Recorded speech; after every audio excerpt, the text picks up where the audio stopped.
The Horrible Gamers podcast may contain content not suitable for all ages. Listener discretion is advised.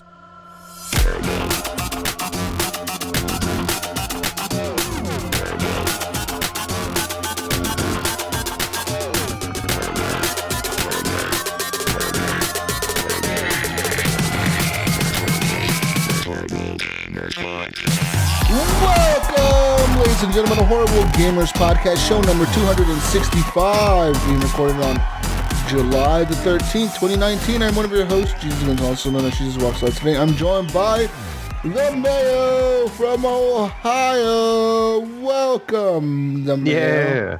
Hey, welcome. What's going on, Jesus? How's it going? Great. Finished up a long work week, but I have some game time ahead of me, so I'm ready to go. Okay. Vacation. Yeah. And from the West Coast, the best coast, my friend Henry Merrill, Gunny Chief. Welcome back. Welcome. Hi, everybody. Hello. Hey. And boy, do I have some news for you guys today. Okay. Good news. Oh, yeah? Okay. People, before we get to the good news, you can follow us at _Horrible Gamers on Twitter. Leave us a review on iTunes. Soon to be on iHeartRadio. I'm working with them to get us on there. We are on Spotify, and you can tell your Alexa to play Horrible Gamers. And she'll be like, I'm playing the Horrible Gamers podcast, latest episode. So yeah, that's right. Go over to your Alexa devices. Tell her, Alexa, play the Horrible Gamers podcast. And she'll be like, getting the latest Horrible Gamers podcast. Boom. Just start listening right there. Also, you can listen to us on Spotify, on Google Podcasts, Apple Podcasts, Stitcher Radio, Pocket Cast, FM Radio, something, TuneIn Radio. Where else? Fuck else can I listen to us, guys? In outer space. We are banned in Antarctica, though. We are banned. I don't know how the fuck we ended up getting banned there, but I think it was Gunny's fault. Somehow we got that sounds like it's there. Ryan Gibb 877's fault. Isn't he in that area? He can talk to those Eskimos up there. Antarctica, man. That's in the south, not the north, Gunny. Oh, sorry. My geography sucks. Ryan lives near the North Pole, not Antarctica. My bad.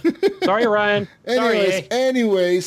Anyways, you can join our Facebook group, Horrible Gamers Podcast Community, and it's our Facebook group, and it's a closed group. That means anything you post in the group is not visible to people outside of the group. Also, you can email us feedback at horriblegamers.com, and patreon.com/horriblegamers is where you can go and support the show with monies like Jonathan Hallhass, Alan Mabey, Evan Tanaka, John Jerome, Adam Sunday, Dirty Bite, Robbie Wheat, David Steiner, Brian Capessa, The Mayo, Jonathan Arcelo, Pork Chop Poo, Bo Sasson, Jesse Kraft, Hilton M, Sub Bader, and Native Lives Matters. Woo! Thank you guys for supporting the show. And quick announcement. So, we have our friend Cadillacs who decided to make some cyberpunk themed stickers. Right? Is that what would you call them? Yes. They're cyberpunk stickers. They say Cyberpunk 2077 on them, just like the logo. So if you look at the logo on the game case, the yellow letters like that, he pretty much made stickers that say Cyberpunk like that. We're going to be doing giveaways on our Patreon for the Patreons out there. So what we're going to do this is next month we're going to start doing some giveaways here. What kind of gift cards should we give away, guys? I say we leave it to like winner choice. That way they can get their platform they want. Like if they want PlayStation or Xbox or Steam, we can arrange to make that happen. All right, we're gonna give you some gift cards, and the winner is also gonna get a sticker, Cyberpunk 2077 sticker. They're actually really nice looking stickers. There's only 3 of them to give away. We're gonna be giving away 3 gift cards next month to our Patreons out there. The value of the cards, what do you guys say? We do a $20 card. I think common run here is 25. I think it is 25. It's the most standard one. Fuck $20. We're giving away $25. Woo! Yeah, Gunny's giving away an extra $5. Woo! Anyways, we're gonna be doing those giveaways next month, people. So stay tuned. So yeah, we'll pick a winner, and then we'll pick a winner, and then we'll pick another winner. There'll be 3 winners. Winner, chicken dinner. Yeah. There you go.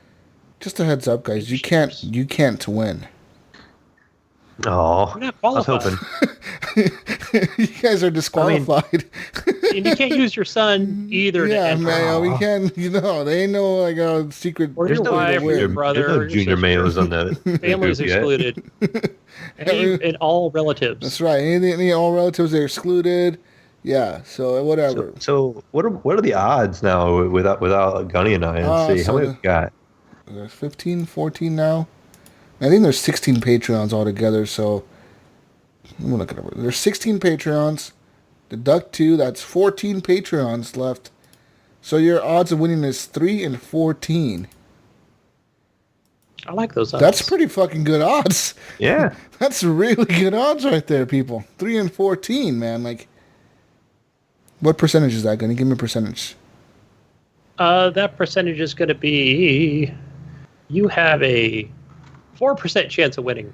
No, Gunny, a 45% chance of winning. Woo! My math is wrong. My math is way off, but 45% is better than 4, so fuck it. I don't care. Yeah, 45% chance of winning, people. Woo! I think they all have a good chance of winning. I think we should exclude anybody from the GFNG podcast. What do you say? Yeah, we should. Yeah, let's drop those odds even more. The GFNG podcast are automatically excluded. Anyone who's been a guest on there as well, you're all excluded. So David Snyder, everyone's excluded. Now we're dropping the odds down to 3 and 10. Woo! Sorry. Your odds are now 95%. Yeah. Anyways, people, yeah, we're doing those giveaways. Yeah, so we're doing that next month. So yeah, get you some Cyberpunk stickers. If you haven't signed up, get signed up. Or should we do one once a month for the next 3 months? Then we would have to disqualify the person that won the month before, and that might actually increase the odds for everyone else. Mm-hmm. We'll discuss it. Well, at least one person is going to be getting some stickers and a gift card next month. That's for sure. The other two, we may or may not do it next month. We might do it the month after and then the month after. And maybe add different things to the giveaways. Anyways, we'll be doing that in the next month or so, people. So go ahead, sign up, patreon.com/horriblegamers. And since the Mayo's off of work this week, I'm going to make him do extra Patreon shows because he's that dedicated to the podcast. I am down. Let's do a show, guys. Anyways, people, you can also listen to our music. Fowler and Twistix do our intro song. It's called Breakout. And our outro song is done by Broke for Free. It's called Night Owl. And let's talk about current events in the world of the internet, guys. The current event I want to talk about is Area 51. I've heard of this place. You've heard of this place? Resurfaced. This secret facility, Gunny? Well, big news, people. According to everyone on Facebook, everyone's going to go to Area 51 on September 20th. Yeah. Dum, dum, dum. Yeah. It's being called the Raid, and I was thinking, is this like a new game or something mode that I don't know about? Yeah, no. This is going to be apparently a raid on Area 51, according to some people. They think they can Naruto run into Area 51 and dodge all the bullets. Because apparently they can't stop us all if we all show up. I can't wait to see these videos. I want to see it streamed live. I will stop from whatever I'm doing at work just to watch this on Twitch. They won't be able to stop us all. Storm Area 51 is the Facebook group I joined. There's over 378,000 members in the group. Ooh, let me join that one. See. And yeah, they're making bumper stickers. I'm seeing people going live on Facebook, plotting the plans and the attacks. I see people drawing up battle plans. There's people that are in the military that are saying they're going to give us access to the base. There's a bunch of memes. And yeah, it'll be a fun time. Apparently, we now have confirmation that Keanu Reeves is joining the attack. So he might actually become the de facto leader of the whole raid on Area 51. I mean, you can't stop John Wick, dude. How are you going to be able to stop that guy? He's fucking John Wick. You know what I mean? Like, you can't stop him. So, yeah, guys. Are you guys excited? Are you guys excited for the future of the world? I'm ready to hear when you guys get in that you guys can send me the information. Cause all the secrets of Area 51. I'm going to bring an alien home. gonna bring an alien home, Mayo. I'm gonna name him the Mayo. That would be awesome. You actually know, it's funny, Mayo. There's actually an alien on Instagram. He's Instagram famous. And he's called Little Mayo. Lil Mayo. Oh, convenient. You ever seen Lil Mayo? You had to have seen Little Mayo. He's like a little alien dude. And he's always posting videos of him like smoking weed or drinking 40s or like driving a car down the road and crashing in and driving like Lamborghinis and dancing in the strip club with the strippers. Little Mayo. Evidently, I have a long lost child out there somewhere. Little Mayo needs some guidance, Mayo. He's out there doing crazy shit for attention, man. So, you need to go and find him and get him, settle him the fuck down. He's going crazy. But apparently he's joined also the raid against Area 51 people. So there you go. If you're interested in joining, it's going to be on September 20th at Area 51. Where is Area 51, you may ask? Well, officially, it's not nowhere. But it's somewhere in the Nevada desert. It's between Area 50 and Area 52. I'm looking at satellite photos here, and I see that it's real. You've seen that it's real? It doesn't even... Yeah, Google Earth shows that it exists. Google Earth does not... I thought Google Earth took it out specifically. Or do they show it now? Do they show it? Well, so these are... I think this is probably an older screenshot from the website that I'm looking at. It's like I'm on Google Earth now, Gunny. Launch Earth in Chrome. Let's go here. So this could be a doctored article from what I'm reading, but... We can move faster than bullets. I love it. I want to see this raid.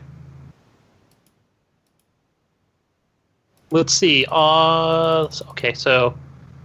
Okay, it's 1966. There's a diagram. I'm searching on Google Earth. Area 51. Some point in the 1950s. So Gunny, nothing popped up for Area 51, Gunny. Uh-oh. Area 51 Alien Center. Wait a minute. What is this? I think you just alerted found it. The officials.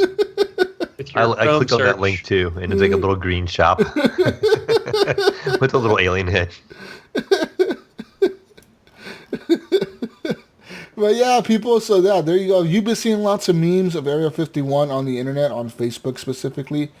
It is because, people plan to raid Area 51. I mean, what do you guys think? What do you guys think of this plan? Do you think it's going to go according to plan? I think Mayo earlier, before we started the show, kind of, I don't know. You could tell on Mayo what you said. What'd you say, Mayo? I'm trying to figure out what you're referring to. What you said about them closing the highway. Oh, yeah, that's what I said. Yeah, I think they're going to close down the highway before this whole thing goes down. We need to bring in, like, a bunch of trucks then. Just a bunch of semi-trucks and just get that barrier down and get through it. Oh, yeah, we're going to do it like a Ready Player One style. Yeah. Yeah, it's going to be like the movie. Unless they're going to have mounted machine guns. But hey, they can evade bullets, remember? This is Naruto style. I saw a funny meme that showed like the U.S. military getting ready for Area 51 raid, and it shows like Master Chief putting on his fucking helmet. Like, we're ready, motherfuckers, come at us. It sounds like we got John Wick, so we're good. Yeah, we got John Wick, they got Master Chief. It's going to be an awesome, epic event of awesomeness. We all know John Wick can evade bullets. We all know if anyone can beat Master Chief, I think John Wick has the best chance of beating Master Chief. I mean, let's be real. What if they have like Titanfall mechs in there, dude?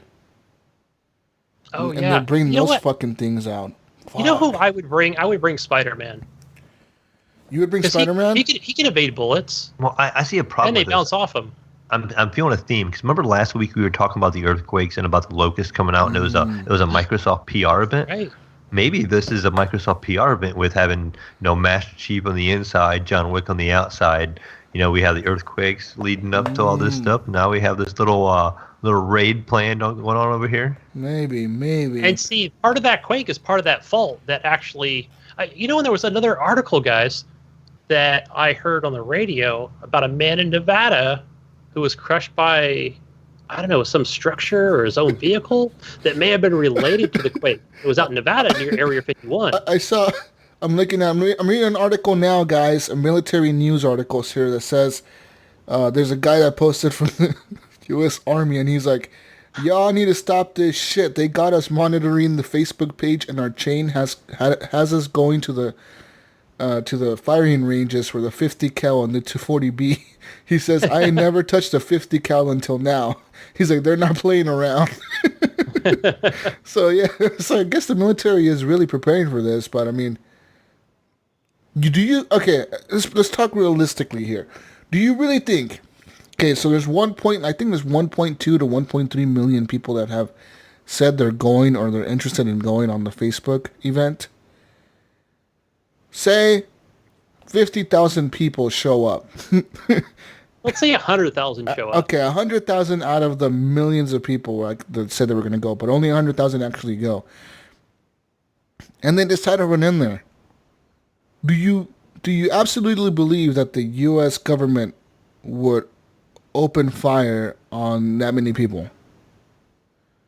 No, I think this is what realistically what would happen is that. Tell me, Gunny. Okay, first of all, out of those 100,000, how many do you think actually brought like even a handgun with them? Right? Maybe 10 people are going to be arrested. I would say a few. He had a little knife, a pocket knife on him. Yeah, I would say a few brought like rifles and shit with them. I would say a few probably would. There's probably a few whack jobs in there that are just... Yeah, they were really crazy. Like, they really want to shoot their guns at the military. Yeah, they really want to just take them out, you know? I'm going to get that alien. Yeah, I'm going to get them alien They abducted me when cheeks. I was like 6 years old. Guess it's payback time. Right?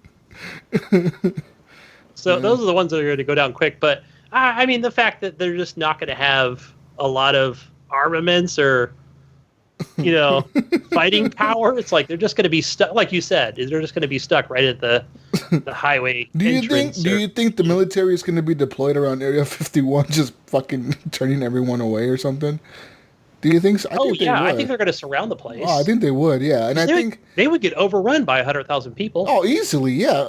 People think like, oh no, there's 100,000 people. That's a lot of fucking people, dude.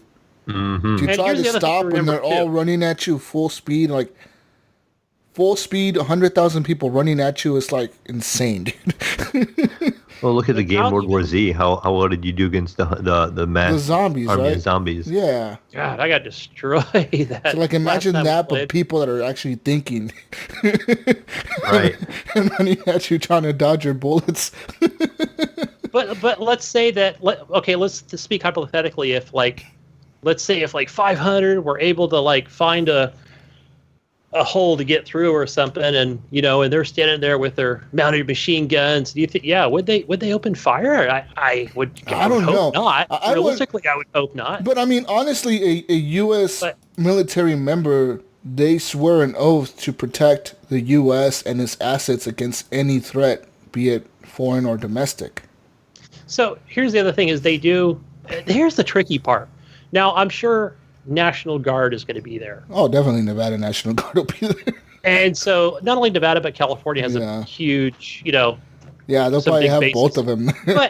but here's the thing. As I know that National Guard, and I've seen them out here with the fires when this place was decimated, they don't use rubber bullets in those guns. They carry around these huge rifles. Yeah. The National Guard, and I'm sure they're not rubber bullets. I never wanted to test them. I never even got near them. I just went around them during the, when this area was under duress. Yeah. And so I can imagine, even 2,000 soldiers. It's going to be... Okay, realistically, let's say they deploy 5,000 U.S. soldiers in Area 51. Do you think 5,000 U.S. soldiers can hold off 100,000 people? I don't. Depends on how aggressive are these people going to be. Are they going to be out there with, are they going to be cutting the fence with some... They'll probably run through the fence. So, I mean, the fences are not really big fences, Gunny. They're literally just like a chain link fence. The only reason that people don't really go over that fence nowadays is because you'll get fucking shot by a sniper rifle from a mile away, some dude laying down in the bush somewhere. You know what I mean? You're not going to hear the bullet. You're just going to drop. But I mean, yeah. So realistically, if 100,000 people show up and the people decide to run in there, they could just run a car through the fence and run in there and just keep running through the desert. yeah, and here's the other thing too is the fact that without even looking at the article, I could tell you that, and Jesus, you know this as well.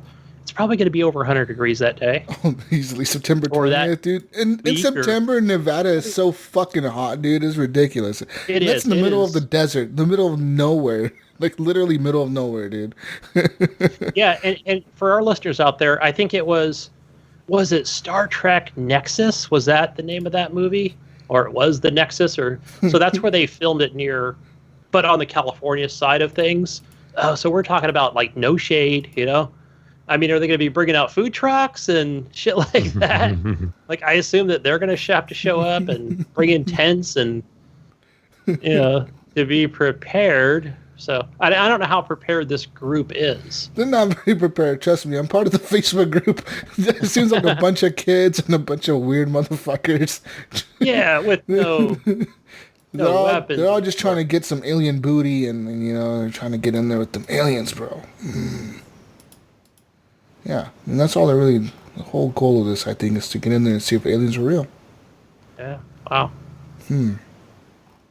But yeah, I don't know, man. I honestly think that the U.S. Army would fuck up 100,000 people.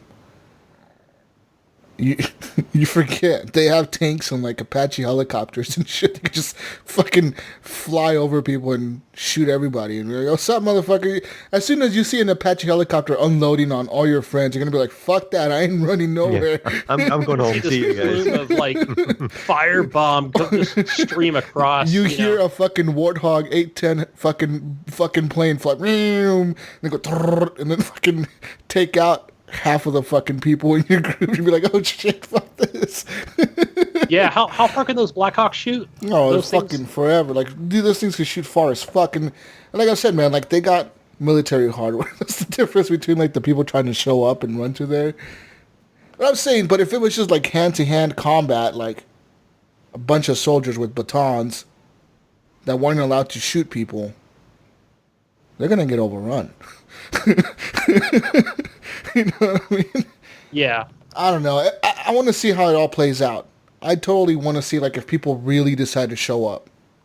And I think at least if there's a million people that want to go, I would say at least 100 people are really going to show up. At least 1,000. At least 1,000 like are going to show up. Like, yeah, like real people are going to show up in the middle of the desert on that day. You know what I mean? At least 1,000. Yeah, you're right, Gunny. That's a lot of people, dude, from all over the world. Oh yeah, and they are going to show up with food trucks and tacos and it'll be like that fucking alien hats. It'll become like a Burning Man event or something. All of a sudden, a new fucking festival in the middle of the Nevada desert, right next to Area 51. That's what it's going to be, right? I think that's what it'll end up being like in the future. Like, this is now a festival that everyone goes to and hangs out for a week and does LSD and fucking DMT and fucking. We're just gonna get high and sit out here and look at the desert. Look at the sky, see if we see any UFOs, bro. You know what? It's gonna be on a Sunday, so I think Saturday, instead of doing the show, you just drive pick down. me up on your way here. All right, so I drive down to you, and then we just take off into the desert. We'll take my Jeep, and then we'll go out there. I mean, we'll get there really quick, Gunny. I mean, from here to Vegas. It's only, I think, because it's only 4 hours, roughly. Sometimes if you leave in the morning, it's only 3.5 hours for me to Reno. Yeah, so and then another 3 hours? From me to you is probably like a 6-hour drive, 7, 8, 9. I would say probably from me to you is like a 9-hour drive, 10-hour drive. I mean, hell, if you even like flew into Santa Rosa Airport, we just fucking because I think they go to SeaTac or whatever that airport that you mentioned all the time. Yeah. The shit, that's like 10 minutes. You want to go, Gunny? Mayo, you want to fly out to Gunny's place and you can fly out to Oakland. We're going to drive Gunny's Jeep into and then I'll pick you up. Yeah, but we can't let Gunny drive because I think I remember him getting his Jeep stuck. So that's true. We can. I'll drive his Jeep. All right, we're gonna drive into the. We're gonna join the attack. I don't want to get stuck. The wife will be mad. Oh, well, because we're gonna take my Jeep, not my wife. Gunny, but what's the wife gonna say when you come home with like a new alien chick? Like, look, I brought a new alien home. Woo! She'll be like, take her and get the hell out. You keep her. Look at my new alien friend. Woo! You're into aliens now, are you? Huh?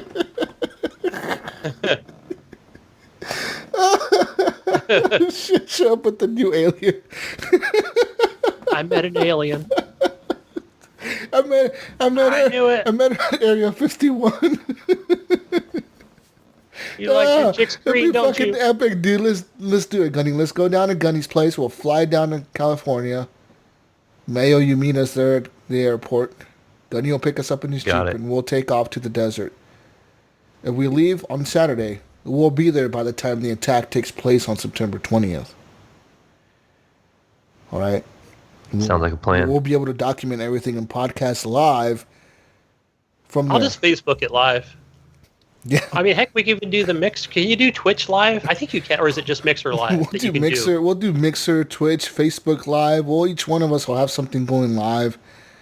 And then we'll be doing the podcast live from the Naruto runners area. We see the Naruto runners lining up to run. Hopefully we'll have some like Mixer integration. We might need a little bit of help, guys. Spend 5,000 sparks to drop in some water bottles for the Naruto runners. Care package. Have a little drone flying over us, just kind of dropping random water bottles and some food. Hey, so you know who's the truck driver who goes? I think they go through there sometimes, and he's part of the Facebook group. Yeah. Jeff Rittenor. Okay. So he's been posting about this. This is kind of where I first learned about it.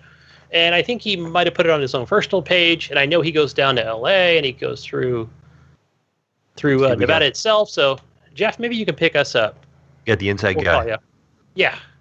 We'll call you. He knows the roads. Yeah. He can navigate. Yeah. Scary though, man. We'll see what happens. It is a little scary because I'm already thinking, all right, how many are going to die? I'm really thinking, like, how many people are really going to show up? And if people really show up, like, the government has the right to shoot you. It says no it right trouble. On the fence and on the, yeah. U.S. soldiers do not get in any trouble for defending Area 51. They can shoot anyone. And trust me, they will shoot your ass. You know what I mean? They don't want you getting in there and exposing secrets or whatever. What do they really do have an alien in there? What do they have, like E.T. in there or something, Gunny? Okay, but here's the thing, too. If, let's say they get over the fence and they get to the facility and there's different building, how do you know which building you're supposed to get to? You don't. Yes, you break into all the buildings. Just go in all of them. Bring the bolt cutters and... That's what the Kyles are for. Saw to every... See, they have different names for the different attackers in the group. They got the Naruto runners. Those are the guys who are going to be running in and dodging all the bullets. They got the Kyles, the Team Kyles. Those guys are going to be going in there to... their whole objective is to bust down the walls. They're going to be loaded up on energy drinks. And they're going to punch the walls. Oh, my gosh. I'm done. Until they break the walls, okay? And then they got a team of Mustang drivers. The Mustang drivers are the kamikaze pilots of the group. Their job is to like run their Mustangs into tanks and shit to like distract the military. Are we talking about like cars? The horse? Yeah, the cars. Then they got the what else do they have? They have Naruto runners, the Kyles, the Karens. What are the hipsters going to do? So the Karens, they're the ladies that don't give a fuck. You know, they just don't care. So they're going to be running in there and they're unstoppable. When you get them going, they're really just like a tank. So they're going to be in there doing some crazy fighting. This is sounding more and more like some crazy cult. And, you asked about the hipsters. Okay, so the hipsters, their job is to distract the military with the vape clouds. They're going to create a smokescreen effect. Oh, shit. I'm telling you, like, I read all this in the Facebook group that I'm in. These guys have, like, battle plans drawn up. I was thinking, like, they could just take their skinny jeans and they're just going to, like, paint them, like, this gold color and just blind them. You got to join this Facebook group, Gunny. You got to join this fucking Facebook group. It'll give you the best laughs all week. I requested to join one of them, but maybe I didn't join the right one. Let me see. So, Groups. Is it? There's the one with 85,000 members, or No, this has Storm? 300 here. I'm going to invite you right now, actually. I see you. Invite you to the group. Got it. I'm going to invite Brian Tobe Jr. in, too. And Mojo. I feel like Mojo would be. Oh, here we go. Us. Anyways, yeah, man. So, like, this is a whole thing, guys. I don't know if you guys are ready for this. This is, like, going to change the world, I think. You know? Sounds like a plan. Wait a minute. It says, one of the questions is, are you brave enough to raid Area 51?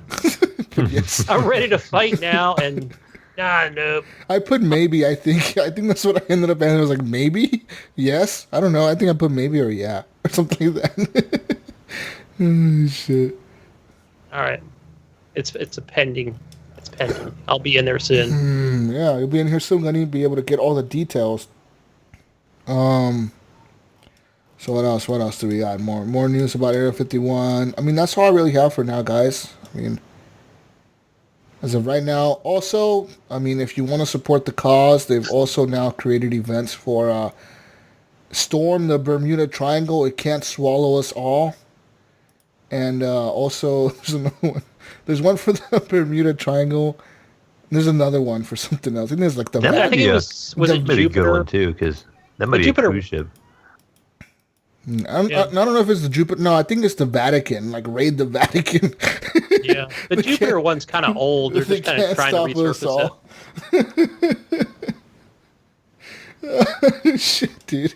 You gotta join this Facebook group though, Gunny. It is the funniest fucking group I've ever joined in my life. But yeah. Anyways. Right. We'll we're keep you done. posted. We'll keep everyone posted on the events circulating Area 51. As of now, Mayo, Jesus, and Gunny are planning to drive Gunny's Jeep into the desert and give you live coverage of the event. I bet you if we show up and do a podcast on this, it'll be a pretty popular show. Oh, it would be, huh? For That would be a one good show. week, we're going to get at least 500,000 downloads for that 1 week. I probably need an HGP T-shirt because we probably need to be wearing matching shirts. Yeah, when we go. gotta be able to identify each other, right? Like, Yes. what if like they release some like shape-shifting ass fucking alien that can look like us, and then he won't be able to be wearing our shirts, so he won't be able to copy us completely, guys. Because our shirts would be completely original. Yeah, original shirts. He can't be like, oh fuck, he doesn't have this shirt. He's not the real Mayo. He gets zapped. Right? We live. Yay. And that'll be all streamed live. Oh shit, Mayo went down. Where'd he go? Latest He got post on the Area 51 group says someone should make a flag to take to Area 51. They can't stop us all.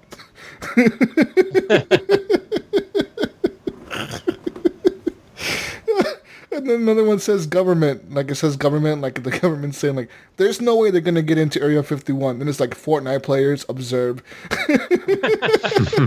Gonna get the Fortnite players to build all the ramps. Woo! Oh shit, it's funny, dude. Anyways. I was thinking like some kind of Rainbow Six Siege video or something. Just 5 people just storming in and match 1 in 7 seconds. Oh shit, dude, it's gonna be fucking hilarious to see this shit goes down. Anyways, I mean, I have family in Vegas that is gonna go. Like one of my cousins is legit driving to Area 51 on the day this happens. He's already got like his fucking car ready and shit. He's gonna take his friends out there. Sweet. They're gonna be ready. So we'll see what happens, guys. We'll meet him out there, Gunny. Let's do it. And the Jeep. Gotta make sure everyone, September 20th, let's go. I'm off on the weekend. We should just make an HGP meetup. You know what I should do? Actually, you know what? Better idea.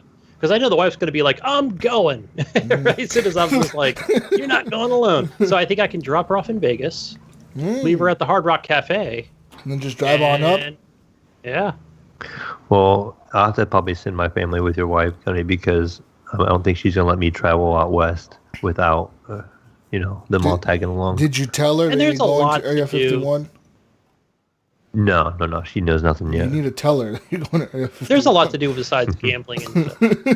And for the kids to see. There's there's Circus and a lot of these casinos now, which is good, that don't allow smoking, so it's not like you need to be surrounded by that. Most places. That's lame, Gunny. I grew up with all the cigarette smoke in my lungs during breakfast. It was just fine.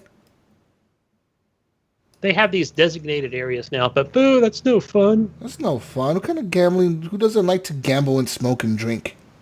I know. It's like some of these casinos that I go into because I deliver alcohol. It's like no smoking signs everywhere. That's lame as fuck. That's a lame casino. That's for sure. Oh, they kind of put them in one designated area.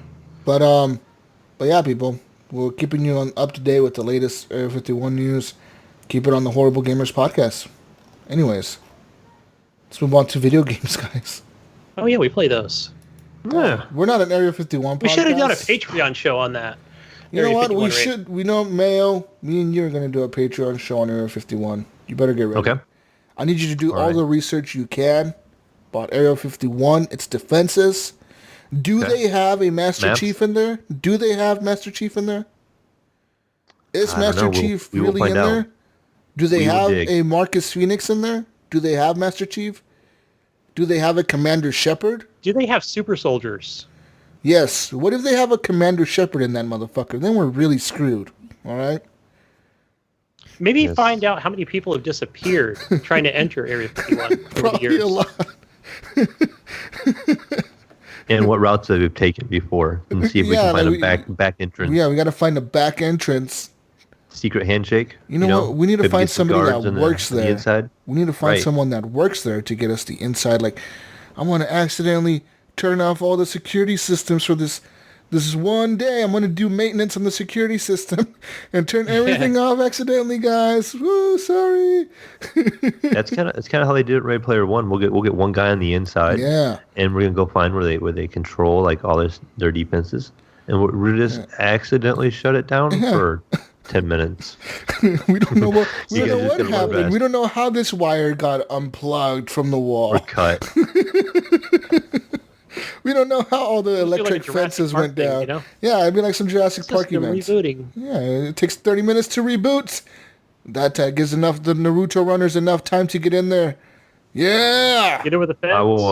I'll be playing some Jurassic Park evolutions. That way, I get some practice on some sabotage and. Open the gates. We need the information, Mayo. Okay, so we're gonna do an Area 51 podcast for the Patreons. Y'all stay tuned for that. I'm being serious about that. We're going to do it. And all right. So, yeah, let's do a video game talk real quick, guys. So, let's talk about video games and what we played this week. I played some games this week. I played some Deep Rock Galactic. Whoa. I thought you weren't getting this game. Glad we were able to get you on board with it. Last week, remember when I said on the show I was going to buy it on the show, and then I bought it on the show? Oh, see, I thought you bought it maybe after the show. I know. I bought it during the show. I just remember? You were there? You said purchase? Yeah, so I bought it. And so I got to play with the Mayo. Yeah. And how did that go for you? Okay. I mean, it could have been better. But what about me? I mean, you were kind of shitty, but okay. I was a little AFK there a couple times. I remember distinctly, like, after the show last week, we were all kind of hanging out and talking, and we were like, we're going to play this tomorrow at, like, 4 o'clock your time and 7 o'clock my time, I think it was. Oh, yeah. And you were like, you better be there, Mayo. And so 7 o'clock on the dot, I get on there, and we get on with one of the guys, Ghost Nico, who also has it. And so I reach out to him, and me and him hook up, and I'm like, you know what, Ghost? I'm going to stream this on Twitch because you know who's not here yet? Jesus Walks a Lot's not here yet. Man. And he's like, yeah, you're right. You know, so we streamed for a little while, and I'm like, I'm going to rub it in and just let Jesus know on the air that you're not here. But hey, about 15, 20 minutes later, Jesus jumps in game. He's like, hey, what's up, guys? And I think at that point in time we had Gunny, or Gunny was getting ready to jump in. I came in at like 7:45. Or, 4:45, roughly. I was a little late to the game. Yeah. But we got about, 6 or 7 rounds in? Yeah. I only got a few in before I had to go and play my own little game afterwards. And we can talk about that more toward the end. Okay. But no, yeah, I was able to get a few rounds in with you and you, Gunny, somebody else, Ghost Nico, I Ghost think, Nico? and then somebody else, Nipron. Yes. Oh, yeah. Johnny was Nipron, there, I think, Saturday before I started the show. And yeah, I he think jumped in when I he had to did leave. come in after. Okay. Yeah, so we're playing quite a bit, and the game is fun, dude. It's actually a lot of fun. It's really soothing. It's really calming. We actually ended up playing with the random for one match. Like, we just matchmaked, and the dude joined us in the middle of the dig. He was good. He was pretty good. He, like, actually was, without even talking to us, he was following, like, the objectives, like, going to find the eggs, and we found all the eggs, and then we were getting out of there. Now, is there besides? I know we can you can mark the map. Was there any other way of communication? Nope. Or I never really No. tried. Like, I didn't remember see looking. any kind of chat Nope. communication. The as dude far was as just, like, text. following us and doing things, you know? He was sticking with us and just helping us during when we were getting swarmed. And at the end, when, like, we were all escaping, we all just kind of, like, followed Molly, and we were just fighting together to the escape pod, and then we got there, and then we got out. And I did do the push to talk a couple times. Mhm. And I know that, he could hear, she could hear me on there once Right. you do that. So that was Did you guys helpful. have a full group, like one of each role after I left, or was it like a kind of a mixed up group? Yeah, we spread it out. I think I was always the scout each time after you left, even. And let's see, Nipron was the driller. Yeah, I ended up switching to Gunner for a bit, and so yeah, like I realized that like each class ranks up separately, which is kind of shitty. So I would really like to rank up the Gunner. Yeah, so I'm Right. trying to get my scout ranked up. I mean, I like the Engineer, but I want to learn all of them. I want to learn the Scout. I want to learn the Driller. I want to learn so, like I don't know if to play it where like play it only the Engineer for now, and then rank him all the way up, and then switch. Because then you get to a point where you're so used to having like certain abilities. You know what I mean? Right. But you can set a goal, Jesus, like maybe let's say get each one to 10, and then just kind of Switch stagger back. each one, or Because because like you're gonna get tired of playing Gunner all the time. yeah, like even Apex Legends, there was like I use Bloodhound. I use her or him. I don't know if it's a girl or a guy. He's wearing a weird mask. But anyways, I use Bloodhound all the time, and he or she or it, they have that Dang. scanning ability, right? They scan, and the circle goes out around them, and they can scan for enemies, and then they can turn into the Beast of the Hunt mode or whatever, where they see everything like black and white, and then they can see the enemies highlighted in red. So like, I like Bloodhound, so I got to the point where I was using him or her a lot during the matches, like at the end of season 1. So as soon as season 2 started, there's a lot of challenges with like different characters. There's challenges with Lifeline, Octane, Mirage, the robot Pathfinder. So a lot of challenges with different characters. So I'm using these different characters, and the thing with Bloodhound, I would land, and as soon as I landed, because sometimes enemies will land near you, I would press LB to scan. Like use my scanning ability real quick to scan if there was somebody that landed near us. So there's times where, for a bit there, where I would land as Pathfinder and I would hit LB and the dude would shoot out his grappling hook and pull me across the room, or something stupid like that, because I was just like pressing. I was just so used to just pressing LB, without realizing like, oh fuck, I'm not even playing as the one character right now. So yeah. Yeah, I can see that being a downfall, because I think I did with that myself a couple times where I would switch roles, and then I'd kind of forget for a second like what gun I had. So like, I would be a scout and I would fire the grappling hook at the bugs, and it would pull me toward them. I'm like, oh geez, not a good thing. Yeah. But it was a good time. I remember like right away, Gunny jumped in, and he was our driller, if you remember, Jesus, and Yeah. we were cruising along. We got all of our stuff that we needed. We needed to get out of there, and so we hit the button on the mule, and it was a mad dash for the escape pod, and we were all following Gunny until he fell into a hole. Oh Yeah. yeah. If you remember right. I literally turned around and just like boom, like just fell straight down, And- like I had barely any health left, and then those roly-poly things just like those tires just came in and just wrecked me hard. I think it was me and Ghost Nico. Boom, boom. We were both down in the same hole. Yeah, I remember at this time, at that point, I remember when we lost our driller and we were getting close on time, like all HGP loyalty went out out the book, and I was making a mad dash for the ship, and I remember Jesus yelling at me like, "Mayo, get back here!" And I'm like, "No, I'm going for this ship, and I'm gonna make it. So at least one of us gets some points out of this, because we all get a little bit." But I remember, and he was like, "You traitor! Let's see how you are. Just leave us. Just leave us." So Jesus is down there just trying to fend off like 100 Yeah, man, bugs. you motherfuckers. They're trying to hold the line and shit. You motherfuckers are running. And it was a mad dash, and I was going. I think I was a scout at that time, and I was grappling my way out of the big cavern and just getting across as fast as I could. And I can't remember if anybody else made it or not, but I think at least I did. And I want to say somebody else made it, and I was like, "Yeah, 2 of us made it." But way better than when we worked Gunny. No, it was Nico was with us. It was me, him, and Drax the first time we played, and I made it to the ship. And I never got in because I thought we all had to be in the ship, and it just left without us, and so we got nothing. So that ingrained in me to, like, once things go awry, I'm leaving you guys.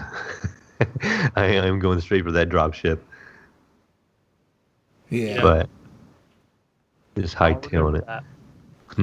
No, but so, like, shortly after that, because it was getting kind of late here on the East Coast, we're playing. I had to leave, and we got Nipron in the game, and so you guys were playing, and Jesus was streaming this on Mixer. So I had the opportunity once I got back home to watch you guys on Mixer, and this is when I got to play my second game. So as Jesus is streaming this on Mixer, I quickly realized that it has integration in Mixer to where I can give you guys heals, I could give you full ammo, I could give you Nitra, which would help you call in for resupply, or I could call in different little bugs. So I'm watching carefully, and I think one time Nipron was almost dead. I think he's still kind of learning the game, and he had like 1/8 of his health left.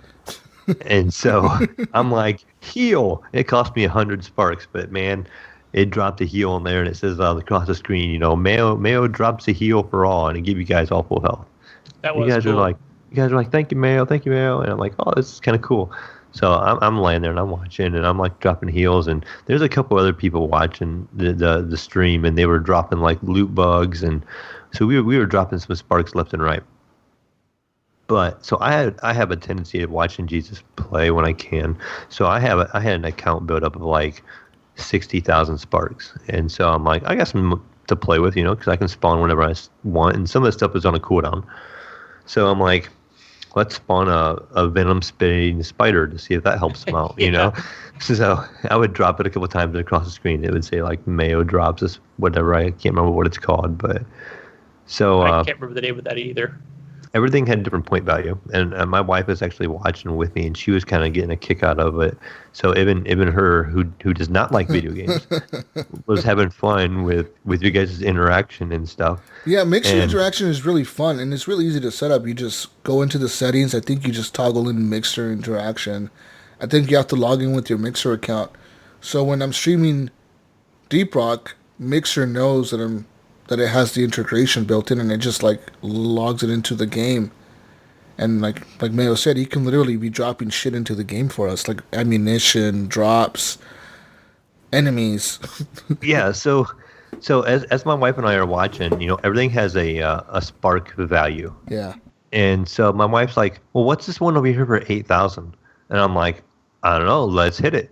So I hit it, and it spawns this like juggernaut thing, possibly, kind of, maybe, sort of, and maybe kind of, sort of wipes out your whole entire team. Maybe. I don't know if it was really me. You guys were kind of questioning it, so I didn't see it. So I'm not saying it was me, but it might have been in this direction.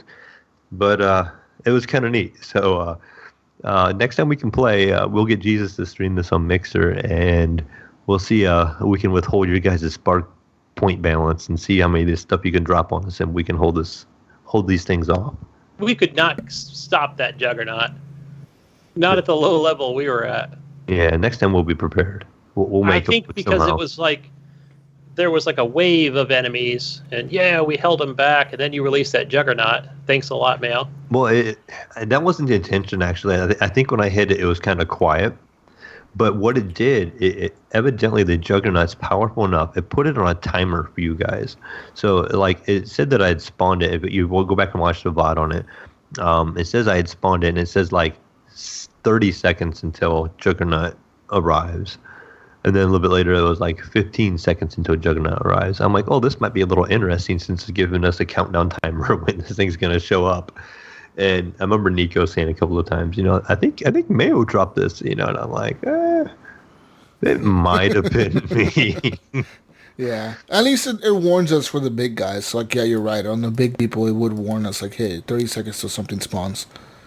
But, I mean, you can drop loot bugs, you can drop full health, you can drop ammo for us, you can actually drop some of the nitro for us. Yeah. So if we need, like, 80 more nitro, you can spend, like, I think it's like 50 sparks, and you can give us more nitro. And sparks are really easy to earn while you're watching a streamer. So, like, as you're watching me, you're earning sparks, and you can spend them. So there you go. Mm-hmm. There you go. I bet some of you have a lot of sparks. Like, I bet Native has, like, a shitload of sparks, 'cause he's always watching. I've got quite a few. I gotta get into my account and look. I actually had a lot of fun watching you guys and being able to interact in that way. It really did feel like I had some kind of involvement, and I was literally been watching like you guys' health on your next run after you guys all died. I did feel kind of bad, Yeah, you guys you did this run for probably like 20 minutes, and I just kind of wiped you off in the cost of 8,000 sparks. But so the next kind of run, I think I'd try to throw as much health and nitro as I could at you guys and ammo. And the other thing too I'm thinking about, guys, here is, let's say that, when that music ramps up and we kind of know that there's going to be a wave of enemies that come in, and even with the Juggernaut, I found that one of the things I know is working as a team together. We can't be in like a confined space, because that does not work well at all, especially with team fire always on. Mm-hmm. And so I found that it needs to be like a bigger room, and then the scout or whoever just puts the light up at the ceiling, and somebody needs to lay down a turret. And I mean, otherwise we just tend to go along, and we're just going to keep looking for another egg or more loot to get, And it's like, I think that's where we kind of fail right there, Not so much the higher levels. I mean, obviously we're going to get owned, but I was like, crap, we never actually planned for each time, Until the last time I think we played. I think you were watching Mayo, where I think there were like, I think it was me and Nipron, we were elevated up high enough to, we all just kind of stood still and waited for the wave to come in, and then we were just able to take them out easy. Mm-hmm. Like we were well prepared for it. So that felt pretty good to know that, like, okay, I kind of get in the hang of this, like, just stop and check the area that you're in and make sure you're in a big enough room and not be in a little cave and separated, and you don't know where your other friends are. So that's it's a strategy. A good community game, I feel like. It's a fun kind of game. Chill. The only downside to this whole thing, though, Mayo, is that the Windows 10 version is separate from the Steam version. Yeah, that's kind of... And buying the Steam version, I was under the impression that I was going to be able to play with my friend on Xbox, because there's people on Xbox that listen to the podcast that have this game that would play with us, but they can't, because we're playing on the Steam version. So, like... And then I started looking into it more, and apparently you have to buy the Windows 10 version to play with the Xbox people, but the Windows 10 version is separate from the Steam version. I think what I might do is maybe pick it up anyways on there, just to see if I get a chance to play with, a couple of different guys. I know, I'm trying to remember, Pinpoint plays it a lot the way he sounded. Yeah, like I wanted to play with Pinpoint, and if maybe Pinpoint started playing, we could probably get Alan and all those people to get in there with the game with us, but... I mean, I don't know. Do they do sales often on the Microsoft Store? I'm not in there very often. It's a preview game, so I don't know if it really goes on sale often. Okay. I know it's we do get an Epic thing. I shouldn't say that word, Mayo. I shouldn't say that. I should say that I got to give kudos to Epic for at least doing something like Dauntless, where it's cross-play with everyone. Like, so hopefully when it does come out of early access and it becomes a full release, we do see more crossplay. I mean, I'd like to see it now. That would be nice, if especially you owned it on Windows 10 and can't play with Steam.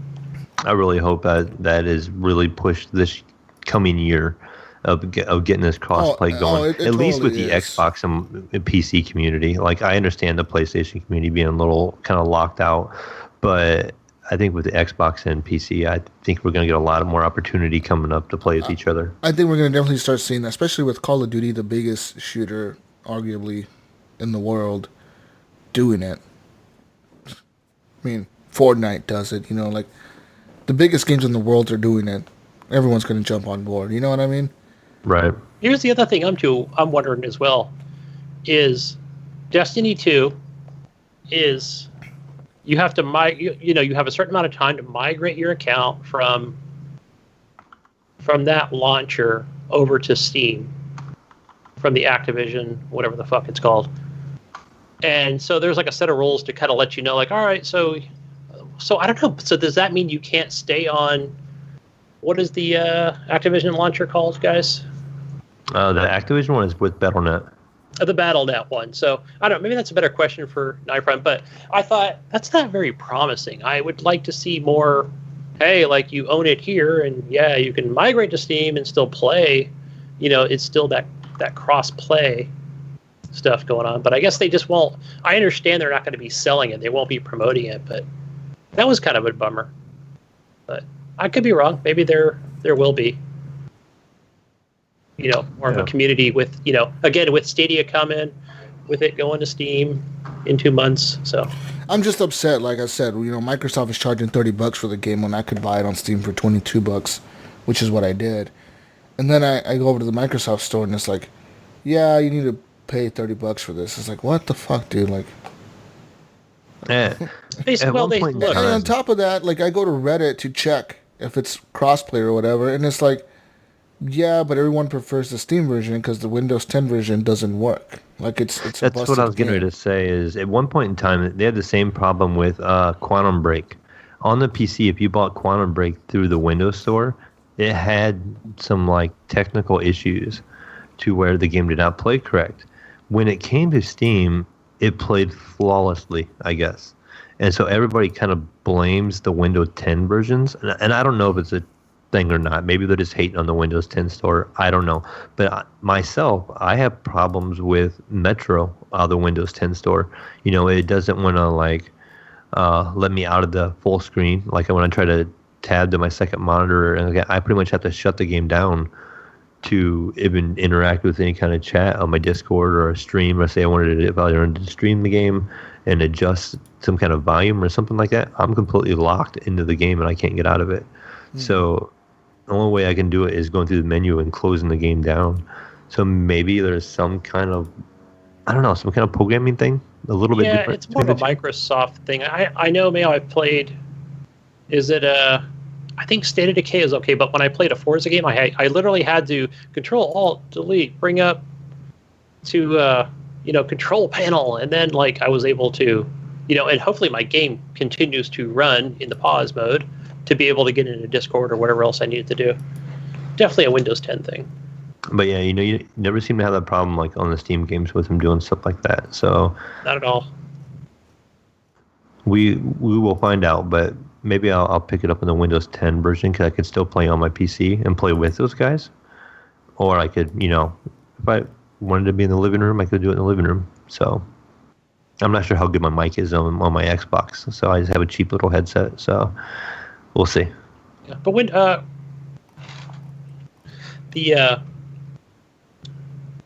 was I going to say on the Deep Rock Galactic? Yeah, highly recommend it. I'm glad I picked it up because you said we're all playing it. So I'm like, oh, it's a fucking fun ass game, dude. I'm not gonna lie, that shit's fun as fuck. Gotta pick it up on Steam. Yeah. And yeah, good stuff. We'll continue playing. Keep up in that difficulty. I wonder if we can find some kind of site that posts like the sales of the Windows 10 version versus the sales of the Steam version and see which one is doing better. I got a feeling it's going to be like heavily on the Steam side. Unfortunately, Microsoft does not give those numbers out anymore. They do not report on games sold anymore or console sales or anything like that. They're losing so bad. That's why. Yeah, a lot of it has to do with I think stock So they were losing a lot of stock. So Yeah, they were like, makes okay, sense. stop reporting on it. That was a Don Metric thing too, wasn't it? He loved to do like graphs and charts and this is how many games we sold this month. But that was 360 days when he, would do that. So that's not the Phil Spencer way of doing things now. We need to ask Pinpoint, like on the GF&G, he always has the numbers for Titanfall, and Oh yeah, maybe he can get us the numbers for Deep Rock. go get them for us, Jonathan. Deep Rock Galactic on Steam Yes, get and us those PS4. numbers. That game And is then, not and then that for game Xbox, you could put 0. that game is not on PS4. Deep Rock. Oh, it's not? PS4. No, Oh, that's right. They don't do early access games, right? no. Only in certain situations like Well, only PUBG. Fortnite. No, PUBG didn't release early access either. It did. They called it something else, didn't they? Oh, they don't do... Oh, they called it a beta. Remember? That's how they got around it? No, that's only for Fortnite. Yeah, I think PUBG came out really late on the PlayStation. yeah. It was PUBG like came out- like 6 months later. PUBG came out at the end. PUBG came out in When December. it released. That's right. Yep. That's right. Yeah. Anyways. But whatever. Get Yep. Deep Rock, people. Just don't buy it on the Windows 10. Just fuck that shit, dude. Fuck the Windows Store. Pisses me off with their bullshit. I'm not gonna fucking support that. Why would I support you if you're selling broken ass shit? They're probably going to close the Windows 10 store down Oh, anyways yeah, I and wouldn't use the doubt it. Xbox Now they app. have this So Xbox beta. Yeah. Yeah, the Xbox app is totally going to be the gaming store on the PC for Xbox in the future. Like, there's not going to be a Windows 10 game store. It's going to be Xbox games on the PC. Yeah. Anyways, moving to other games that I played this week, ladies and gentlemen. Man, Deep Rock is so good, though. I really had a lot of fun playing that shit, dude. And the mixer integration was legit. Absolutely. That was But, fun. Other games that I played this week, I, of course, played some more Sea of Thieves this week with Alan Mabey and Jonathan Hall. We decided to jump in the other day. I was playing Apex, and Jonathan was in my stream. I was like, you know what?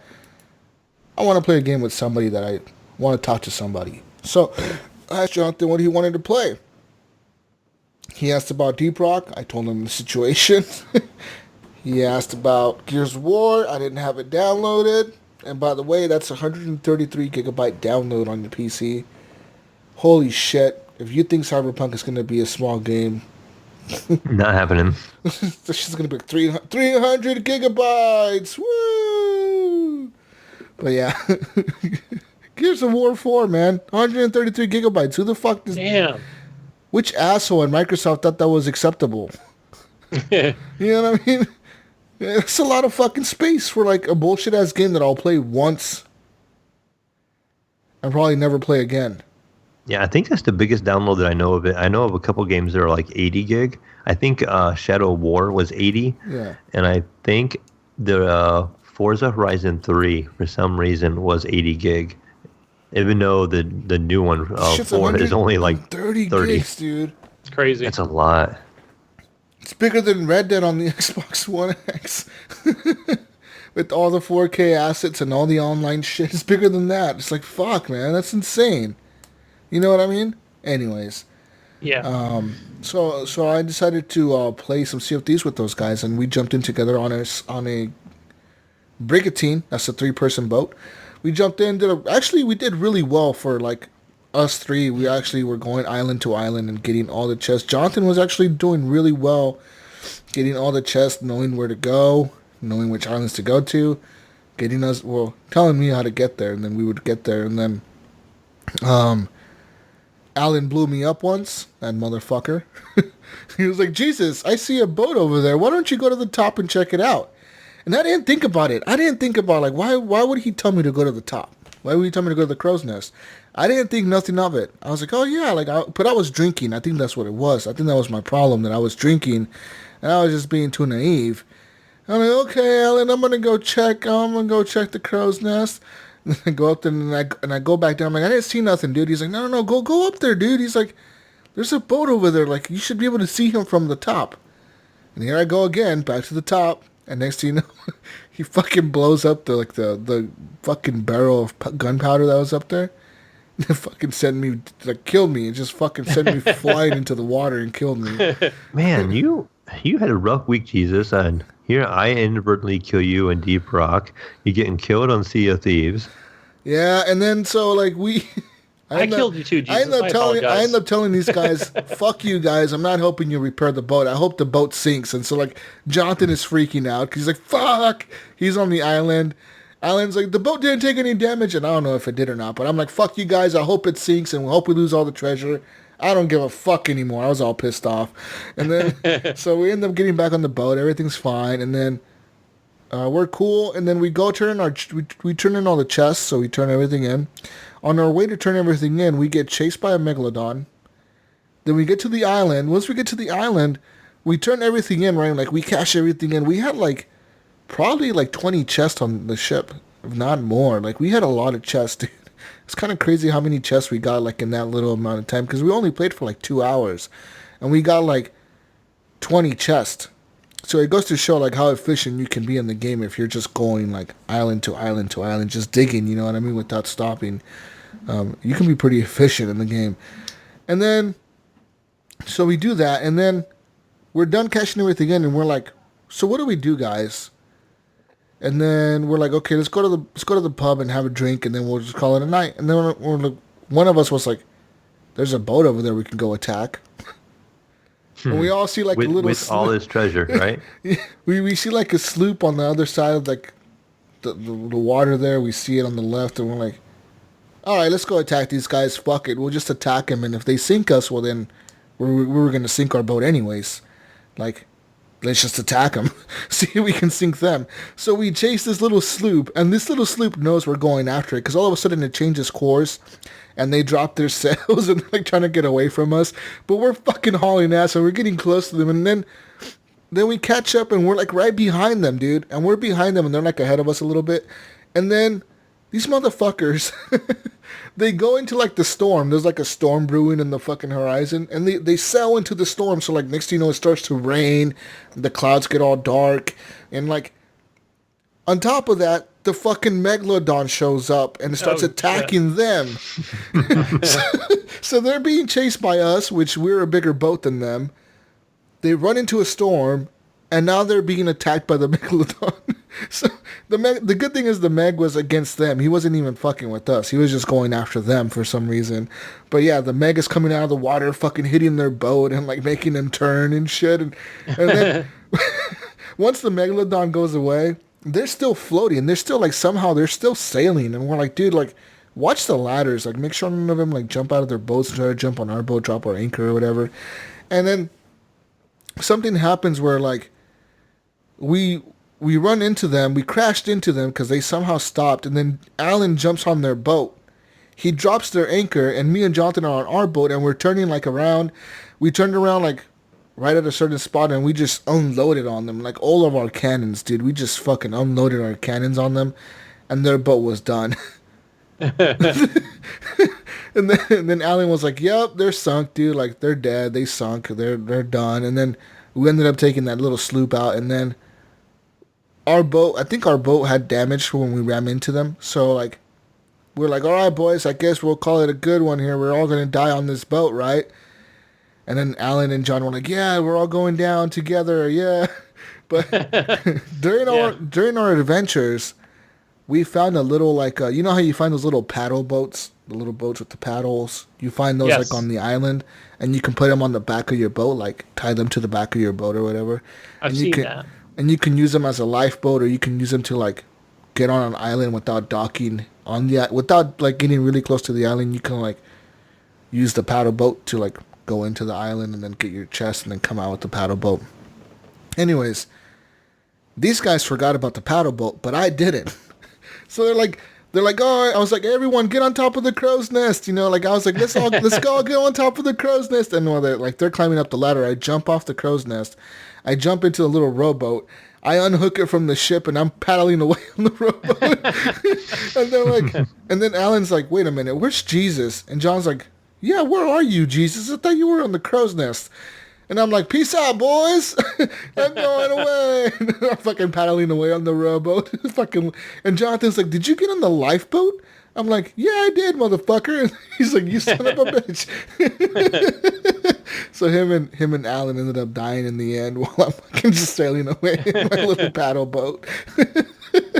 Jesus rolling off into the sunset. Yeah, I can just picture it. Yeah, just rolling off into in the middle of this fucking storm. I'm just rolling away in my little paddle boat. It was awesome, dude. And they were and Jonathan was fucking dying laughing, and I was laughing. We were all laughing. It was a fun time, dude. And then we all got off. Sea of Thieves Adventures, boys. Love or hate you it. talk about Sea of Thieves Or makes both. me think about. Do you think it's too late for Skull and Bones? Like it's been this long, nothing in E3. Yeah, no, I think that game. I think it was. Didn't it get delayed indefinitely or something? Like Yeah. Do you think it's done? I almost feel like Yeah. it's done. Yeah, Sea of think Thieves. Sea of Thieves has solidified itself as the pirate game. I think. You know. What Yeah, I I mean? think they kind of got better within the last couple updates. Oh I yeah. wonder if Ubisoft was just kind of like, this might be a losing fight. Yeah, Sea of Thieves is a really solid game, and we might not be able to steal that audience for some reason. They could have if they would have launched within the first few months of it releasing when the hype Right. kind of died. But, Yeah, I think it's done. I don't think we're gonna see it ever. yeah. Yeah, because there's a couple there's a couple Sea of Thieves clones on Steam. Yeah. Yeah, speaking And of, we saw those just get that negative reviews, very negative. So I wonder also I'm sure Ubisoft probably looked at those and thought, oh man, it's kind of where we were going with, mhm. So, I mean, obviously it's way better graphics, but we better just go back to the drawing board. Sea of Thieves I is have- just fun, man. The graphics look good, the game runs beautiful, and it's just a fun little game, dude. It's the shit they've added so many little updates that nowadays you can fish, you can cook the fish, you can cook your coconuts, you can cook meat with you can kill a snake and now you can eat snake. When you kill a snake it drops meat and you have snake meat and you can cook the snake meat or you can eat it raw.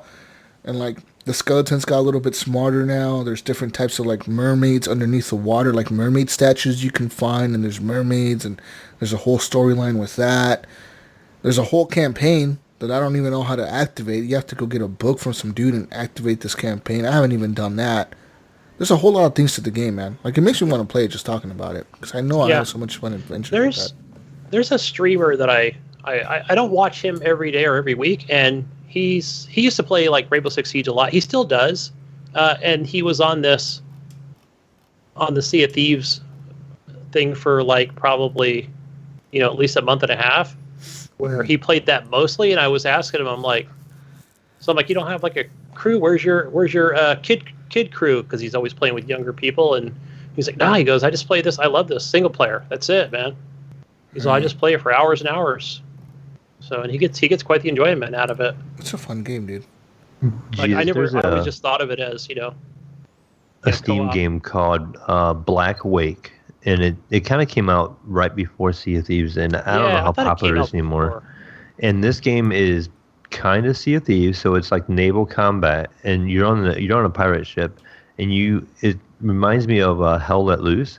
You have a specific role that you have to play on the ship, and you either work the village pump or the sales, and everybody role plays. So you have a captain on that team, and he's barking out your orders, and he is telling you exactly what to do. So, and I don't know if it has a big following right now or not, but maybe something you might want to check out sometime. I mean, I know some guys that really enjoyed it at the time and had a blast playing it with a private group, but I'm not sure if it's very popular right now or not.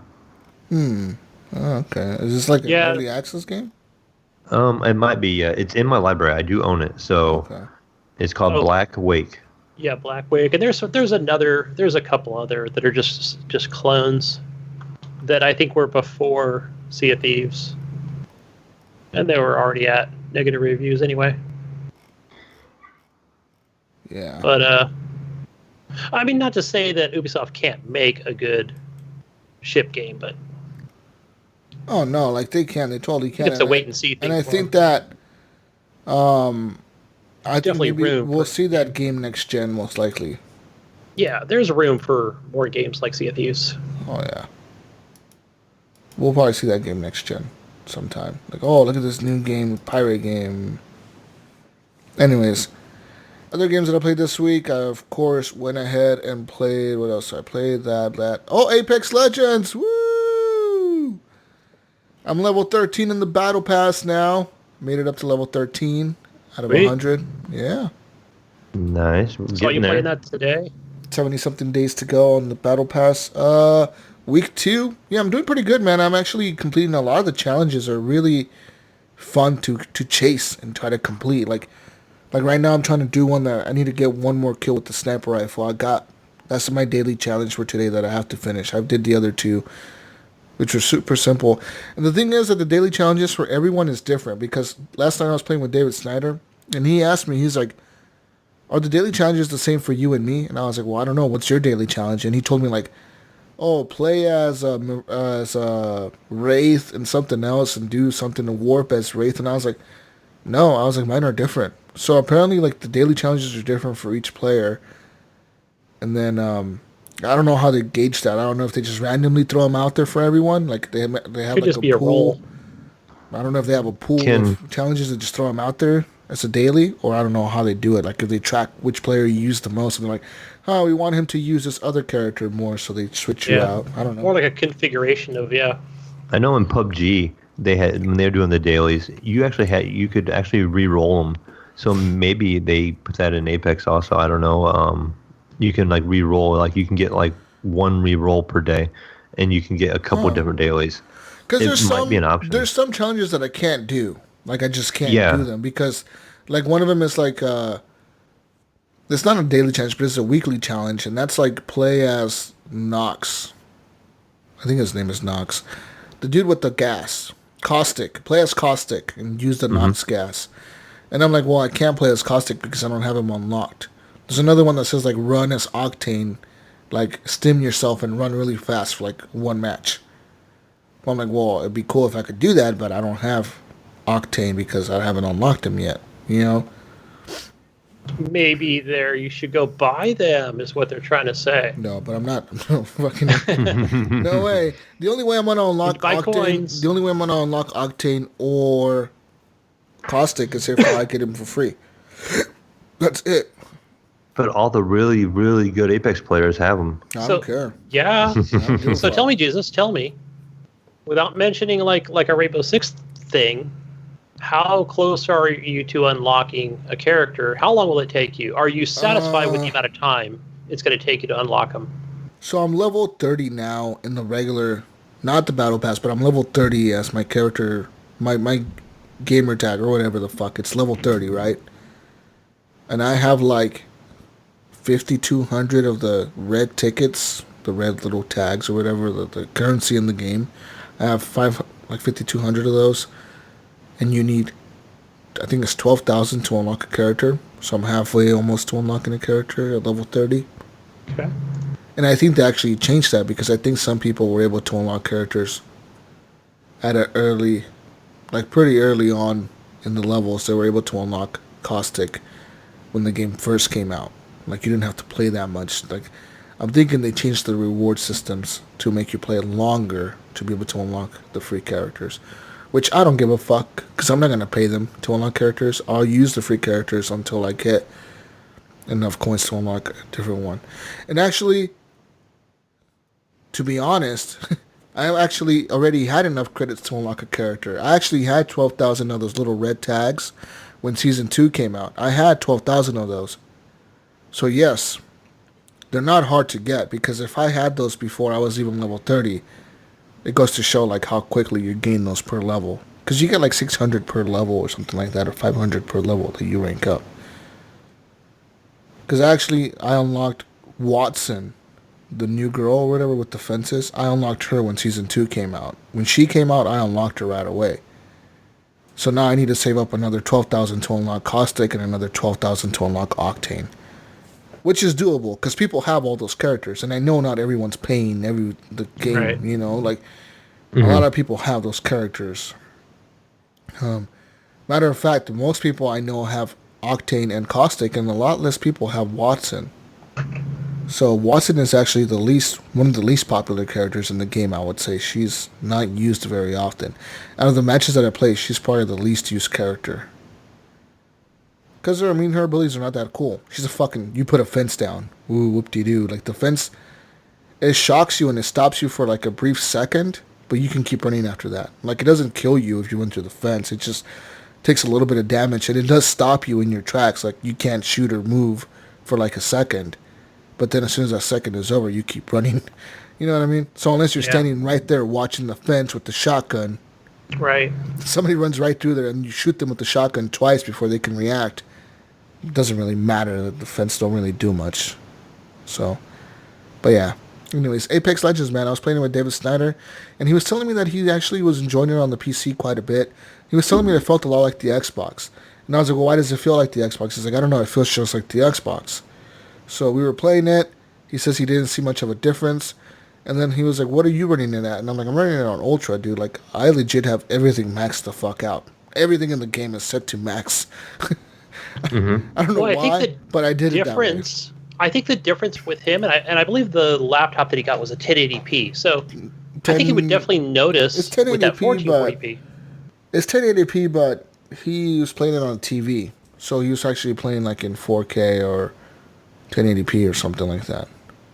Well, no wonder it's going to feel like Xbox. I mean, as far as he has a 1050 Ti in his laptop. Yeah, he was able to hook up his laptop to his TV because he was like, no way. Because he even told me, he's like, no, dude, I don't play on my laptop. I was like, well, what do you mean? He's like, the screen is too small. He's like, it's a 15-inch screen. He's like, so either he hooked it up to a monitor or to a TV. He had it hooked up to something because he was telling me, he's like, the laptop is way too small to game on. I can't see shit. It's too small. It's 15 inches. But he was telling me what he was telling me was that, like, he was like, what is your frame rate at? And I was like, well, like, when I'm in the main menu, it's 144. When I'm loading, it's 144. When I'm in game, I told him it drops to like 80 something. But I told him I am running the game like on Ultra, dude. Like, everything's maxed out, man. And he was like, He was like, how do I check my frame rate? And then he went on, like, I showed him how to, like, turn on the frame rate counter on Origin or whatever. Origin, right. And I showed him, I was like, okay, now on your top right, you're going to see your counter on Origin. I should have showed him how to turn it on, like, on the NVIDIA driver for, like, the whole laptop, but whatever. I just turned it on for Origin for him. And he was like, he's like, that's weird. He's like, I'm getting 30 frames a second on my main menu. Yeah. And I was I had a feeling you were going to say that. I was like, go to your settings real quick. And he's like, okay. And I was like, what do you have your graphics at? He's like, well, everything's like medium. He's like, I lowered some of them. He's like, because I didn't want it to be at the default because I wanted better frame rate. And I was like, check VSync. He's like, yeah, it's on triple buffer. I'm like, turn that shit off. He's like, I don't use VSync. He's like, whoa. He's like, whoa, this thing went up to like 100. I'm like, yeah, fuck VSync, dude. Like, that shit He's still going to be a little limited because the TV is only going to do up to 60 if it's a 60 FPS, a 60 hertz TV. Even though he's getting 100, he might get a little screen tearing, is what that would be called when the game is running faster. Yeah. It's trying to draw every frame, and the TV can't keep up, and it will cause a tear. But I actually think he was playing on a monitor. I think that's what he was telling me, because he had a gaming PC in the past. So I think he actually hooks up his Xbox to a monitor. So I think that's what he had his laptop hooked into, the monitor. How common is that? Because I know some people at my work that do it too. They buy their Xboxes and they hook them with the monitors. It's quite common. It's more common than you think because the Xbox One does support FreeSync. I think it supports either FreeSync or G-Sync. I think it's FreeSync. FreeSync, I believe. And actually, there's some games that take super advantage of FreeSync on the Xbox One X. Xbox One X actually enables...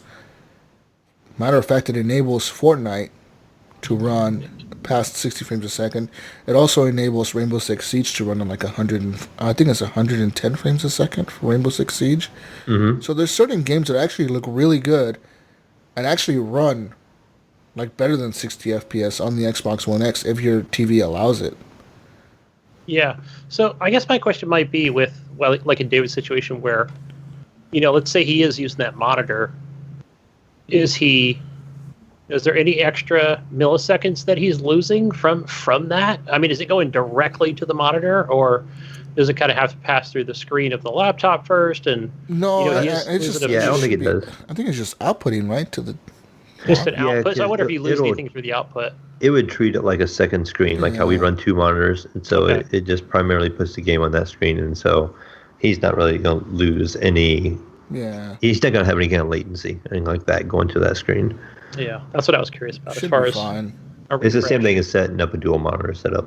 Yeah, okay, that's what I would figure. But But yeah, he actually enjoyed the game quite a bit. He actually leveled up all the way to like level. I think he was level 7 when it's said and done, and he was like level 1 when I started playing with him. So you actually get a bonus XP when you're playing with your friends. And if you have the battle pass and your friend doesn't, your friend actually benefits from bonus XP from the battle pass because you have it. Nice. So because I have the battle pass, he was actually getting like triple XP for playing with me. Because I have the battle pass. It like helps your friends out.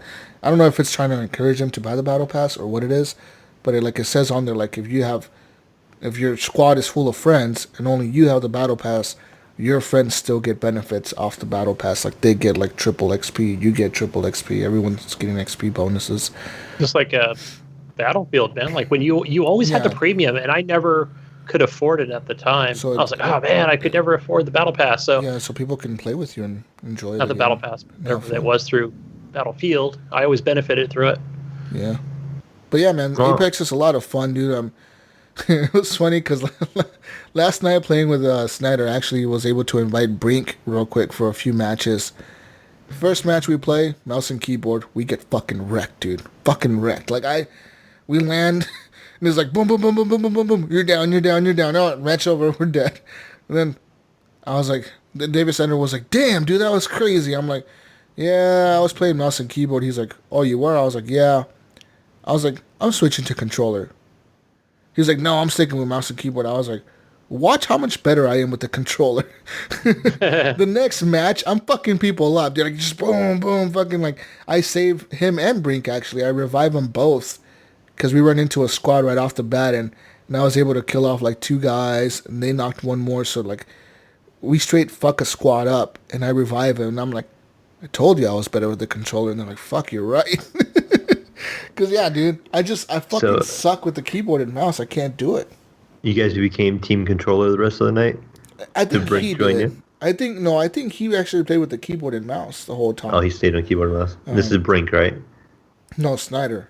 Oh, Snyder did? Okay. Yeah, Brink, I don't know. He got a new mouse. I think he got the same mouse you have, Mayo, the Logitech something, the wireless one. I'm actually not using the G903 right now. That's the one I have. I got my replacement other mouse back, and for some reason, when my boy was trying to play Fortnite with it, it would have a little bit of lag in Fortnite for some reason. And it's the only game that did it. So my boy was wanting to keep switching mice back and forth, and I'm like, I'm not going to keep switching. So we're using my other mouse. I have a Razer Mamba Elite also, so we're using that one right now. But if I ever need a backup or whatever, I have my G903 sitting here ready for me. I think the Mamba Elite, that's what that might have came with my kid's laptop, which he likes that one, the smaller one.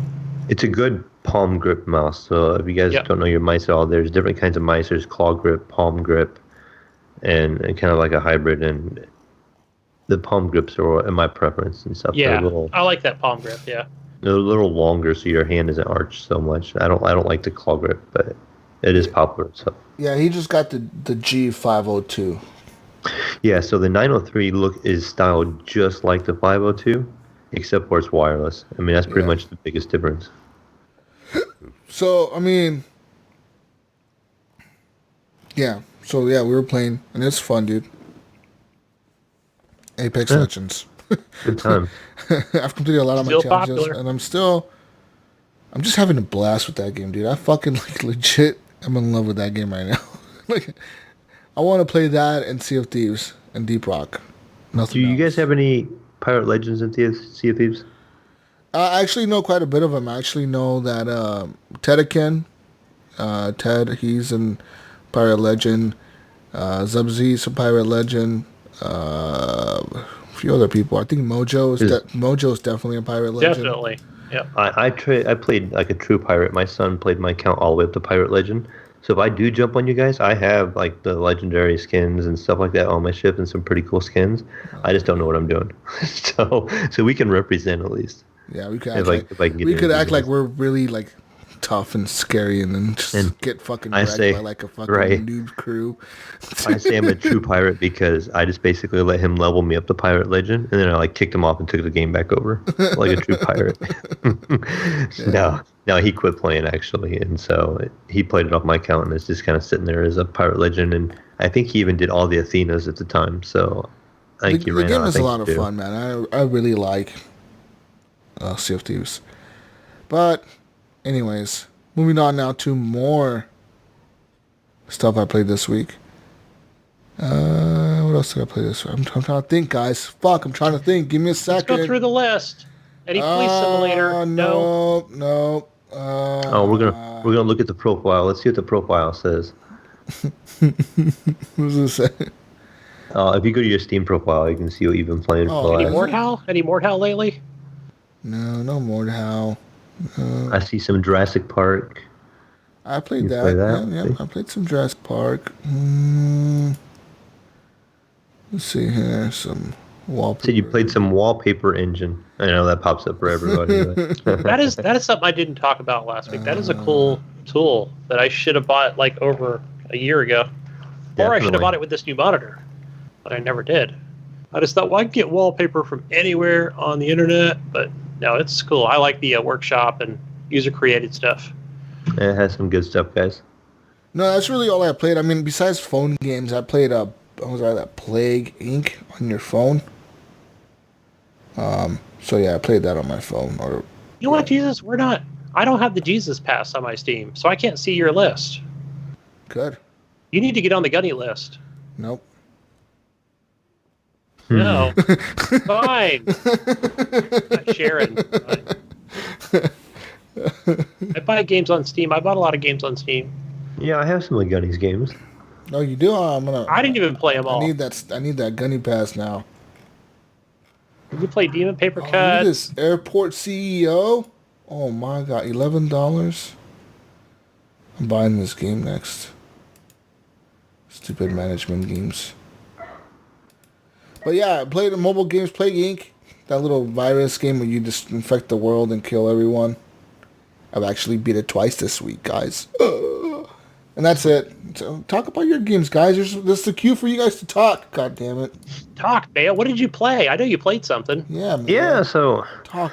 I played a lot of Deep Rock throughout the week when I could. So I had a busy work week, but every time I did have the opportunity, I think Ghost Nico or I was trying to hook up with MechMod a couple times, but we kind of just gravitated toward a lot of Deep Rock and just the fun, again, the community, just playing as a group, just kind of chilling as we are just kind of doing our mining, figuring our way through the caves and stuff, and just playing as a fun group. And just the quiet before the storm, and then the storm kind of hits. We shoot our way out of it, and That game is a lot of fun because it's just, I like the aesthetic of it. It reminds me of Sea of Thieves. And I like the co-op like Sea of Thieves. I think those games are really, I feel like as a gamer I'm evolving to really enjoying games that are co-op. You know what I mean? yeah, I'm right there with you. I went from being like a gamer that really liked competitive shooters, and don't get me wrong, I still enjoy competitive shooters. Why I like Apex a lot. And I think I'm going to enjoy Call of Duty this fall, especially with the crossplay. I'll be able to play with my Xbox buddies, PlayStation people. Everyone's going to play together, so that's going to be awesome. But, like, I really like Sea of Thieves. I like that working together towards the same type of fucking goal, you know what I mean? And everyone being, like, on the same page. And Deep Rock does a really good job with it where, like, you have to be coordinated with your scout, with your fucking engineer. And I didn't know this, but I thought you were, like, locked to picking only, like, a character somebody else didn't use. But, like, me and Nipron were both running engineer. Yeah. And I was like, why Yeah, the that fuck are you happened- running engineer? I thought I was running engineer. He's like, no, I'm running engineer. I'm like, I didn't know we could both do that. Yeah, that happened in a couple of our games too, where we had a couple people being like, we'd have like 2 scouts Yeah. and a engineer, and we're like, this is not going to go well because we have like no ammo going Yeah. down because the scout only had like 225 Yeah, rounds so, or whatever, so- and then the engineer didn't have much either. So we're getting down there and we're like, all right, this is a drop in, get what we need, and just hightail out because there's no playing around. There's no going through the ways. There's no killing everybody. It's literally just, all right, our plan is to get in, get out, and run, you know. Yeah. So it was fun getting to play, and it's fun, again, with just different members Oh, totally, from, dude. from the group and from We have Nipron in there, we have Ghost Nico in there, we It's have fun Necmod and Drax. for me to get to meet these people because I mean, obviously you probably know all these people a lot more than I do. You play more on the PC, but for me to get on there and actually get to talk to Ghost Nico and them and shit and play with them, it's actually fun to get to meet new people and game with them. New people that probably listen to the show for a bit and I'll never talk to them, but I get to talk to them and that's pretty incredible. I enjoy it. Yeah, it is. Yeah, great time. Definitely. And like I said, man, go to Mixer and watch when I'm streaming this shit because like that integration really changes the game. It makes it like different. You know what I mean? Yeah, and because you're in there and you're like, well, fuck. At any point in time now, like someone can totally help us out, or they can just fucking screw us over whenever they feel like it. Right. Yeah. Shit. We were having a blast, though. We were like, thanks a lot, Mixer people. Yeah. Or Mayo, maybe, kind of, sort of. And there was like, we were like, Mayo, log off, Mayo. There was a lot of Mixer people too, like random ones too, like people that were just like coming across the stream and seeing it. And as some people see the stream, and the thing is, I've noticed some people like that Mixer like interactivity bullshit where like they see the little trigger buttons and they just want to press buttons. It's a great idea. I've played a couple other games that have had that. Actually, Gunny, the PC version of Dead Cells has this. Yeah. But it has Twitch integration, and it makes the game so much harder. So when you play Dead Cells with Twitch integration on, they get to choose what passage you take when you leave the level. It locks the other level, so you can only go the way they tell you have to go. And then when you like how in Dead Cells you kind of build your, say if you have like a blood sword, which is kind of like if it uses the red scroll, or if you're using tactics, it uses purple. The people watching the show get to pick what scrolls you get. So they can totally sabotage you. You could be building all red, and they're giving you all purple scrolls, and you're getting no damage buffs or anything. They're trying to play through this game. And then on top of that, every time you come to a treasure chest, you can't break it open. You need the community to type in like bang, pow, pop, and stuff like that to help you break the chest open, or you'll spend like a minute hacking and slashing into a little chest to get it to open. You can eventually get it, but it takes forever. So it really changes the game. And then when you get to the bosses, more like the boss on the bridge. They call it Black Bridge. Black Bridge, yeah. The people on the watching the Twitch can control what moves the boss uses. So they can type it in and the boss will do that move. So you have to like, basically you're kind of fighting with them because they're like doing, the where he throws the flame across the ground, they may be throwing that at you a couple times, or they do it where the force field pops up around him and he jumps at you and you gotta like dodge. And I remember my son did it one time when I was playing that, and he was just trying to throw the book at me, and I got past that one, but like the next boss, the clock tower boss, he's pretty tough anyways, and he had control of him and he killed me and he was laughing at me and he's like, ha ha ha, I killed you, That would be funny. But that's another game that has the integration, and I know there's a couple other ones out there, but it's something I'd really like to see a lot more of, as popular as Twitch has become. And I don't want to see something game breaking to where like your Fortnite games and your esport games, but your other just kind of fun games like Deep Rock, player games, or where like a co-op, you can interact. It would be nice to see something like Gears 5 integrate. So I know it's an esports thing. Mm-hmm. But I'd still like to see that. Like maybe just make it single player, like integration. Throw in more enemies, more hordes. I don't know. Something along those lines. Some good. Just thinking about recent or a game that's going to release soon. Yeah. Be good for Mixer. Definitely. Another game I've been playing. We can talk a little bit. I know we talked about this before the show. I played a game called Pit People. So Pit People is what I would call a hexagonal turn-based game. It's kind of strategy. I'm trying to think of another game that would be similar to it. But basically you can move your people so far per round, and you build a little party, and you're fighting other enemies. And so basically you move all your people, and then you hold the space bar if you're playing with the keyboard and mouse, so you can play with the controller too. I know this is on console too. But it ends your turn, and then the computer goes, and they will have range characters, melee characters, and stuff like that. So you're just trying to basically outmaneuver people, double team people. You have like healers and stuff like that on your team, so that you have guys that can be healing your characters. So it's straight up strategy game. This might be in my wheelhouse. Okay. This is that turn base. The strategy games are fun and all, but where this game really, really shines is it's from the makers of Castle Crashers and Battle Block Theater. Well, yeah. And that guy, are you familiar with the announcer from like Castle Crashers and Battle Block Theater?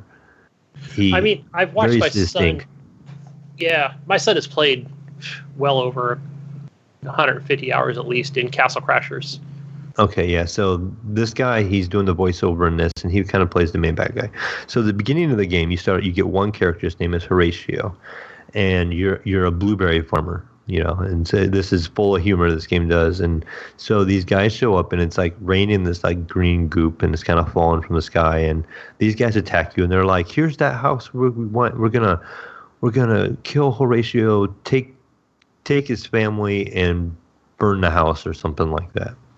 And so you kind of start fighting them off. Well, your kid comes out, and your little kid, he runs in the house then finally, and the voice actor is like this big giant bear that's like bigger than the planet per se, and he like crushes your house with a kid in it. So your guy's like, "My son," and I can't remember what his name was, but so he's really angry, and so you finish off fighting these guys on a turn-based game, and so it opens up the main map of the game. And it tells you what direction you need to go. You're going on foot, and you go and you come across this castle, and this castle is being overran by different enemies. And there's a girl there, and then her dad. It's like a princess and her dad. And so you're fighting all them guys off, and the king throws like a scepter to his daughter, and basically the king dies, and the daughter with the scepter helps fight off. So you take over control of the game because it's in like a little cutscene, and you have this girl now with a scepter, and then you have your character with like a sword and a piece of fence as a shield. You can basically fight these guys off. With the girl with the scepter now, it's almost like a little club where she has a buff against enemies with helmets on. So if you have like an armored enemy that has a helmet, then you can just hit him with that, and it does extra damage, to where the sword character does not do as much damage against the person with the armor on. So the girl with the scepter, she's hitting them, and you're doing some damage. You're trying to strategically get yourself set up to take these guys out as optimally as possible. You beat that, and it gives you a little cutscene, and like your goal is to basically go get revenge. And you go to this town, and you recruit another guy that teaches you how to guy. This guy has like throwing weapons. He has like throwing axes. And again, you just kind of do another little arena fight where you can play online matches, and they just kind of teach you about the arena fighting. And then from there, they just kind of start opening up the campaign, and you have mini quests and you have like main quests. Like one, you meet a little cup of custard, and he walks around, and he's the thing that heals you. He like throws little pieces of himself on top of you, and it heals you. And you start finding weapons like a game controller, a toothbrush, just different stuff like that, like a lollipop, and just the humor in the game. They keep throwing different things at you, and just to make it really bizarre. And you can start getting into fights. You have a free map you can run around on, and you'll see the bad guys walking around, and it almost is like Final Fantasy in that aspect. When you walk up to the bad guy, it starts an instance, and then it warps into the map, and then you see the hexagonal layout, and you each get your turn-based move. When you get down to the last person, you have a girl on your team that has like a cage, and this will allow you to strategically save one person in particular for last, and you can actually capture that person, and they become part of your team. So there is like hundreds of characters that I'm being told is possible to be caught. So you catch these characters, and anytime you go back to like your main city, you can swap out your team with you can have up to 5 people, and so you can swap out, and they all have different perks and abilities. I end up capturing like a Cyclops and another little custard person that's like a healer, And so they all have like their own abilities. Like the Cyclops can travel through water a little better, and he's kind of a melee character where some characters are range, and there's some characters that have like rubber ducks for weapons that they throw, and it's just really bizarre. Cool, man. Sound like I got to play this. I did manage to stream it. I think it was like 2 days ago, or maybe last night, and had a couple new people hop in, and they were really getting a kick out of it. And I was kind of chatting with them, and they were interacting with the stream, and they'd never heard of it before. And it's been out for a while. I'm not sure when it came out, but yeah, not sure if it's on Xbox. I know of. I think it is. Very well know of Behemoth from, but I haven't seen any gameplay. And I love Behemoth as a game company. They're, Castle Crashers, I really enjoyed. I played that on PC and beat it multiple times. And we have a lot of stuff unlocked. We have all the pets unlocked in that game. And Battle Block Theater is another really good one. And I love the intro in that. I don't know if you've ever seen it. My kid never got into that. He never got into Battle Block Theater. It was either Castle Crashers or it was called The Mall. Was that the name of the game? Was it called The Mall? I think that's the name of it from Behemoth. And that was another good, I would call it a platformer. So Pit People came out in March of 2018. So it's been out for a little while. But it's just really off the wall game. Yeah, it looks like it's that just goofy XCOM style. I just say XCOM style turn-based combat, so. Yeah, and a lot of unlockables. You can play 2-player, and you can play online against other people. Okay. So you can have a second player, and I think they can kind of control part of your team, and you can work together. So something like you and your boy can play together. Be some couch co-op. I know, even with the PC, I think it'll recognize the Xbox controller, so you can kind of kick back with controllers, hook up a couple extra Xbox controllers to it, and you and your boy can sit back and talk about your strategy and figure it out and play together and enjoy a lot of the comedy. Sweet. Just that over-the-top comedy. Yeah, lollipop is a weapon. I'm gonna win. Yeah, gotta have the lollipop. Yeah. And it even has like Uzis. I've seen like Uzis on a character. I've seen, I can't remember what else I've seen. There's some bizarre stuff. You can even get the character. You can change the heads of your character and like the armor and stuff. So you'll be wearing like a dragon mask or a Halloween costume kind of looking thing. You can have the original Castle Crashers faces put on your people, and then you can. I have a guy with a sombrero. He's got a sombrero and a picket fence and I think a sword. So you can just get some goofy combinations. And cool. And just a really neat game overall. I really, really enjoy it. It's a lot of fun. So I definitely gonna play it some more. I'm gonna try and stream it some more this week since I have some extra time to play. Did you recently purchase it?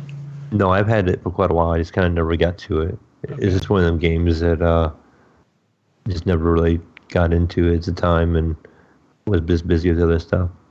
It is looks like it's $20 on Steam. Yeah. If anybody's interested in it. It says over on the Steam advertisement. It says over 100 quests, and I did see in the game last night when I was playing. It was last night. There's 179 quests that you can do. Wow. Okay. And it says there's over 1,500 unlocks. So it gives you an idea of the kind of stuff that you can. There's some serious grind going on there. Yeah. Oh, sweet. I'm sure you can get some good time in. It gets really good reviews. It's very positive with 3,700 reviews. So. Wow. Nice. And it's got a 78 on Metacritic. Good stuff. Good stuff. And if you're curious, you can check out my my Twitch page. I guess Twitch is there's the Mayo 01, and there's a VOD on there, and it's about 2 hours long. And the first little bit you can check out. It's right from the beginning of the game. I'll check it out. Yeah, I've never seen gameplay, so. That's it for me. What about you, Gunny? All right, so I did play Borderlands 2 with Johnny Nipron. I did play that on PC. So, I've had it on Xbox 360, Xbox One, Put many, many, many hours into it. So started a new character. I think I had a level 3 character when Nipron joined. Mm-hmm. And because it was only, I think it was like $5 for like the collection, the Handsome Jack collection. Mm-hmm. And I think I ended up, so I don't know if I did this wrong or not, but I just went in and chose Borderlands 2 and just put the 1 year anniversary, or it just comes with all the DLC. So I'm like, all right, I think it was like $8 or $8.79 to be exact. So I thought that would be a better deal, so I can get all the DLC. Right. So I'm not sure if I screwed that up or not. I probably did. I could have just paid the $5. But again, Steam was being weird, where it said, "Hey, that's excluded from your preferences." And I went, there's a preference tab under. I think you have to go under Steam and then under Settings. It's got to be something I hit like when I first joined up a couple of years ago. I must have excluded a bunch of crap that I didn't mean to. So I definitely need to go in and fix that. Yeah, we'll figure it out off air.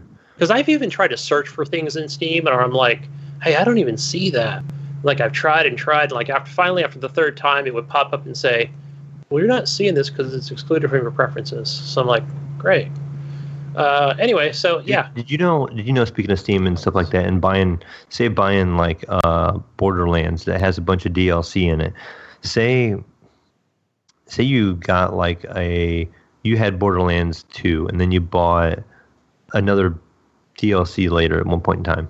Well, then you decide you just wanted to buy the Game of the Year package, but you're kind of buying the game twice. Steam will know what DLC you own and will exclude the price from that DLC of that group. So like you can lump stuff together, and if you own that DLC already, it will subtract it from the price. So sometimes you can buy like the complete package of Borderlands, but if you already own some of Borderlands, it will take the price of the base game out and the price of the DLC that you already own out of the price. Okay. Yeah, and the other thing too that was strange was that the Game of the Year edition was the $5, and I thought, okay, here, Johnny, I'll just gift it to you. And it's funny, it said, look, you can't gift this because there's something weird tied to your account with this game. I should have taken a screenshot, and I thought, wait, I can't even gift the Handsome Jack collection? Yeah, you should be able to. It said no because this is tied to your account, something to that effect. And I thought, oh, this is odd that I can't even gift that game. I can't because basically I'm purchasing it for somebody else, but it wouldn't let me. Yeah, maybe it's something to do with like when you go to purchase a game, it'll ask you if it's for yourself or for a friend, like initially before it charges your card. Right. So maybe you clicked for yourself by accident, and then it just literally locked it to your account. And No, I didn't. No, I didn't do that. It wouldn't even let me go any further. Would not let me. But anyway, it could have just been a bad day on Steam. But yeah, we had fun. It was cool. Just like, the starting area, which I still enjoy, going to meet Sir Hammerlock and just those beginning quests and playing that co-op or even single player is fun. Getting that hype ready for Borderlands 3, are you? Yeah. Oh, absolutely. That's the most anticipated game of 2019. Or is this your other game you may talk about? Is this the fix for that since you kind of finished that one, maybe possibly? Oh yeah. Are you talking about Rage 2? Mm-hmm. Yes. So I did finish that Jedi of Light. I think I told him in Discord, but yeah, finally, I finished a game, guys. I finished a game. Good job, Gunny. So it basically I beat General Cross and the credits rolled, and I was like, yes. But I had done quite a bit in the game, and there were still a few more things to finish up. And I was like, you know what? I'm kind of done at this point. I kicked his ass. It was a good fight. It was cool. Again, you're down in this area where I felt like it was just that Doom setting. All the aesthetics and art of it was like, okay, I kind of see what id Software is doing here, and I think they did a pretty good job with it. Do you think you'll ever go back to it? Like, do you think it's a game you'll pick up again that you enjoyed enough, or you beat it, now you're kind of done with it? I think I kind of want to go back. I think from what I heard in another podcast, this is a while ago when the game first came out, there's like 3 different factions. You have to get to level 7. And I have 2 at 6, or 2 at 7, and the other one's at 6. So I think I just need to take out a couple convoys. And those could be pretty fun. I did take out 2 convoys, and That was pretty cool. Like, the only thing I would say frustrating was if you only have like machine guns on your car, like a car fast enough to keep up with them, then it's gonna take a while to take out a convoy if you don't have rockets. But it just takes you a little longer. You have to keep like pulling over, stand in front of your car, repair the vehicle, get back in the vehicle, go chase the convoy. So it was a rinse and repeat of like 6 times to do that, to take a convoy out. So, but if you go to the store, go buy some rockets, it's going to be a lot easier. The other thing I found too, and I didn't even find this out to the end, or close to the end of Rage 2, is, and this is a pro tip for those of you that are playing this game or anywhere near those main missions fighting these Colossus creatures, enemies. And I want to say I fought at least 5 of them. They're exactly the same. And what it was is each time I'd go in there, and I would just unload on the character. And I think you had to hit anywhere in the head area, and it would show the hit markers. Okay, and then this is using my assault rifle. And then what would happen is it would kind of go down in this like a crouch situation, and then you had to come up behind it, and then this, like, I call it a turkey thing, you know, like this thing would pop out of its back, and then you shoot it, right? And then once that's done, like, he stands back up and he's ready to, you know, either run at you or shoot lasers at you or some shit, right? You just keep unloading on him. And I ended up fucking running out of ammo like twice. So what I found out was, and this is like towards the end of when I fought General Cross, was like, okay, I'm going to shoot him a few times, then I'm going to come up and do the ground pound. And then boom, like, he would just go down. I was like, oh shit, like, I was burning through like 300 rounds of assault ammo, then going to my pistol and leading with the shotgun. But realized I did not even have to do that. So I was spending like an extra 10 minutes each of those fights. It was still fun doing that. I still enjoyed it, but now I'm like, okay, I found like the actual way you're supposed to kill these freaking colossal enemies. So overall, do you recommend the game for people that are looking for something? I do recommend it. I think now I'm going to say, hey, if it's that $30, definitely pick it up. I still don't have fun with that driving around, you know, the world. It's not a very pretty world to drive around in, but there are some interesting vehicles. You know, some are faster than others, and it's just a way to get from point A to point B. Yeah. And again, once I was going to say, you get through some of those tutorials on, hey, you can actually jump forward and jump faster and jump higher. Like, once you kind of get through that, I would say the first few hours of the game, then it kind of, you know, then you feel like you can kind of go into an area where I found that it'll show you, like, you know, when you come into a bandit camp and it'll say, this is a level 7 bandit camp. And I never found any issues from a level 4 or a level 3 or a level 7. Like, I found them to all be exactly the same. So I was able to still go in and wreck them. I hear this game compared to Mad Max a lot. Have you played Mad Max? I did, and I did not like that game. I think what I didn't like about it, I want to say at the time, is I had a crappy TV at the time. And I think there was definitely something wrong with the TV. So I thought, okay, not only is the TV kind of make it look ugly, but I didn't like how dark it was. And I've never played either. And I did not like that game. Was so much fun, part. Dude. I love that game. And that's on Game Pass, so I might have to check that out, because I have access to it, so maybe I'll check out. Yeah, that whole driving. You know, I think I'm so used to like a Forza, or like, hey, this is cool playing like a Far Cry game. I can enjoy getting in a vehicle and going down to my next mission, cutting through a cornfield, or, you know, I don't know. It just, certain games I just don't like that open world aspect of, and some I do.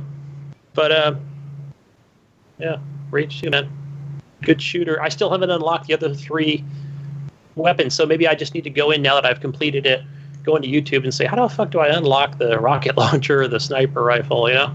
And will that make the game even more enjoyable, you know, to compel me to go through and complete the rest of the missions? So, yeah. And, yeah, like I said, we talked about Deep Rock. Oh, and I did talk about at the beginning. I do have some good news, guys. Big news. Big news. Breaking news. I sold my Xbox. What? What? No way. And I sold my Switch. Well, You Eric's serious? Switch. Dead serious. Actually, it was my kid. Well, me and the kids' Switch. You got rid of the Switch and the Xbox? Hey, so that was what's Eric gonna do? $350 right there. Okay. In-store credit at GameSnob. And what did you do with this credit? Yeah. So what I did was I just took the cash, went behind the store. I talked to this guy. Okay. Backdoor deal? In the alleyway? Well, it's kind of an alley / there's like a creek back there, and it's a safe area. It was daytime. Okay. No, I'm joking, guys. I traded it in and got me a PS4 Pro. Wait, so you legit traded in your Nintendo Switch and your Xboxes? So to be clarified, because I know everybody listening to this is like, what the fuck? No, so I had an Xbox One, an OG Xbox One. Okay, OG Xbox One. That I bought for my son back during launch. So what would this be? 4.5 years ago? 4 years ago? Yeah. 4.5, 5, some shit like that. 7 years now? 6 years? I don't know. And he never played it. Okay. He said, "Oh, I'm a PC gamer. Fuck the Xbox." So I would just turn it on, and I might play a game every so often. It collected dust. I just kept it updated. So, yeah. So I took is this that. partially Eric's PlayStation then? Yeah, I guess it would be, right? Because that Switch was really, that took some doing, because the wife made it very clear when she bought that for me that it's yours and it's Kyle's. It's your son's. Okay, so you had to convince your son to trade in. I had to convince him because he liked to play Dead Cells, but that was only on vacation. That was the backdoor deal he was talking about. That was the alley deal. He had a son in the alley, and they were talking about it. He only really played it on vacation. Like, he's not like he's playing that shit at home or anything. He played it twice. Matter of fact, I even turned it on today, and I'm looking at it, and I'm like, okay, so there's Super Mario Maker 2. That's out. I thought I got a demo. I thought I heard somebody, but I don't see a demo for it. I was really disappointed. And the other one that comes out, I think, on... When does it come out, on Monday or Wednesday, is Marvel Ultimate Alliance 3. I don't know the name of the game, but that's going to be a Nintendo exclusive. But I would give it 6 months to a year before it's not, and it'll be available everywhere. Just my take on it. And so I was like, do I just want to wait till Tuesday and keep switching? And I thought, fuck that. I've been wanting a PS4. I want to play their exclusives. And... yeah, so I traded that in, and the one game I picked was God of War. Because Eric talked about that game so much. You talked about that game so much. Yeah. And I thought, damn it, it was either going to be that or Spider-Man.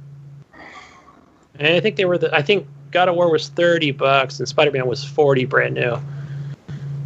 Yeah, and you're going to like it, dude. You're going to like God of War. I know, I can't wait. And so... it's still sitting here. Everything's in the box. I just got home and we started recording, so everything's in the wrapper. And I just got to hook that up to my OLED TV. Mayo, I know you said that. OLED. I know that you said that your friend has that configuration as well with the OLED TV, and it's not looking so hot. So he just said that some of the background he said it was either grainy, or he said like the distant background you could see it looking kind of fake. Like the game looked great all around the character, but like the backdrop almost kind of in the game had like a fake look to it, he said. And he's a huge God of War fan. He is a huge Sony fan. So like for him to even say anything bad about anything on it kind of surprised me. So it must be something a little noticeable there, but I don't know. I have seen stuff like that. I don't know if you guys I thought I could see that in Black Ops when I was doing the Battle Royale beta when it came out. Like the game around your character looked fine, but the background, like the distance, the draw distance, like on the PC, you kind of get used to that draw distance. It looked like it was like a watercolored painting farther out. And maybe that's what he has, something like that he's seeing. But that's something that kind of bugged me with the Call of Duty at the time when it was in beta, the Battle Royale. It had that like real, oh yes, yeah, funny looking far background, and I did play kind of used to the draw distance, and even on PUBG, you know, as bad as PUBG could run, and it runs better on the PC. You didn't have it. You could just see as far as you could see, and the game was rendering as far as you could see.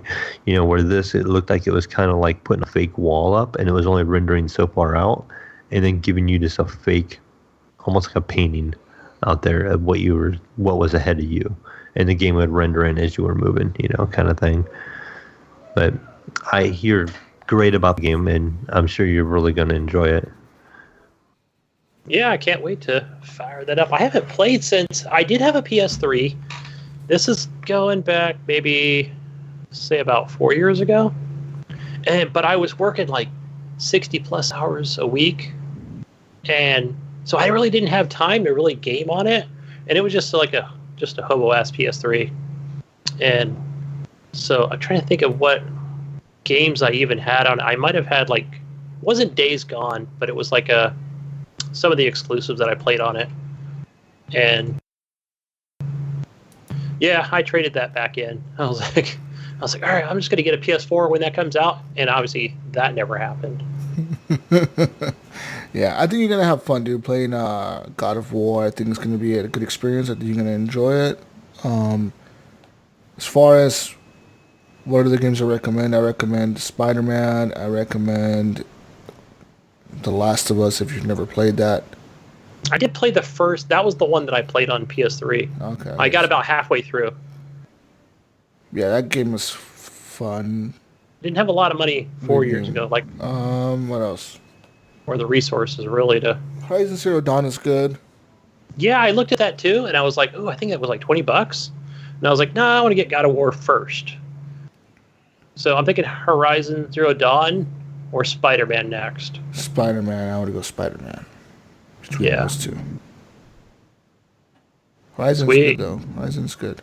Yeah, but you're going to enjoy God of War. It's so fucking good. Like, the first time you play that thing, dude, and go through it, you're like, holy shit, this is incredible. And then, I don't know if I could do it a second time. But the first time you play through it, it's like, whoa, man. You know what I mean? I'm thinking everything you guys have talked about and every review I've read, from the voice acting to the story to the combat. It's great, dude. It's fucking awesome. Like, the feeling of the axe coming back to you, and the combat is... And then the cool thing is, like, a lot of the cutscenes are...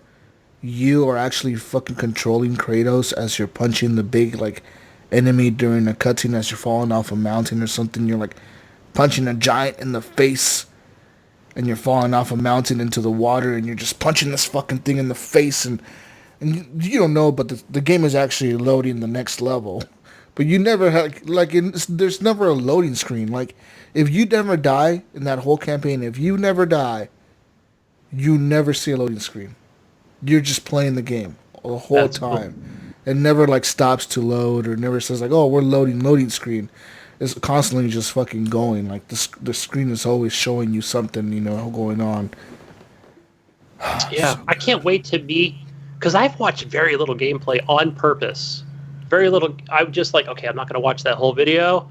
Oh, like, I already know, like, eventually I'll get a PS4 to play this. So, yeah, I can't wait to talk more about that. And so the other game I played, guys, was I only played a little bit of it, but it's called Phantom Doctrine on Steam. And this is like in that XCOM style. This may want to get you on the Gunny pass here, Jesus. It's not as good as an XCOM game. It doesn't look as good, but it is that turn-based style combat. And yeah, you could either be like CIA or KGB. And those, like, you choose one or the other when you first start off on the campaign. And so you can go in like CIA, and you're there to steal documents or take pictures of documents. Like, it's set in probably like that 1960s, you know, Cold War era style of gameplay. And yeah, so I just kind of went through the first mission. I think I chose baby mode. I thought, okay, I'm just going to experience the game, and I got wrecked the first time I went through. And then I was like, okay, fine, I can just reload it or restart it. I restarted it and actually made it through and had a better time playing it. So now I'm at the home base and looking at all my character stats and seeing what's what's next on the horizon of what area I'm going to go to next as the CIA. Does this have like, do you know if it has like character like progression where like, like in XCOM where you level up your characters you use often and they start getting maybe like more XP and abilities and stuff like that? Do you know if it has anything like this or? Same exact, just like XCOM, yes. Because there were a few things where I chose one of like the team leader, and like I think he got hurt the most, and so he's in the infirmary, just like XCOM. And because I was looking at like what weapons he can carry and what his abilities are, and I was like, okay, I see, I have to level him up first. And so then obviously the next thing is going to pop up on the screen is, hey, you got a new member who joined the team. And you can go in and recruit members, like once you earn enough points, credits. So same thing. And they do have that, there's sort of that meta game too, just like in XCOM where it's, you fly your ship, or in this case, it's going to be, your jet, CIA jet, to this location to gain more intel, throughout the world. And that part was pretty easy, and I want to say that was a little cheap because it's just like you're not earning much points or learning, like you would. It's not the announcer guy like in XCOM 2, So, yeah, I'd say it's more like an A game versus a AAA, but it's still fun. Yeah, I enjoyed it. Definitely gonna play more of it, more espionage. Huh. Maybe play like a few more rounds, and then I'm going to switch to KGB and see what that story's like. Mm-hmm. See them, watch them infiltrate parts of the U.S., go to the embassy in France. Anyways. That's all for me, Jesus. Anyways, Gunny, what the fuck are you doing with the PlayStation? What am I doing? I'm going to get that VR this holiday. Don't tell the wife, So that's my plan. Right? Are you guys gonna, what's gonna happen, right? So Jesus has PlayStation VR. Yeah. Gunny is gonna eventually have PlayStation VR.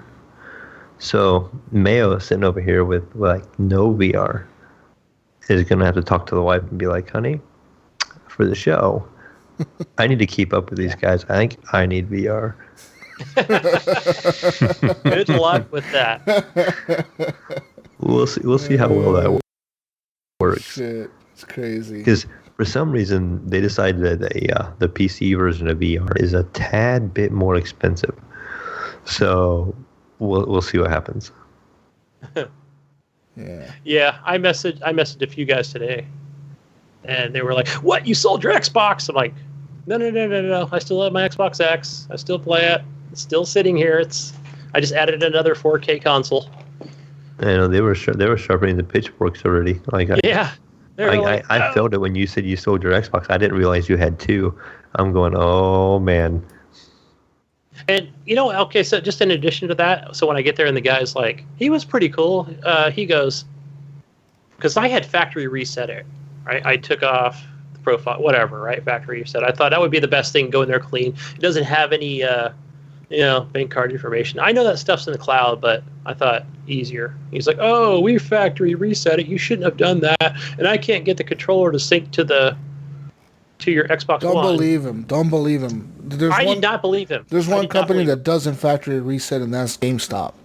Because I've seen people buy like consoles and shit, and they'll turn on the Xbox, and next thing you know, like 500 games are downloading onto the console. I'm like, what the fuck? And the thing is, that console was set to somebody's home console, and the person didn't reset it. Like, they didn't factory reset it and remove it off their account. The best way to remove a console off your account is to go to your Microsoft account on the website and remove devices that way. And it will disable the account. It will disable that console from getting your shit. Oh, I think I need to do that. But I'm glad I did it, because then he's just like, oh, well, yeah, we were going to do it anyway, so you probably shouldn't have, because now I said, dude, I'm telling you, I did it, I factory reset it, turned it back on, the controller worked even fine, and I even did an update. And I did an update with the controller. It's not working now. I'm just like, okay. So I already knew in my mind that if he came back and he just like, well, I can't do anything with it, then if he wasn't going to give me anything, I wasn't going to go through with the deal. Yeah. But no, ultimately he goes, I think it was like $100, like credit. I thought, okay, I know the website said 125. I said, but I'll take it for 100. Yeah. Since it has been sitting there 4 years, I knew they were going to give me less, and everything was in perfect condition. The Xbox, the controller, I had all the wires for it. Everything was fine. I mean, obviously, I didn't have the original stupid Kinect, but it's not like that mattered because nobody cares about that. No, and they're going to give you $2 for the Kinect. Switch was in mint condition. How much did they give you for the Switch? I'm curious about that. That was $200 because it was $225 on the website. Said, all right, we give up to $225, and then I had 3 games with it. I had Dead Cells, Mario Rabbids Battles, and Zelda. I had Link. Yeah, Zelda. So. Did you get $200 for the Switch itself or with the games? No, just the Switch itself. Okay. They gave me $200. I was like, cool. That's actually pretty good. Yeah, it's only what, $100 less? Yeah.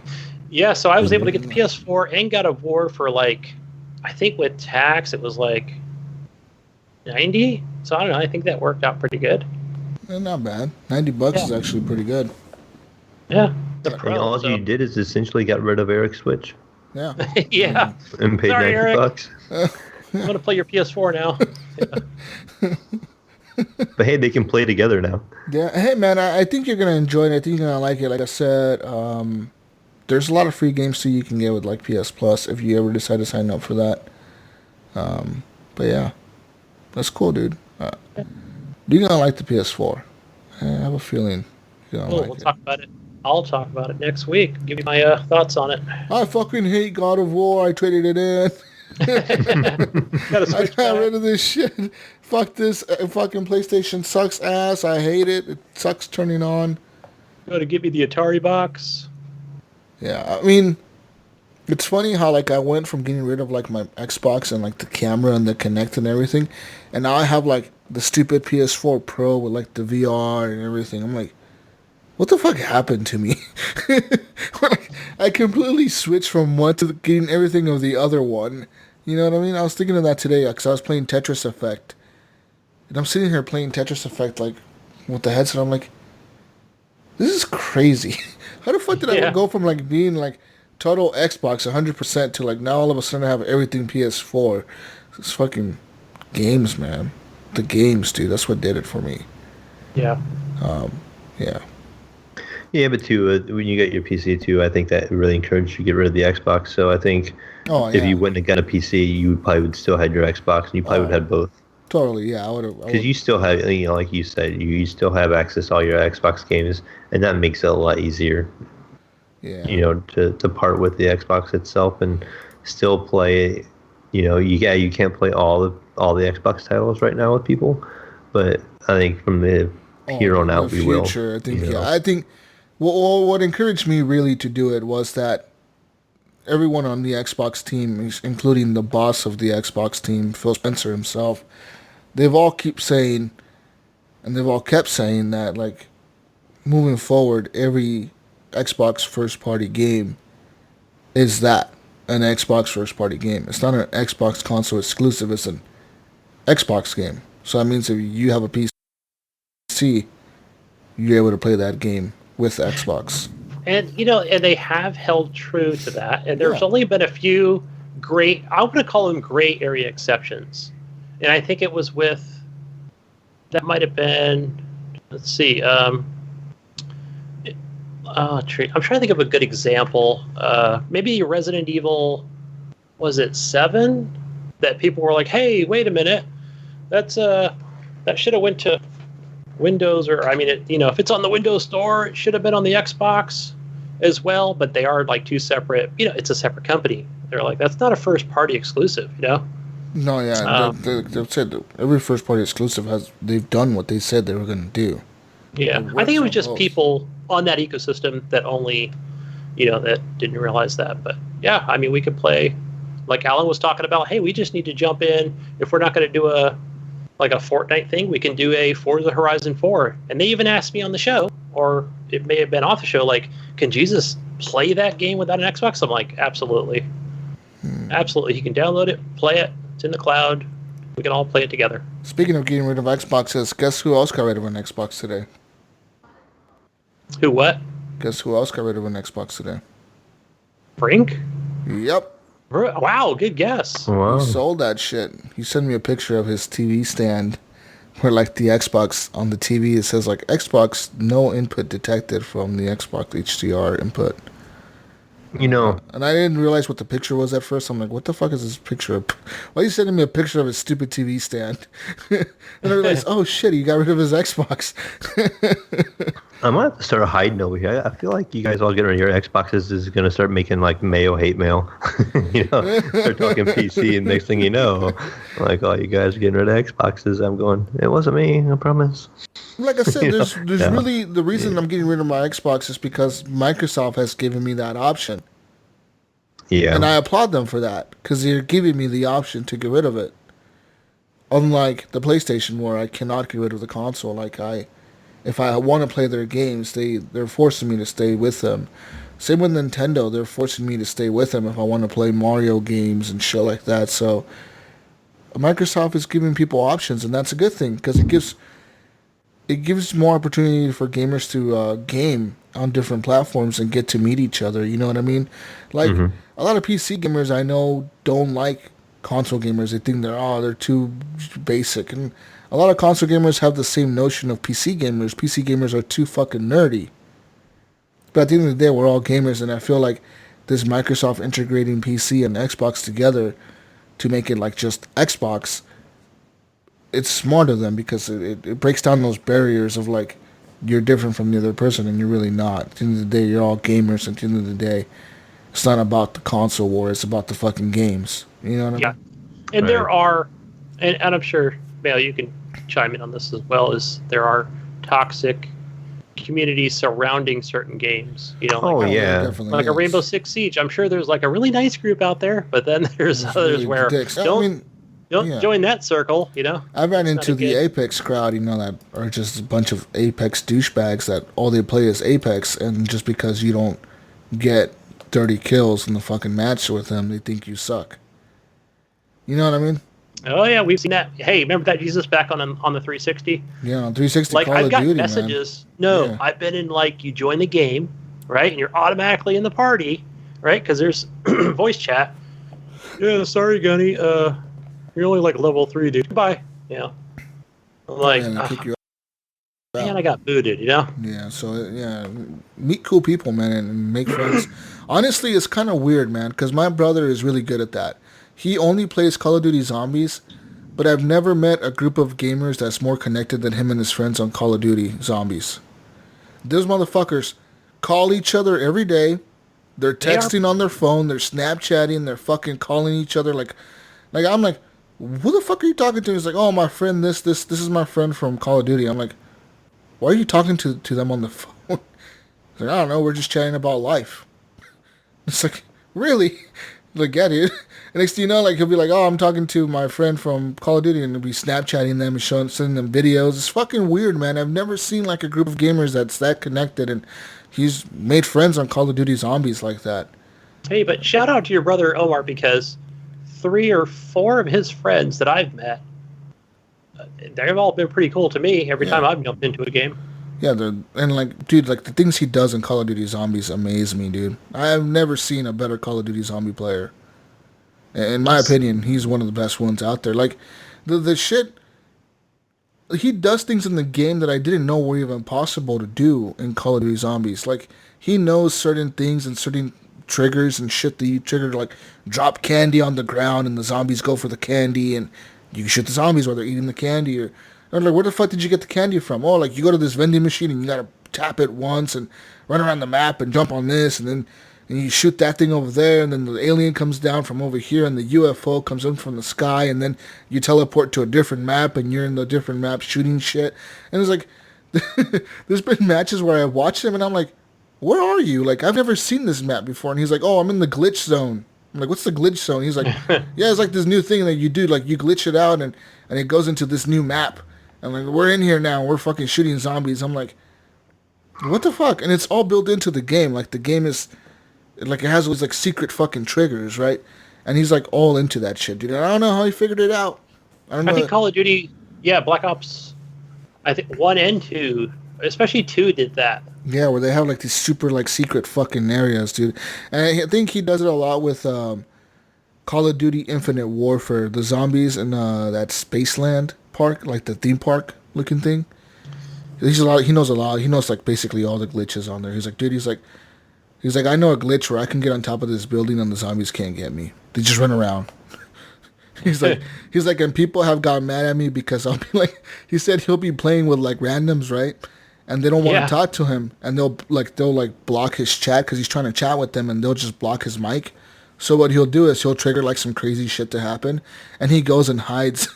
And the zombies can't get him, and he's like, everyone rage quits because like everyone's down, and he's just like camping on top of this building, sitting with this gun, like changing his gun and reloading his gun and just like shooting in the air. And he's like, people get mad at me. He's like, they rage quit and send me messages. He's like, but fuck that. If you're not going to talk to me, why am I going to help you? Right. So he makes them rage quit. I'm like, you fucking dick. But yeah, man. Call of Duty Zombies, dude. Something else. I wish I could be as good as him in that mode, but I'm not. Not even close. Not going to lie about that. Yeah. Practice, I guess. I don't even know if it's that. I think it's just like meeting the right people to teach you how to do this shit, and you learn it or something. Yeah. But I mean, I'm not gonna lie, he's fucking good, dude. I am legit surprised. He's actually got people that are offering him money. They've offered him money to like teach him, like teach me how to do this glitch. I'll pay you money. I'll send you like an Xbox Live card or something. He's like, nah, like it's cool. I'll just teach you, man. Like, don't have to pay me. It's a fucking game. You know what I mean? Right. Like, it's a fucking video game. I'll just teach you how to do it. Kind of like he could be like one of them, like on the YouTube videos where they do. They'll have the pro. They'll pay the pro to play them, and then they'll be better than the pro or whatever. And they'll be like, "Psych," and you'll start killing him or something, or teaching him stuff. Yeah, he's really good at that, man. The zombies. I mean, he's not good at the multiplayer. He sucks at the multiplayer, but at the zombies, he's able to fucking do that shit, figure it out. But yeah. Can't believe Gunny got a fucking PS4, man. Yeah. I don't believe. I know. You. I'm looking at it right here. Show me the PS4, Gunny. Put it up. You to don't the camera. believe me? Put it up to the camera, Gunny. Wait a minute. Hold on. You motherfucker, you. I want to see this shit. All right, here it is. Wait. Yeah. Here. Yep. Look at that beautiful thing. There it is, man. Right there. Yep. See it? What? What the fuck is this? A fucking sign that says PS4? Where's the PS4, you motherfucker? Okay, he's gonna go get it, guys. He's getting it. He's reaching over. He's throwing it on his back. Yeah. Woo! Look at that. And God of War, brand new copy. Even he didn't even get the used one. He got a brand new one. Brand new. Well, because it was on sale. How much was it? Well, no, he goes, oh, no, this one's on sale for $19.99. Oh, that's cheap as fuck, dude. And then he goes, oh, no, it was like Assassin's Creed. And I go, well, I already have that game on Xbox. So just give me the God of War for $30. 30 is good, though. 30 is a good price for that game. I would have paid 60 for it again, honestly. Because I've seen Spider-Man on sale for $29. Actually, I've seen Spider-Man on sale with like the whole DLC for like $25. I think that's how I ended up buying it. I got it for like $24.99 on one of the PlayStation sales. Hey, Jesus! I got it super good. What's up? Wait a minute. Isn't there like a PS4 share thing going on? Do you have digital games? I have tons of digital. All my games are digital on PS4. I need to get on that Jesus Pass. Okay, I don't know how to do that on the PS. We'll have to figure it out. I'll YouTube it and I'll call you. Hell yeah. Yeah, there's a way though. The only games that I have physical on my PS4 are my VR games, which is like Firewall, 0 Hour, and the demo disc for VR. But that's really it. Sweet. Yeah. Yeah, I've heard you can do it. But anyways, let's get into the news. It's news time. Woo! Moving on to the news here. The Nintendo Switch news. Speaking of Gunny getting rid of his Switch for $200, Nintendo has unveiled a new Switch Lite. The Switch Lite is going to be released on September 20th, the day of the Area 51 event. So, we're gonna go to GameStop. We're gonna pick up some Nintendo Switch Lites in the Jeep, And then we're going to go down to Area 51, Gunny, with our Switch lights. Sweet. I'll leave the PS4 at home. You know what, Gunny? We're going to totally do this. We're going to be wearing like our T-shirts or sunglasses, and we're going to have the top off of the Jeep. You know, I'm going to be standing on the back of the Jeep with like my Switch. We're going to ride all the way there standing up on the Jeep. And then Mayo's going to be hanging off with no door on. We're going to rip the doors off the Jeep. Yeah. Are you going to be driving, though? Because like I said, I feel like we're going to get stuck. You're going to be driving, Mayo. Okay. We're going to rip off the doors on the Jeep. We're going to have no doors on it, no top. Just driving full speed. We're not even going to use the road. We're going to use the desert. We'll be just driving across the desert with fucking... playing our Switches. Yeah. Hell yeah. Fuck yeah, Gunny. You down? I'm down, man. Let's go. Motherfucker. So, what do you guys think? I've seen a couple people complaining about the price point. The Nintendo Switch some people Lite? are saying 200 is too much. Yeah, what? No. 300 was too much for a lot of people. Well, for so the now light, 200 for is the light too much? version, because they're like, you're not getting the docking functionality, and you're not getting the ability to remove the Joy-Cons. Big deal. So what? I think it's a good price point, actually, myself. I actually had a guy at work talking to me about this today. He actually plans on getting one because he has not bought one yet. And so they decided to go ahead and buy the Lite because it's only $200 because they plan on only using it as a portable device anyways. So, I was like, I definitely would too if it was me. Because I hear it doesn't even look real great docked anyways. Like, most of the games aren't real great on the TV. Again, I could be wrong. I know, Gunny, you've had it, so you would know. But I hear, most people just have it for the portability anyways. Right. Yeah, and, I would have to see it like firsthand. Going from that 5.5-inch screen to from going down from a 6.2. Again, this is for that younger crowd anyway. So. Oh, so it has a smaller screen then? Yeah, 5.5 inches compared to the regular Switch's 6.2. However, it does have a longer battery life and a D-pad instead of a directional button. Yeah, so the D-pad looks actually way better than the one on the Switch, because the Switch is just buttons. On the Switch Lite is actually a D-pad, and personally, I actually like the look of the Switch Lite. Like I said before on the podcast, where we were talking about the leaked images, it looks like a cell phone with like fucking controllers. You know what I mean? Like, it looks pretty good to me.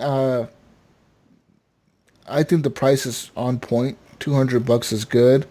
Do I think that the price could have been lower to $150 and then maybe later on lower the Switch's price to $250? Maybe, but fuck it. I mean, it's Nintendo. They're going to do whatever they want because they can. So they did. Yeah, and so maybe, hopefully this holiday, November, you could probably get a regular Switch at $249. Maybe.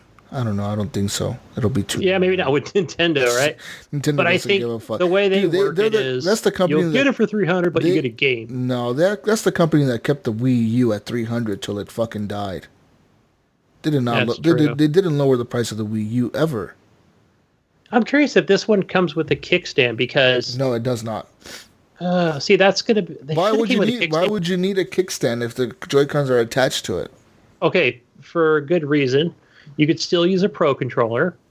I don't know who would. I guess if you're like a serious, Switch user. Why would you use that? Depending on what, I don't know. If you're playing like what's the hell's the name of that Battle Royale game that's on there? The Super Smash Brothers. Would it be better played with the? Don't need it. I don't know. Unless you're just really good with, You don't fucking need it, man. You don't fucking need it.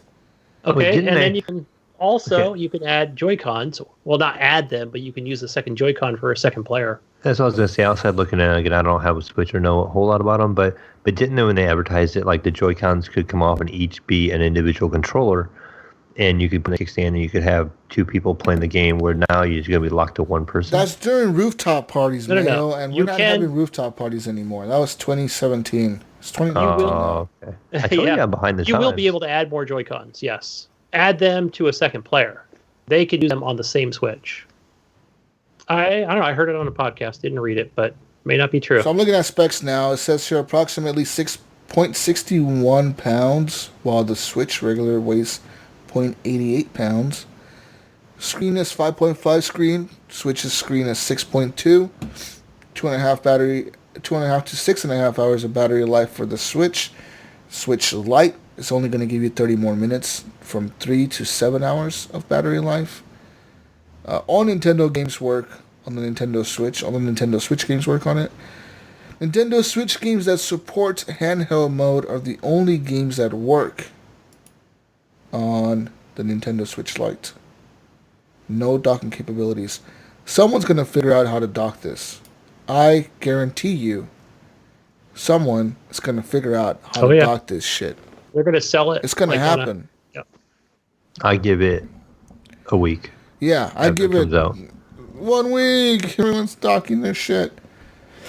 Someone's going to solder something and it'll be like, look, it fits right into the docking port for charging. So it says here that so the games that will not work on the new Switch is going to be Super Mario Party 1-2 Switch, Nintendo Labo, ARMS, Fitness Boxing. The Just Dance games won't work on it.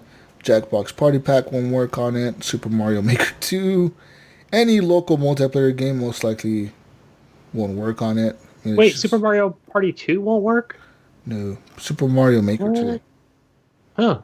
That just came out. And also any game with the vertical display option. So like if you were playing that one game that Ryan plays, the stupid pinball game on vertical mode.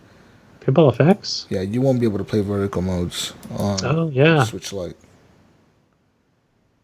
Maybe, I don't know, because it says here you can attach separate Joy-Cons.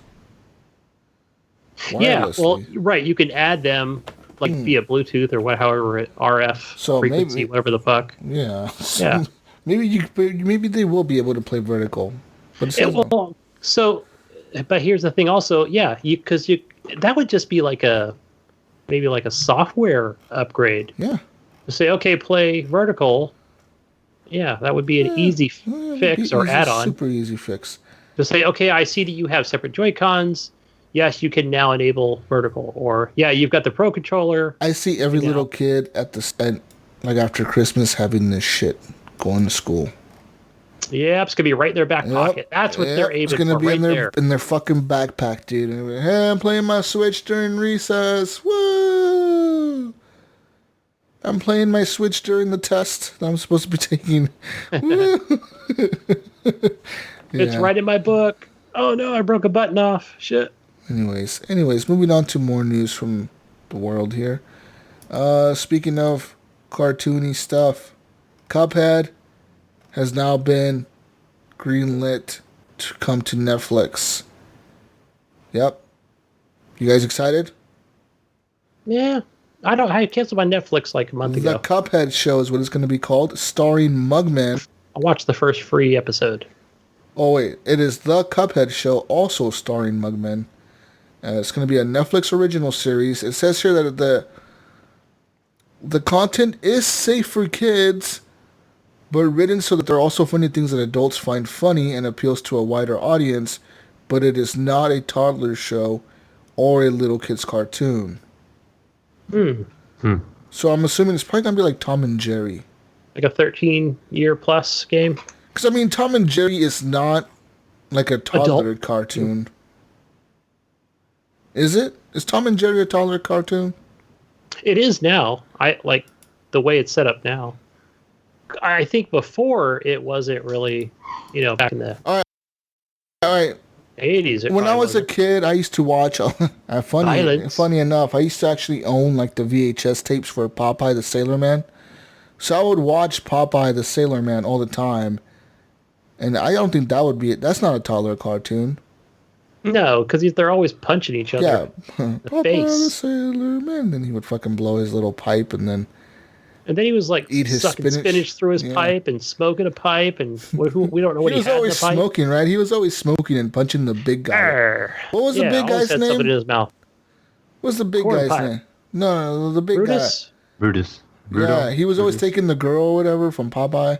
Yeah, he was like kidnapping girls. What's the girl's name? Oh, Olive. Olive. Yeah, Olive, right? Who had the hamburgers? The big fat dude. I remember that episode. I had that one with the hamburgers, and the dude opens up like the little hamburger shop. Yeah. What would you say? Hamburgers on Wednesdays or something? Or I'll give you a hamburger Wednesday or something. And then the little kids I think they're Popeye's nephews, aren't they? Or like, are they his kids or his nephews or something? They would go to the burger nephews. shop. Yeah, they would go to the burger shop and eat the burgers, and Papa would go. We'd be like, "No, you guys need to eat spinach because spinach is better for you, and you're gonna grow strong with spinach." And they're like, "Fuck you, we want hamburgers." The hamburger guy was Wimpy. Wimpy, yeah. Wellington Wimpy. Oh man, Popeye cartoon was legit. I missed that cartoon, man. Popeye cartoon. We need to bring that back as a Netflix original with Cuphead. Did you guys like the Cuphead game?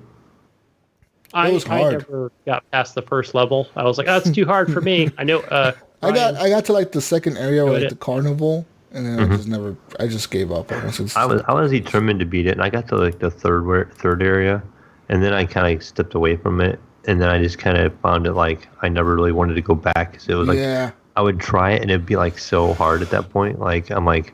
I almost feel like I need to start over and play it all again to get to that point and try to beat it, because like jumping back into it, it just didn't even know what was going on. I didn't remember like what abilities I had, unlocked and planned for and all that stuff. Yeah, but yeah, are you guys excited for this new Cuphead cartoon coming? No, I'm not. I'm gonna watch it. I like cartoons. I am excited for the support. The fuck, you motherfuckers! I think it'll look great. Wait, I'm too old. Old people don't watch cartoons. Is that what you're trying to say, motherfucker? I don't know. Again, I don't even watch TV. It's not Rick and Morty, man. Come on, Jesus. Oh, Rick and Morty is the shit. Rick and Morty's coming this fall, guys. New season 4. I haven't watched an episode yet. Rickety Rick, motherfucker. I'm Pickle Rick. I'm gonna love that shit. Or he turns into Tiny Rick and he becomes a teenager and goes to high school with his grandkids. I'm Tiny Rick. Shit's so funny, dude. It's a funny fucking show. You gotta watch it, Mayo. Even I got my coworker to watch it, and he's like fucking 40-something. He's like, I thought you were full of shit when you kept talking about Rick and Morty. He was like, but one day I just started watching it. He's like, and next thing you know, it like 6 hours went by of me watching just Rick and Morty like late at night on Adult Swim or something. Mayo, no, I think it is. It's a good show. I think it's family safe for the most part. Okay. Yeah, and it covers a lot of topics like gaming and shit too. Like it's kind of weird. Yeah, if I get some time, I'll try to check it out. But usually, if I get spare time, I'm sitting over here in front of the computer. On Hulu. So. It's on Hulu. That's a Hulu exclusive if they got.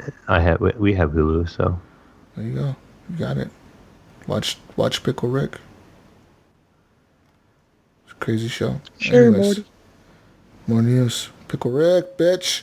Gears 5 tech test.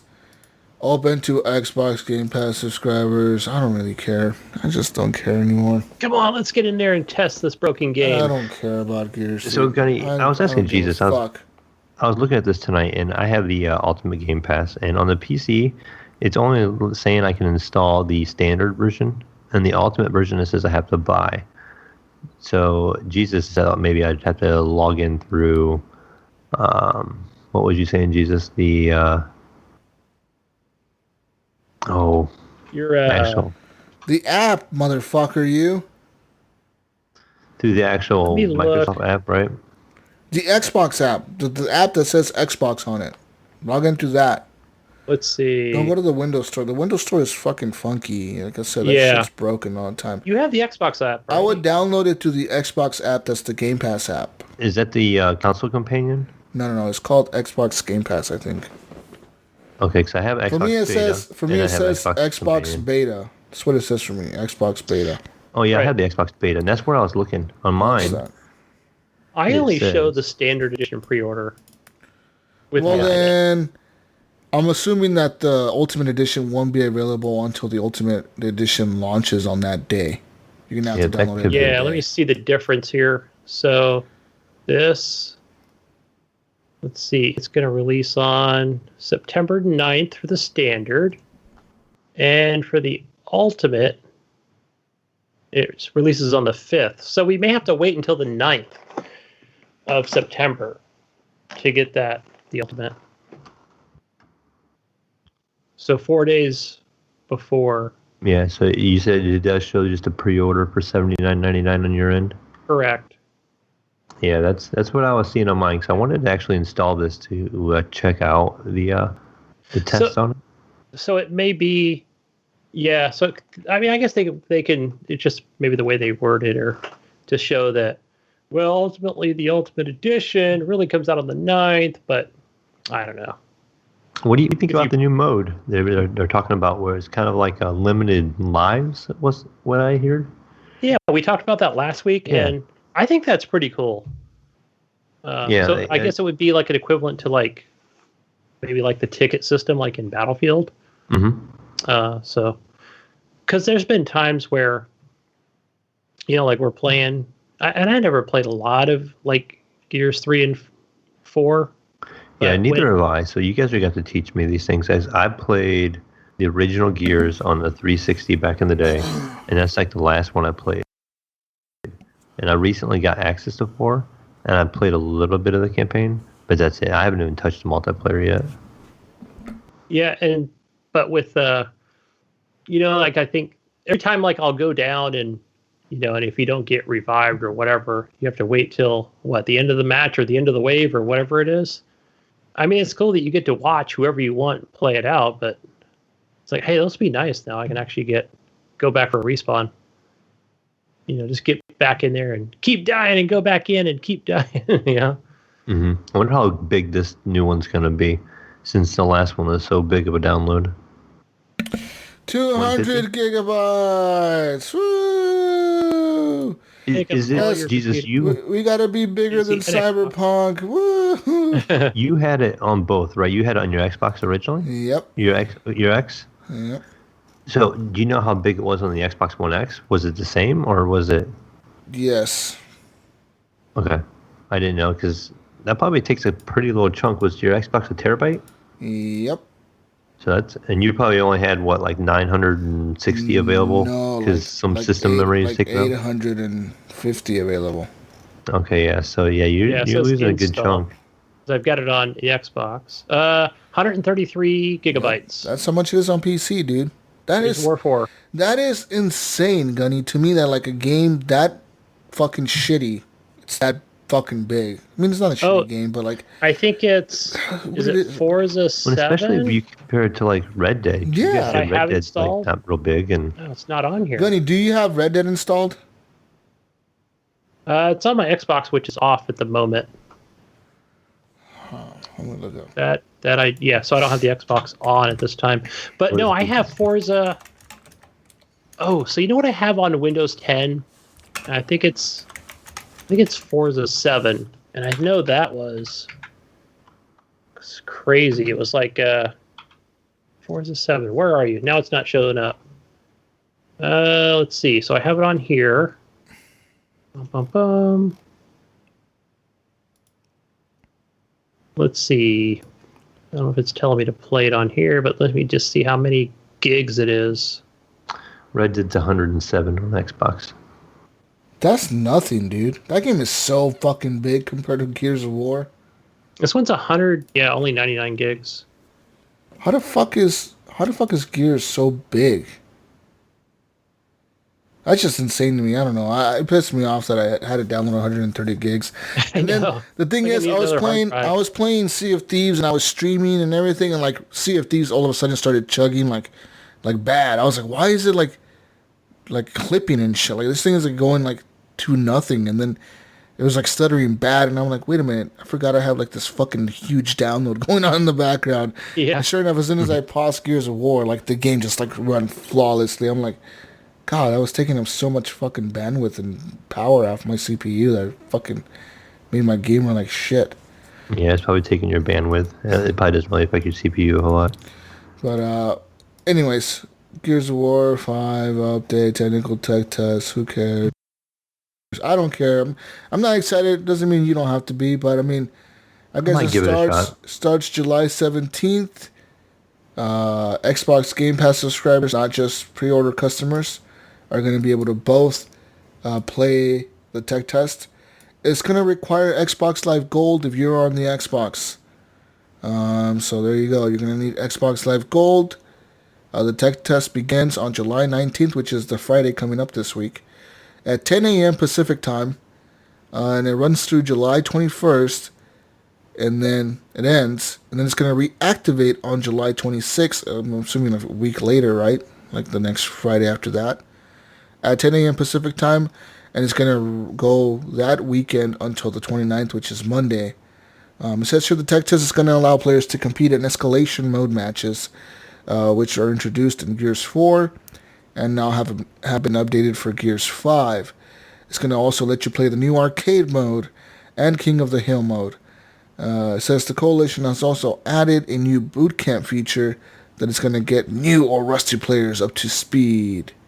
Yeah. Yeah, that's what I need. Also, the tech test is going to come with the Tour of Duty feature, which will let players earn a special banner and weapon skins by completing certain challenges during the beta or tech test. Not a beta, this is tech test. Anyways, there's that. I'm not interested, but whatever. If you guys are, get to downloading. Probably like 200 gigs or something. Yeah. And you get to play you get to play 10 gigs of it. Megmod will join the tech test in 2 years. Right. Yeah, hopefully he started last year. Hopefully he started the download at E3 2016 to get it by now. You got to download all 200 just in case you use any assets from any of those 200. Also, ladies and gentlemen, Minecraft Earth has now began its closed beta signups. It is now open for anyone to sign up.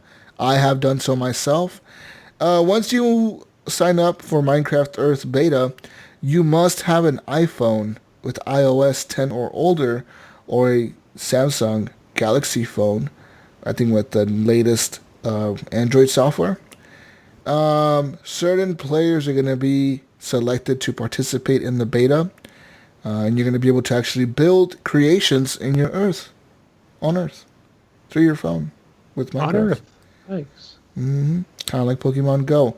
Also, by participating in the beta, or even, I think if you sign up for it or participate in it, you're going to get a special exclusive Minecraft Earth skin for your character.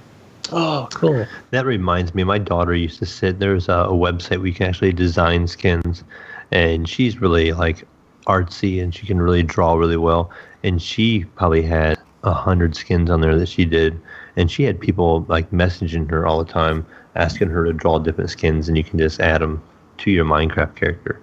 So she was doing like different characters from like the Hunger Games, and there's all sorts of characters that she was making with pixel art.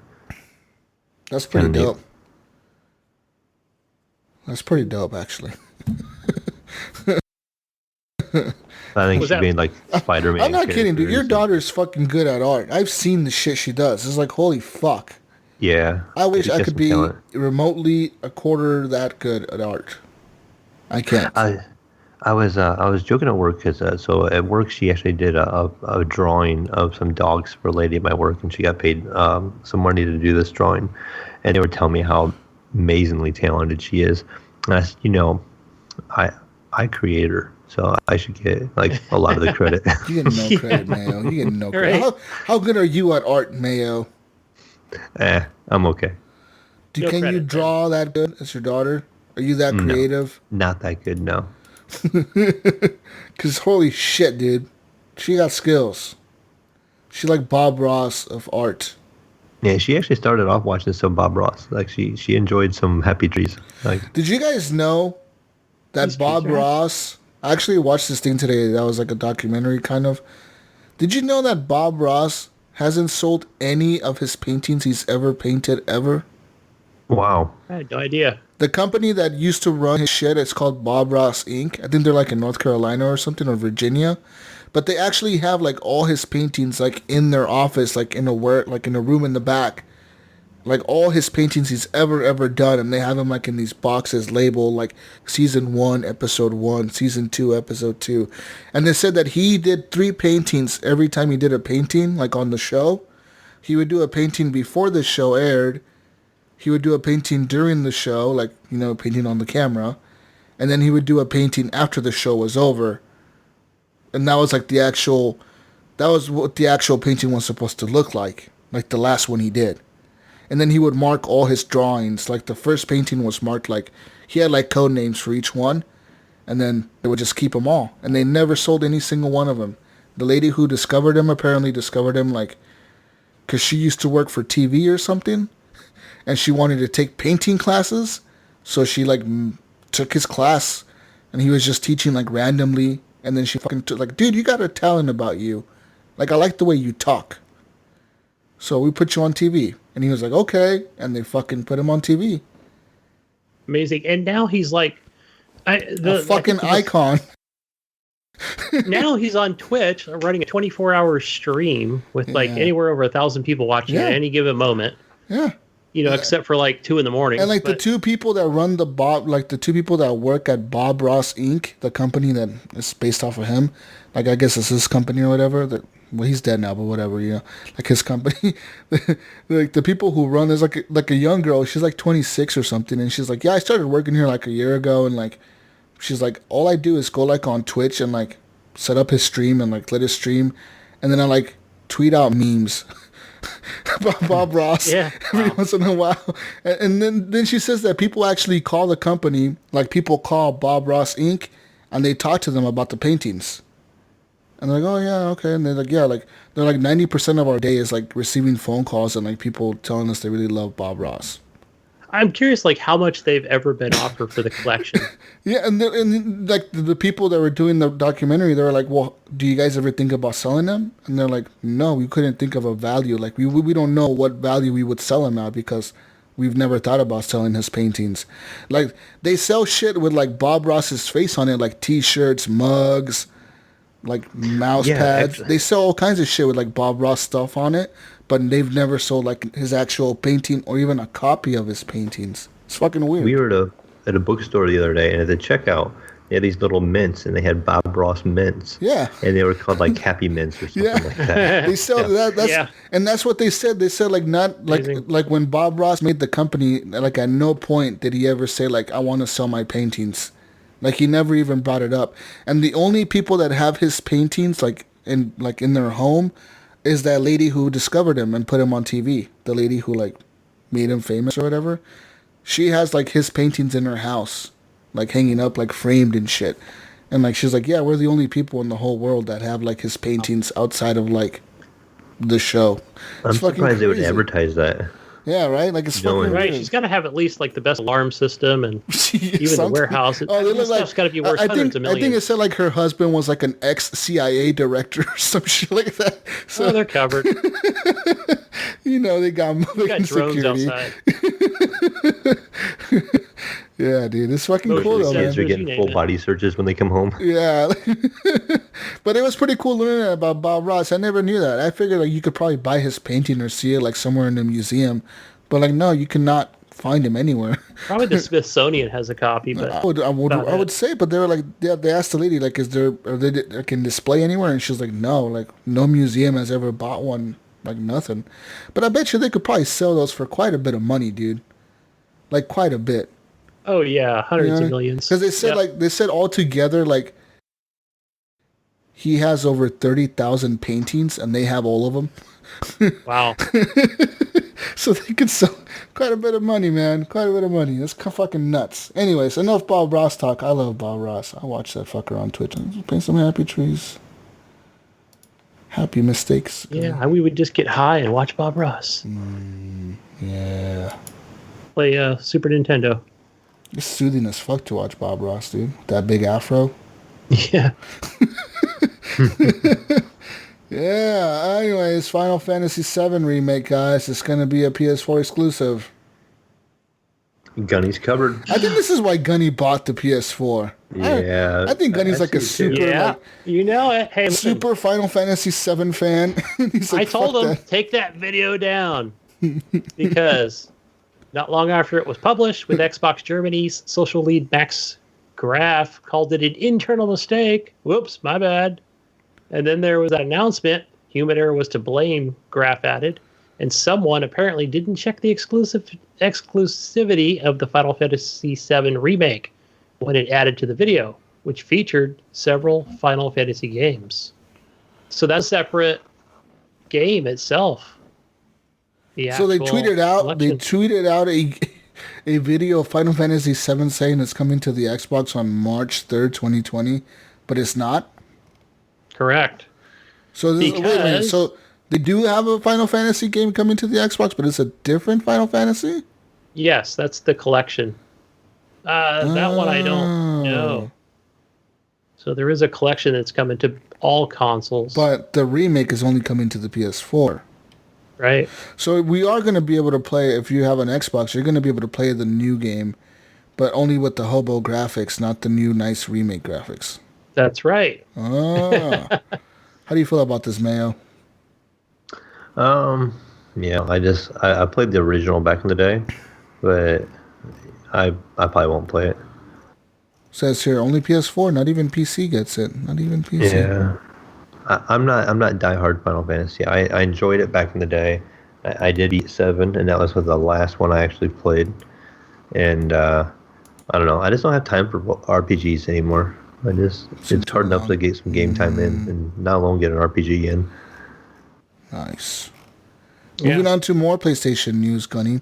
I got a guide for you. 15 secret things you didn't know your PlayStation 4 could do, Gunny. Whoa. I'm going to tell you. Now I'll know before I even open the box. Now you're going to know exactly. Timing, huh? You're going to be a fucking pro. Watch this. So you can share play. This is probably one of the better known features in this guide, but apparently share play is a clever way to share your games with your friends, Gunny. And I've actually done this. So share play is kind of funny, right? Like, I could be playing, like, let's say I could be playing Tetris Effect on my PS4. All of a sudden I could press the share button. I could invite you into my PlayStation party, Gunny. Once you join my PlayStation party, I can set it to, like, I want to show Gunny my screen.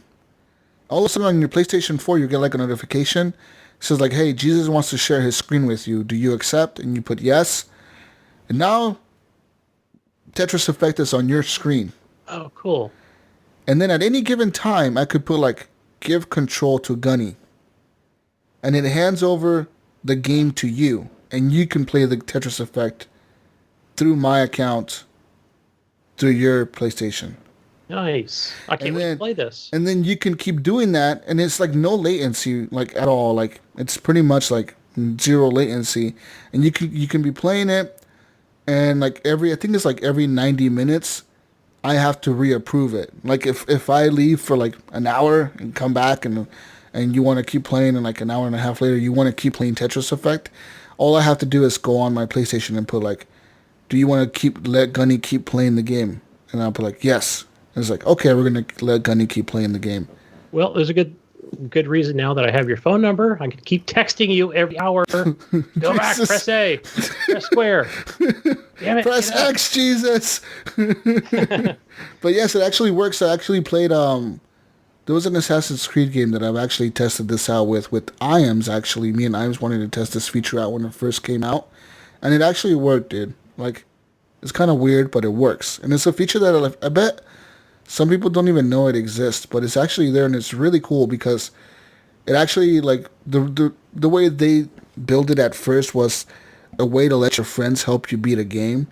Like, say you're stuck in a game and you don't know how to beat it, but like, say Mayo knows how to get past this level, and Mayo has a PS4. I can be like, all right, Mayo, show me how to get past this. And like, he can either talk me through it, or I can be like, fuck it, I give up. Here's a controller. Mm-hmm. And he can play it for me. And give me some control, Dead Cells. And so when you give me control, you're still watching your television screen as I play it. Yep. That's awesome. And at any given time, like, say I get tired of you, like, fuck, Gunny, you keep dying. I'm tired of you fucking dying. I could just be like, fuck you, boom. And like, I can move my controller, and then all of a sudden it just switches back to mine. See, Mayo, this is another bullet point you can tell your wife is after I'm playing Dead Cells. We need your help on Dead Cells. Oh, yeah. So I have to buy a PlayStation. So Gunny needs help. I can't control you. Right? Gunny needs me, honey. And then Jesus is going to need help trying to get past was it Black Bridge or whatever? And so Mayo, we might have to give you control. Yeah. Also, You can double press the PlayStation button, Gunny, on your controller to swap between screens. It says here, if you double press the central PlayStation button on your controller, you'll hot swap between your game or media app and the last screen you're reviewing in the PS4 menus. It says this also extends to the web browser and PlayStation Store if you're buried within the PlayStation 4 settings menu. You can, or checking notifications, you can double press. It's going to get you back to your game or app immediately. Also, if you press L1 and R1, you can skip to the left and to the right of the main menu. So like the library in your main menu is all the way to the right. You can just press L1 or R1 and it goes boop to the end to your library. There you go, Gunny. Tips. You can also, Gunny, press square on hidden trophies to see their details. So if you're like, man, I really want this trophy. I want all the trophies for God of War. How do I get this trophy? You can put square on it, and it says like, hey, this trophy's a platinum. You need to beat the game on super duper hard to get this last trophy. I think that was a new update. I might have saw that news story this week. Yeah, it's been there for a bit, I think, but apparently people didn't know about it. Okay, I haven't heard about it. Says recently. You can also dim your controller's light on the light bar, Gunny. So you'll notice that on your PS4 controller, there's going to be a fucking bright-ass blue bar on the top of it, or it changes colors between the games. But that light bar can be really bright sometimes, especially if you're playing in the dark at night, alone, home alone, and the TV's kind of level to where you're sitting. You're going to get that reflection off the screen. So you may want to dim that at night or in the dark when you're playing the game. And you can actually do that on your settings, Gunny. There you go. Nice. It also helps with battery life. Makes your controller live longer. Need that. Also, your controller's light bar tells you how charged your controller is, Gunny. That's right. It says when are these via like 2 AA batteries, or are these rechargeable? These are just rechargeable. Okay. Yeah, so that's a good thing. You don't have to waste batteries. Save the earth, Gunny. Save the earth. That's what I'm doing now. The PS4 has a bunch of accessibility options, but one of the most useful is probably customizing your button layout, so you can actually remap all your buttons. Says here, when you plug in your Xbox or your DualShock 4 into your PS4 to charge it up, the light bar begins to glow orange. It says here, when the light bar is fully charged, the controller is fully charged, the light bar just turns off altogether. So you'll know it's no longer charging. Because a lot of times you won't turn off your PS4. You'll just leave it on rest mode. That's how I have mine all the time. And so like that actually charges your shit. If you leave it plugged into the USB port, like it'll keep charging your controllers or whatever. Or you can buy a fancy stand for your controllers and shit, Gunny. Anyways. I'll need peripherals. For that VR headset. You can also type with the touchpad. Something that you'll notice in the tutorial when you first turn on your PlayStation. It'll be like, put in your email address. Instead of like going over with like the D-pad or the joystick to each letter, you can actually move your finger across the touchpad like a touchscreen and type with that. It's kind of weird because the letters are not on the touchpad. It's on the screen, but you're controlling it with the touchpad. It's a little weird. Kind of like an iPad almost, except it's that virtual keyboard? Kind of. It's a keyboard that you can swipe, but it's on the TV, but you're swiping on your controller without like any letters on your controller. It's fucking weird. Because you'll notice that the little bar thing on the top of your controller is like a swiping thing. You can actually swipe it and do things in certain games with it. Also, you can see who sends you messages, view patch notes for all your games. Every time the game gets patched, it'll tell you, like, we've updated Days Gone. I always get that update. We've installed a new update for Days Gone. Every time I turn on my PS4, it tells me that. But you can actually click on those and see what the update did. It'll be like, well, we fixed this. You can turn the controller off, turn your PlayStation off with the PlayStation button, just like the Xbox. And, yeah, Gunny, that's it for now. Great. And just an added note, I don't know what my gamer tag is on PlayStation. Do you have one already? I have one. It's probably in a password set somewhere. Big dick maybe for bandit Gunny. Gunny 420. Gunny 420 6969 XXX. Bong smoker. Gunny bong. Yeah, so I'll put that on smoker Facebook and maybe they can decide. 69420 XXX. It should be 2 X's in front. Yeah. We should let the community name them. Let's do that. Yeah. Anyways. That could be another Patreon raffle. We'll let the winning Patreon member pick Gunny's gamer tag. Oh, you should. That'll be good. That's almost worth more than the gift card there. Yeah. Yeah, but I'll probably need it by tomorrow sometime. So I think I'll just do like a Facebook poll or something. Question. Put it in there because I'll have to have it hooked up by noon tomorrow. It's probably tied in with one of my, my Gmail account anyway. But I'm sure I can change it on the fly for free. That one time. So I need to know what it'll be. Moving on to more news, Gunny. Moving on to some Ubisoft news. Says here, Ubisoft is now under fire after it's looking to stop its XP farming in Assassin's Creed Odyssey Story Creator Mode. So this Story Creator Mode was announced for Assassin's Creed Odyssey. It pretty much lets players create quests in Assassin's Creed Odyssey. So you could be like, I want to kill this fucking guy. And you have to go and make the quest. You select the mission, what you want to do, the parameters you're going to put in the mission, the guards, etc. Well, apparently some people have been doing this, and they've been making like missions that are super easy. They are. Hey, I didn't mention this, but I played this the last couple of weeks. No, you did? And I forgot to mention that I did the creative story part. Well, I played the community part of it. So I was able to go in. And I didn't mention this before, but the one that I got the two that I got was, one of them was in Spain Spanish, or it was in Portuguese. Mm-hmm. I recognized that. I was like, I think that's Portuguese. I'm like, that's not just straight up regular South America Spanish. And so I went in there and I talked to the guy. I'm like, okay, now I get a second marker. I know I need to go kill somebody. So I went over there and I'm just whacking away on this enemy. And he's not taking any damage at all. I'm like, oh, I was supposed to press A to talk to him. So then he was like, no, you need to go kill this other guy. I was like, okay. So then I was able to go kill him, and then boom. So yeah, 10 minutes, I was pretty much done with the mission and got a bunch of points. Yeah. But yeah, didn't realize I could have been farming that whole time. So apparently Ubisoft said they're going to sanction players who continue to willingly and intentionally misuse the tool. Players are arguing that because you let players make the decision of making their own quest, you should not interfere with that. Also, just let players play the game however they want to play it. And some people are saying that it's because they sell a permanent XP boost in the Assassin's Creed store. $10. For $10. Yeah, come on. So the players are like, yeah, you guys are just trying to sell us your stupid XP boost. But fuck you. We found a better way to exploit your shit. So, yeah. Whatever.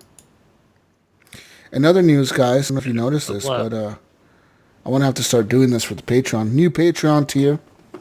Oh, yeah. I've already got I have some things, but go ahead, continue. I have a couple things. You're gonna take the Gunny bathwater for $35 on Patreon. Woo! New tier. Yeah. Did you guys see this article? And then just to look down and scroll down, and oh my god. Says here, guys, Belle Delphine is a social media star and a so-called quote gamer girl, quote, end quote. Mm-hmm. Says here, she's now making headlines for selling her used bathwater online. Delphine, who is 19 years old and has a global following of 4.2 million followers on Instagram, announced that she would be selling $30 bottles of bathwater for all you thirsty gamer boys. In an Instagram post that garnered more than 500,000 likes. Although the sale was widely mocked, the bottles of bathwater sold out immediately. But who's buying? Who is it? Who are these guys? And it could be girls. She says here, she's the type of girl who's fun and outgoing and has a sense of humor while also being really pretty, one fan told The Guardian via Instagram DM. Another one said, I can't really explain the bathwater. I think it's more of a talking piece. For the vast majority, I think it's just merchandise. Says here, Delphine told The Guardian, lots of people would comment on my photos saying they would drink my bathwater. I was thinking of the ideas one day, and it just popped into my head. What if I actually bottled and sold my bathwater? So there you go. There it Says is. here, the bathwater soak comes in the wake of an array of strange stunts by Delphine. She has stuck googly eyes on a dead octopus. She has eaten photographs of her followers and other internet personalities, and also filmed herself eating raw eggs. Says here, Delphine once trolled her followers by promising to create a Pornhub account, only to then upload non-explicit videos of herself performing everyday activities, each upon playing off of common tropes found in pornography. One video she posted as, Belle Delphine gets scissored. And what it showed was her cutting up a paper with a pair of scissors. Okay. She also said, Gunny, listen, I'm lucky. I can do crazy things and get to see the world react to it. And there's definitely enjoyment in that. Even if it's sometimes a little scary, I get a bigger reaction to my weirder content, but I think that's only possible because I also make risque content. That's risque? I guess it would be with water. It's not, no, it's creepy. Yeah, she has a huge social media following, and it says here, I think for most of the appeal is that she's so out there, one of her Instagram followers said. Also, her stuff is really kooky with lots of gimmicks. You're just waiting to see what crazy stuff she'll do next, Gunny. Like, what is she going to do next? She's selling her bathwater, guys. So out there. Oh, my OMG. Oh, what is she going to do next? Says here, it is perhaps fitting that many who did get their hands on the tiny tubs of dirty liquid seem to have done so to be in on the stunt. A host of YouTube videos have since been posted, apparently depicting more influencers with smaller followings and fans drinking and even vaping Delphine's bathwater, despite Delphine's warnings that the tubs are for, quote, sentimental purposes only.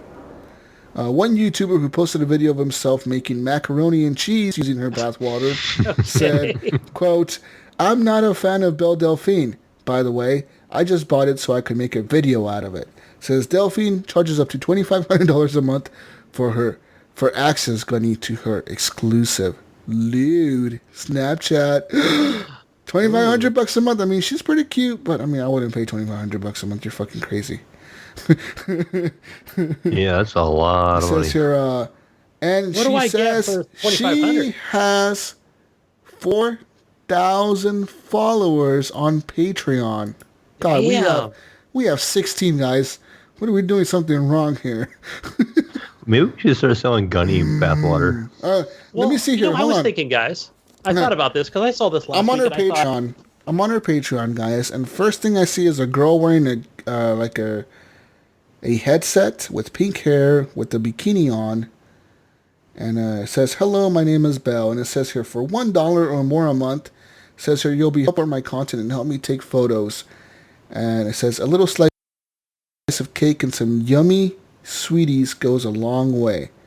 So here's a little thank you, and it says for $5 or more a month you become the silver member, Gunny. Ooh. It says you get access to her Patreon feed and updates, cute and sometimes weird selfies, and behind the googly eyes. And you get behind the scenes of her photo shoots, Gunny, for $25 or more now. Mayo, listen up. You get access to lewd, high definition photo sets, access to all my Ahegao photos. What does that mean? Ahegao? A-H-E-G-A-O. What does that mean? Ahegao photos. I don't know. I don't know what that is. It says also access to my Patreon feed and my updates and behind the scenes of my photo shoots. She's showing her shoulders and her back. $50 or more now, guys. We're getting up there now on the prices. This is fucking crazy. This is my naughtiest social media. My Snapchat includes bath and shower time selfies, panty shots, cosplay photos, very non-safe for work pictures, random naughty videos, guys. And it says here, after subscribing to this tier, message me your Snapchat name on Patreon. I'm getting really hot and bothered over here. Fuck yeah. Bill, just stop where you're at. For $100 or more a month, Gunny. No! You get access to her private Snapchat. Plus blue pill cost. Let's see. I'm going all the way down the bottom, boys. We're going to the God mode. This is the God tier, Gunny. Guess how much the God tier costs? $100,000. No, okay, no. She's not that crazy. She's more affordable than that, Gunny. Okay, let's go with a month. $2,500 or more per month. Oh! At this tier, guys. I better get like a personal Skype call. Okay. Listen, Gunny. At this tier, it says here, you are my God. I couldn't possibly ever thank you enough. I couldn't possibly think of a good enough reward for the very best Patreon I will ever have. If you achieve this tier, please private message me. I'm not sure what reward I could give you, but we'll talk about it. Thank you. Oh, Gunny's only a gamer girl can get away with shit like this, right? Her word would be, "I'll be moving in with you." Yeah, motherfucker. Yeah, you can afford $2,500 a month. I'm moving in with you. Yeah, right. Sugar daddy. You guys, if anyone listening to the show wants to give me over $2,500 a month, Mayo's right. I'll move in with you, motherfuckers. I don't give a shit. That's crazy, dude. Holy shit. Damn. Wow. Why are we not? We should be selling like HGP. Gunny, you want to send video selfies of you taking a shower? I mean, the creepiest thing is I'm looking at like the profile thing here on the just of her Twitter account thing, and it looks like child porn, you know? Yeah. Like child porn. Anyway, it's like whatever. More power to her. She looks very young. She's 19. She's of age.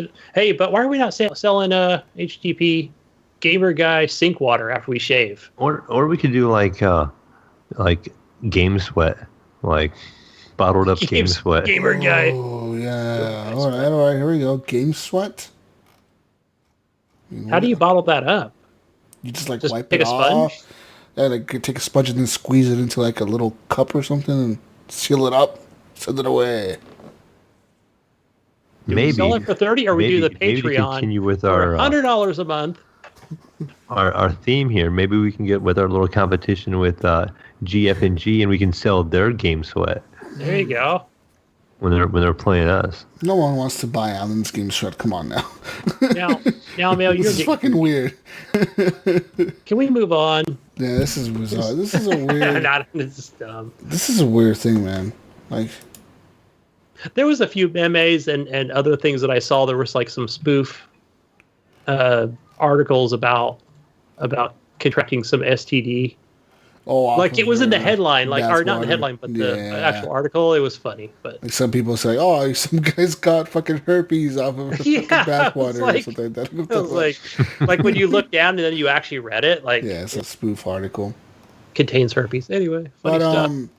Yeah, I'm looking at her Instagram. It's all like cosplay pictures of her, and like all of them, she's like half naked and like playing with sex toys, and/or taking a bath, and/or topless, and/or holding an Xbox controller, and a bottle of her bathwater.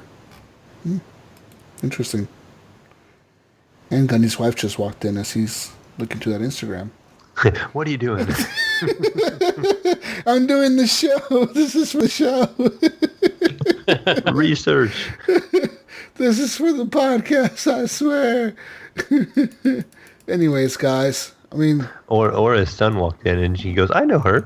Yeah, I know that. Is that Delphine? I donate to her every week. I was FaceTiming her the other day. What do you... Oh, shit. Anyways, yeah. I'm done. Community question time. Yes, yeah, we're done with news, Gunny. Enjoy that Instagram account. Yeah. I don't do Instagram, okay? Hell no. I don't do Instagram. Actually, matter of fact, I deleted my Instagram. I don't think I've ever. I think if I even put it on my phone, I've never logged into it or even used it. Yeah, I don't. It's for the young. That's for the younger kids than me, even. I have one, but I just monitor my daughter. She has an account for her artwork. Yeah. And I just kind of monitor from a distance. Yeah. This is bizarre. Where is this girl from? It doesn't say where she's from. Is she from the U.S.? No idea. I was just thinking, like, instantly, like, is she a Twitch streamer, YouTuber? She has to be something, right? YouTuber, right? How do you get... Yeah, I mean, how do you get 4.4 million followers? I'm going to go to her website now. I'm going to see how much, Gunny, how much do you think the bathwater costs? Well, that sold out. It was $30. She has I don't know. Why don't you message her and just see if she's got any more left? Maybe you can, Dude, she's fucking smart.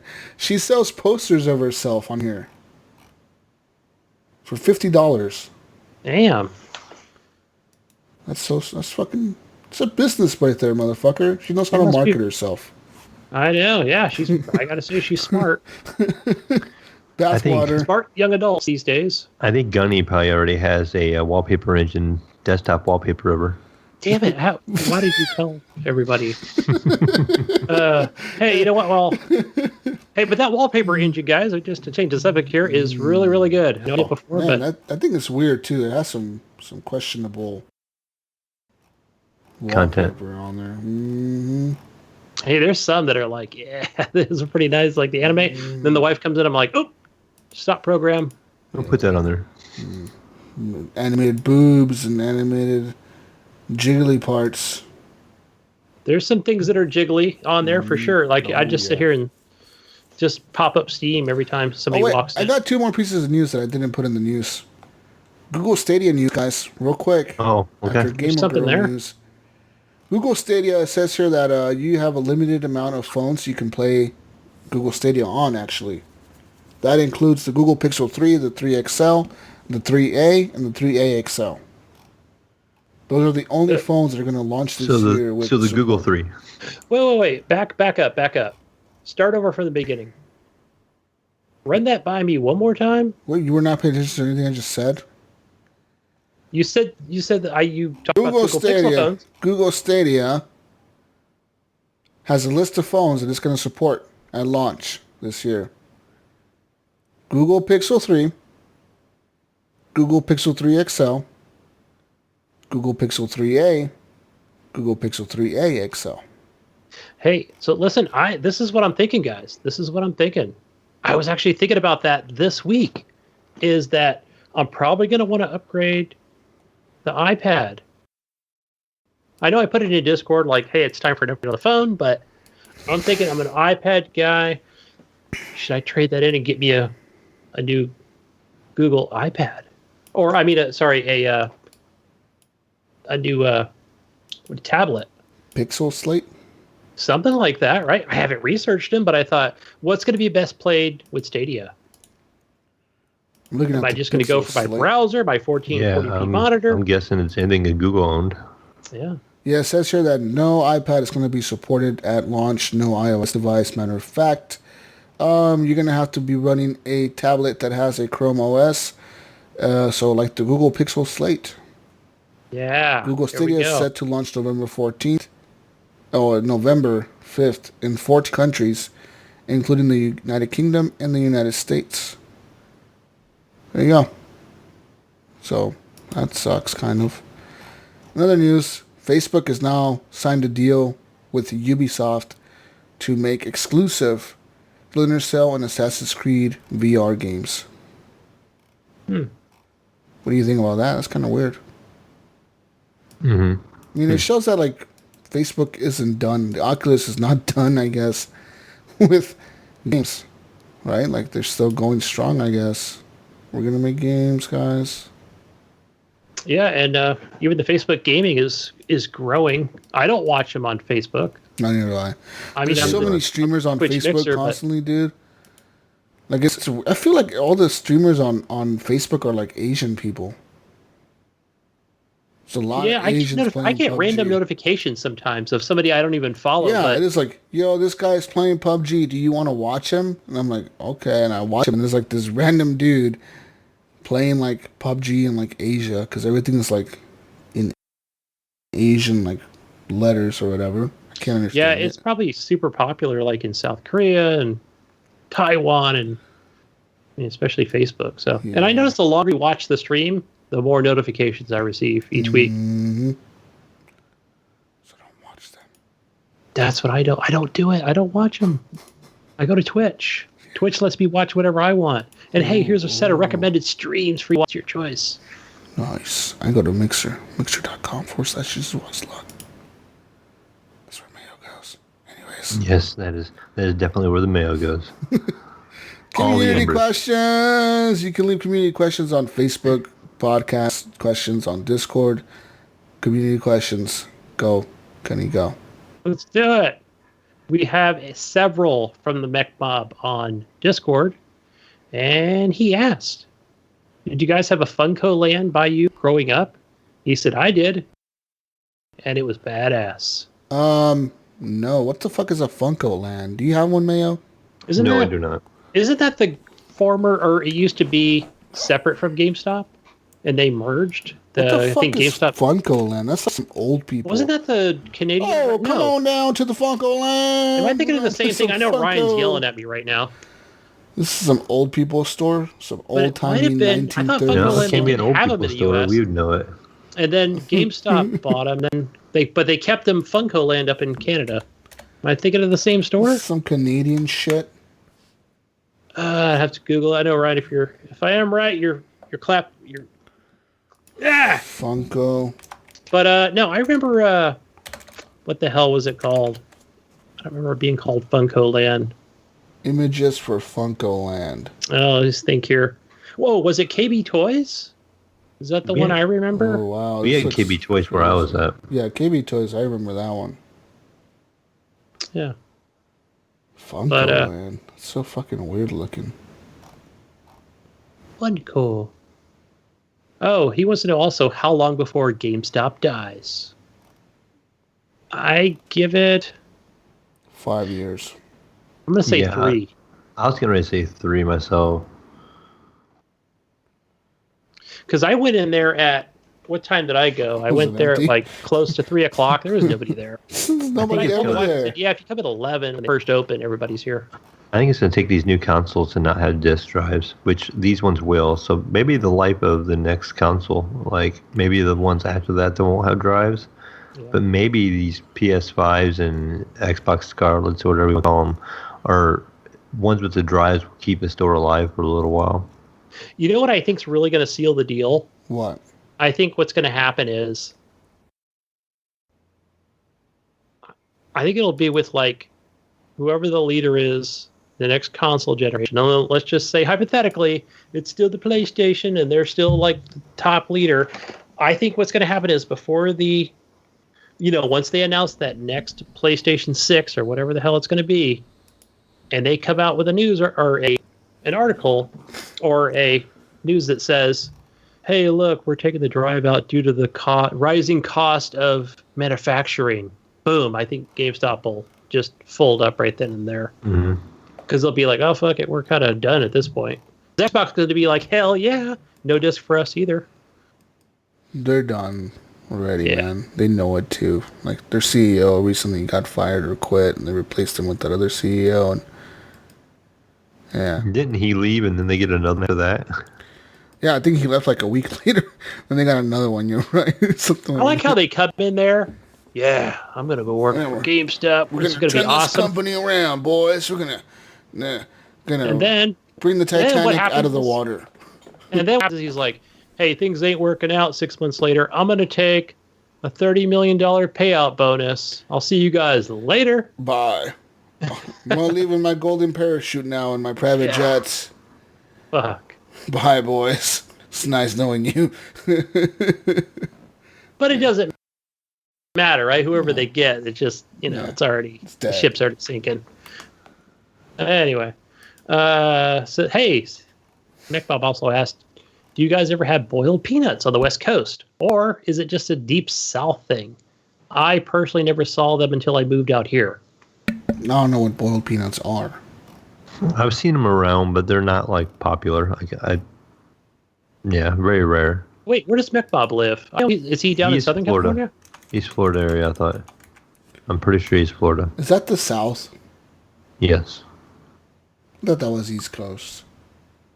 Well, it's the South and the East Coast. It's bottom of the East Coast. Yeah, because I know Nipron said, well, hell yeah, like I'm Filipino. Of course, we know what the peanuts are out here. And I know that growing up with Filipinos, I've had quite a few of those boiled peanuts. I feel like it's more of a Southern thing. It's not real popular where I'm at, but I think I'm going maybe even just south of Kentucky, maybe like Tennessee, and maybe around there, seeing stuff for boiled peanuts and stuff. I'm on Amazon, and I'm looking at Margaret Holmes Green Cajun Boiled Peanuts, 6-pound can for $16.95. We tried to boil peanuts, me and my wife, because they used to have them back in the Fiji Islands where she grew up, and I think we kind of messed it up. So they weren't that great. It did not turn out very good. It doesn't look very appetizing, in my opinion. But, I mean, it could be good. I don't know. Yeah, they're really good fresh. You just grab a bunch of peanuts and throw them in hot water and boil them, and then add seasoning to it? I probably just salt, if anything. I don't remember if there's a certain recipe to it, but you have to cook them for so long. I'm looking at green boiled peanuts, southern boiled peanuts. But I mean, when they come out, Cajun boiled peanuts. Those should be really good. I can go for some Cajun peanuts. Yeah. Some Cajun Popeyes chicken. That's what I want. Anyway, our next question is from Azaria. It says, hey, HGP crew. You now have the opportunity to build your own next-gen console. Each person gets to put 2 things in it they want. What will it be in the console? Names required by the group as a whole. And shout out to Gunny Chief. Thanks for all the Xbox love. I need to know what you guys are going to propose for the next console. Okay, so each of us gets 2 things we have to put in there? Yes. Fuck, okay. Let's go. All right, what's the first thing you're putting in there, Gunny? I'm going to go with 1440p support. What do you mean not even 4K? What is this, Gunny? Well, no, I mean, I just figured that's we need 16K support, Gunny. What are you doing? I figured that was a given. No one wants to come out and be like, we do only 1440p. We need K, motherfucker, K. We're building the best console that's out there. Yeah, Gunny, what is this hobo 1440p shit? Listen, I already know it's already going to come out with 8K. Gunny, we're reading you from the board of console makers. We're kicking you off. I want that thing just going up to 50 hertz support. Or 80. Doesn't matter, Gunny. The people don't care about how many P's. They care about how many K's, Gunny. But this is personal. This is what I want. Gunny, you're vetoed. I want 4K and I want 1440p. How about that? Well, then why don't you just do 4K? And then it goes do 1440p. That's what I should have said initially. Okay, there you go. You're going to get 4K. Okay. Gunny's going for 4K resolution. What are you putting in, Mayo? 8K. Let me think. I'm going to go hardware-wise. We're going to make sure it has support for multiple display outputs. Oh, shit. We need multiple screens to be able to connect to this baby at once. Dual monitors on this motherfucker? If not triple. Yeah.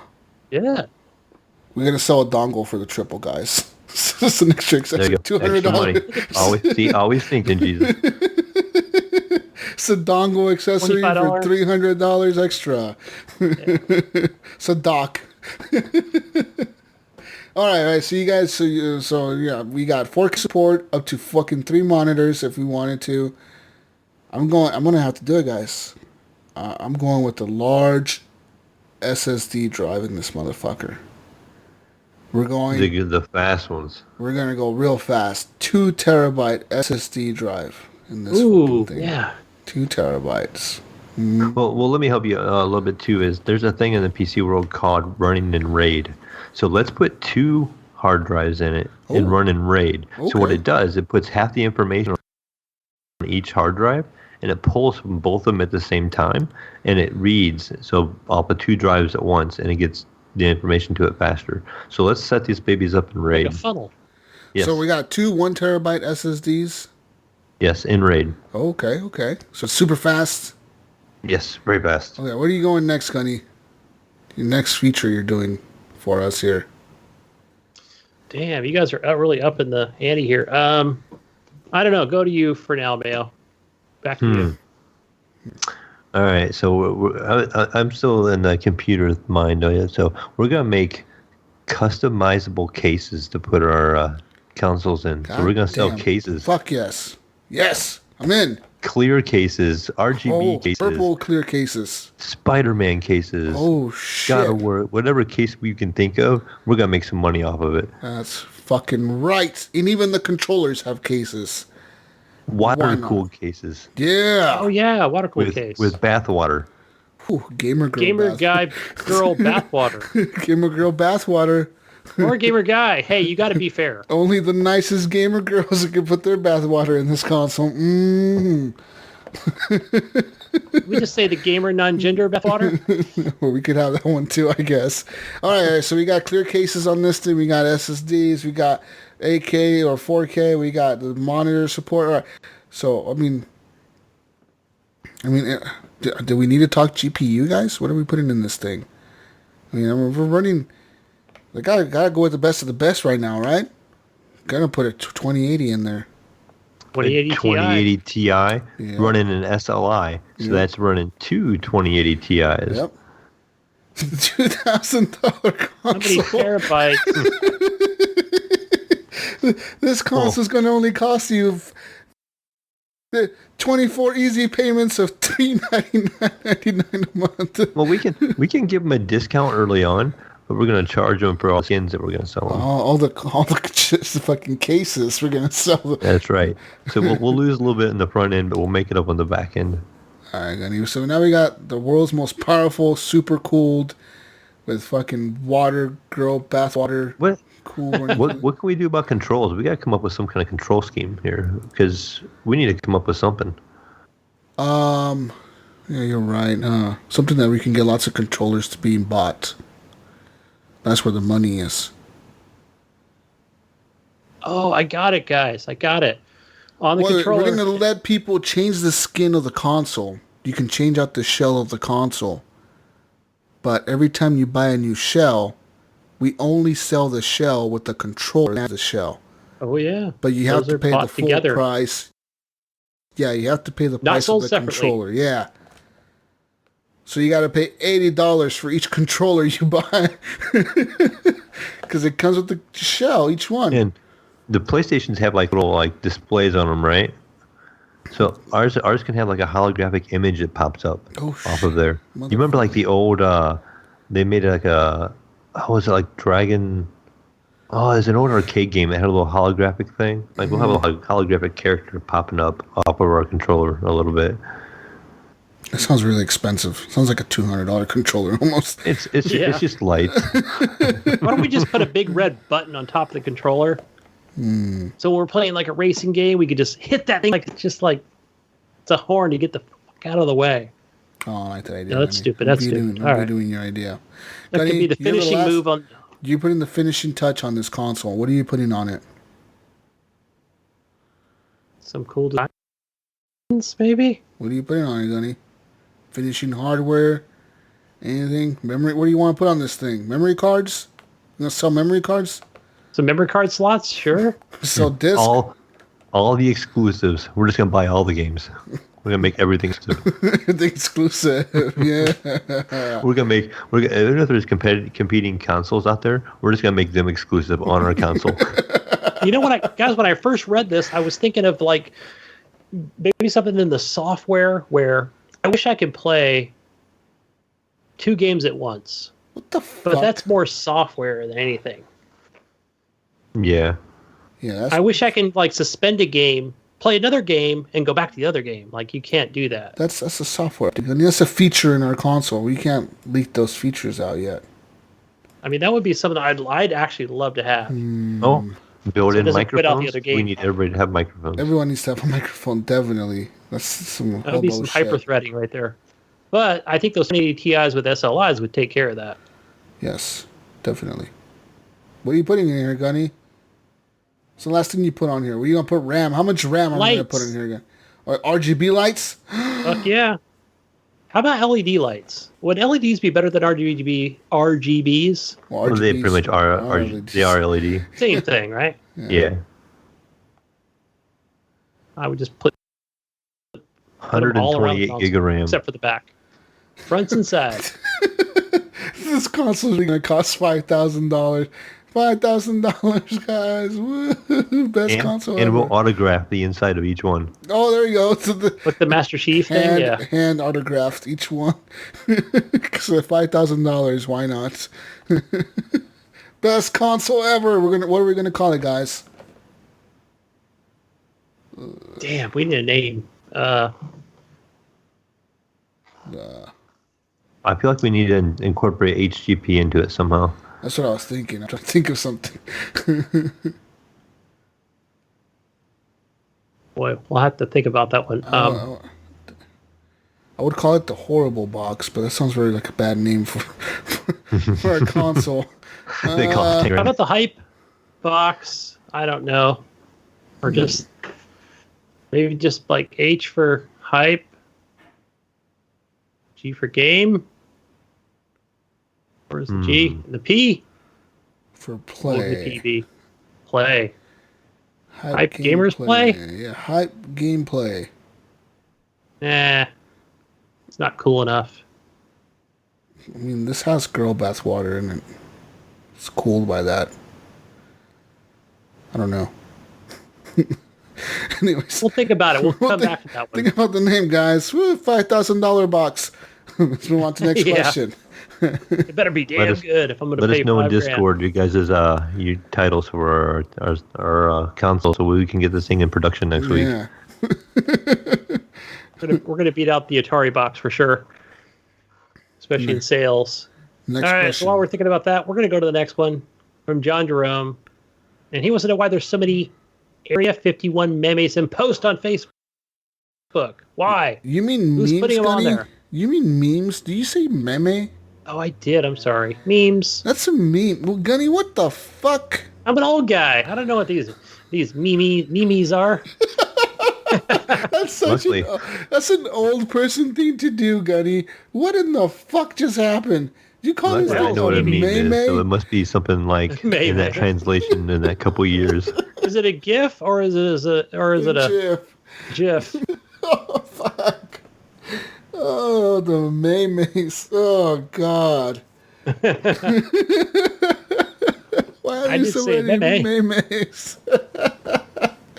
Anyways. I'm gonna go tell your meme. Why is there so many Area 51 memes and posts on Facebook? That's because the Area 51 raid, guys. We're covering that information for you already. We're getting ready for this. Yeah, September 20th, Nintendo Switch Lite Day and Area 51 Day. And the government swears that they're prepared. I keep seeing shit on the news on Facebook. CNN is reporting the government says they are ready for any attack against... An attack from Americans. It's fucking funny, dude. Like, the government's all serious about it. Everyone's just fucking around on Facebook putting memes. What if we buy a whole bunch of bathwater bottles and just throw it to the soldiers and have them all distracted? With the girl bathwater. Yeah. Oh yeah. I might actually... They show pictures of Bella on there. They show pictures of this Guess girl. who bottled this? Throw them at them. Are you thirsty? You boys look thirsty over there. All right, next question from Brian Tulp. It says, Jesus, wait, why does Jesus not want to commit to any women in real life or games? Tell us, Jesus. Why not? Why not commit? I have trust issues. All right. I mean, Yeah. what the fuck else you want me to say? Don't fuck with me. Yeah, I can't commit, guys. I hate commitment. You know, I can help you out with that, Jesus. I actually... Only thing I kid you commit not. to is Horrible Gamers Podcast. What were you saying? I man? kid you not. At my work this week, I had a 3-hour seminar on trust.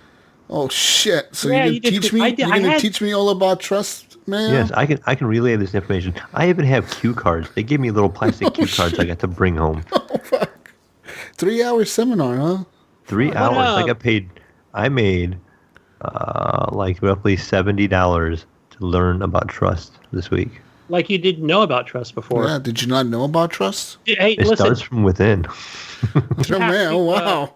this ideology that they teach, did you have to like actually stand up on the table, then fall back, and like all your coworkers catch You you. need to trust your coworkers to catch you. No, that's an at-home trick. Boom! I didn't say fall now. Why'd you trust me then? Oh, shit. Anyways, next question, Gunny. All right, Brian has another one. Oh, wait, how... Oh, he wants to know how the Sea of Thieves went with Alan. That went pretty Baby good. Go, and you answered that. That went pretty well to start off with, didn't it? Yeah. Sounds like it went well for Jesus. He was just rolling away. I was just running away in the end. I mean, but Alan did blow me up, that motherfucker. Yeah, and then Alan says in here that it was fun until we got stabbed in the back by Jesus. Is that when you rode away? Yeah, rode away in my boat. They're sinking. Convinced them to sink the ship, and I'm just rowing away. Bye, boys. All right. Jonathan Nipron has a question for the Mayo here. What do you guys think about the new AMD and Intel chipsets? I think they're. Mayo, what do you know? I think they're pretty legit, man. Isn't it like the new AMD GPU, like equivalent to like a 2080? It's about actually equivalent to about a 2070. Yeah. But what makes it attractive is the price point. So it's a lot cheaper than like the 2070. Exactly. That's good deals right there. That's what we're gonna put on our console.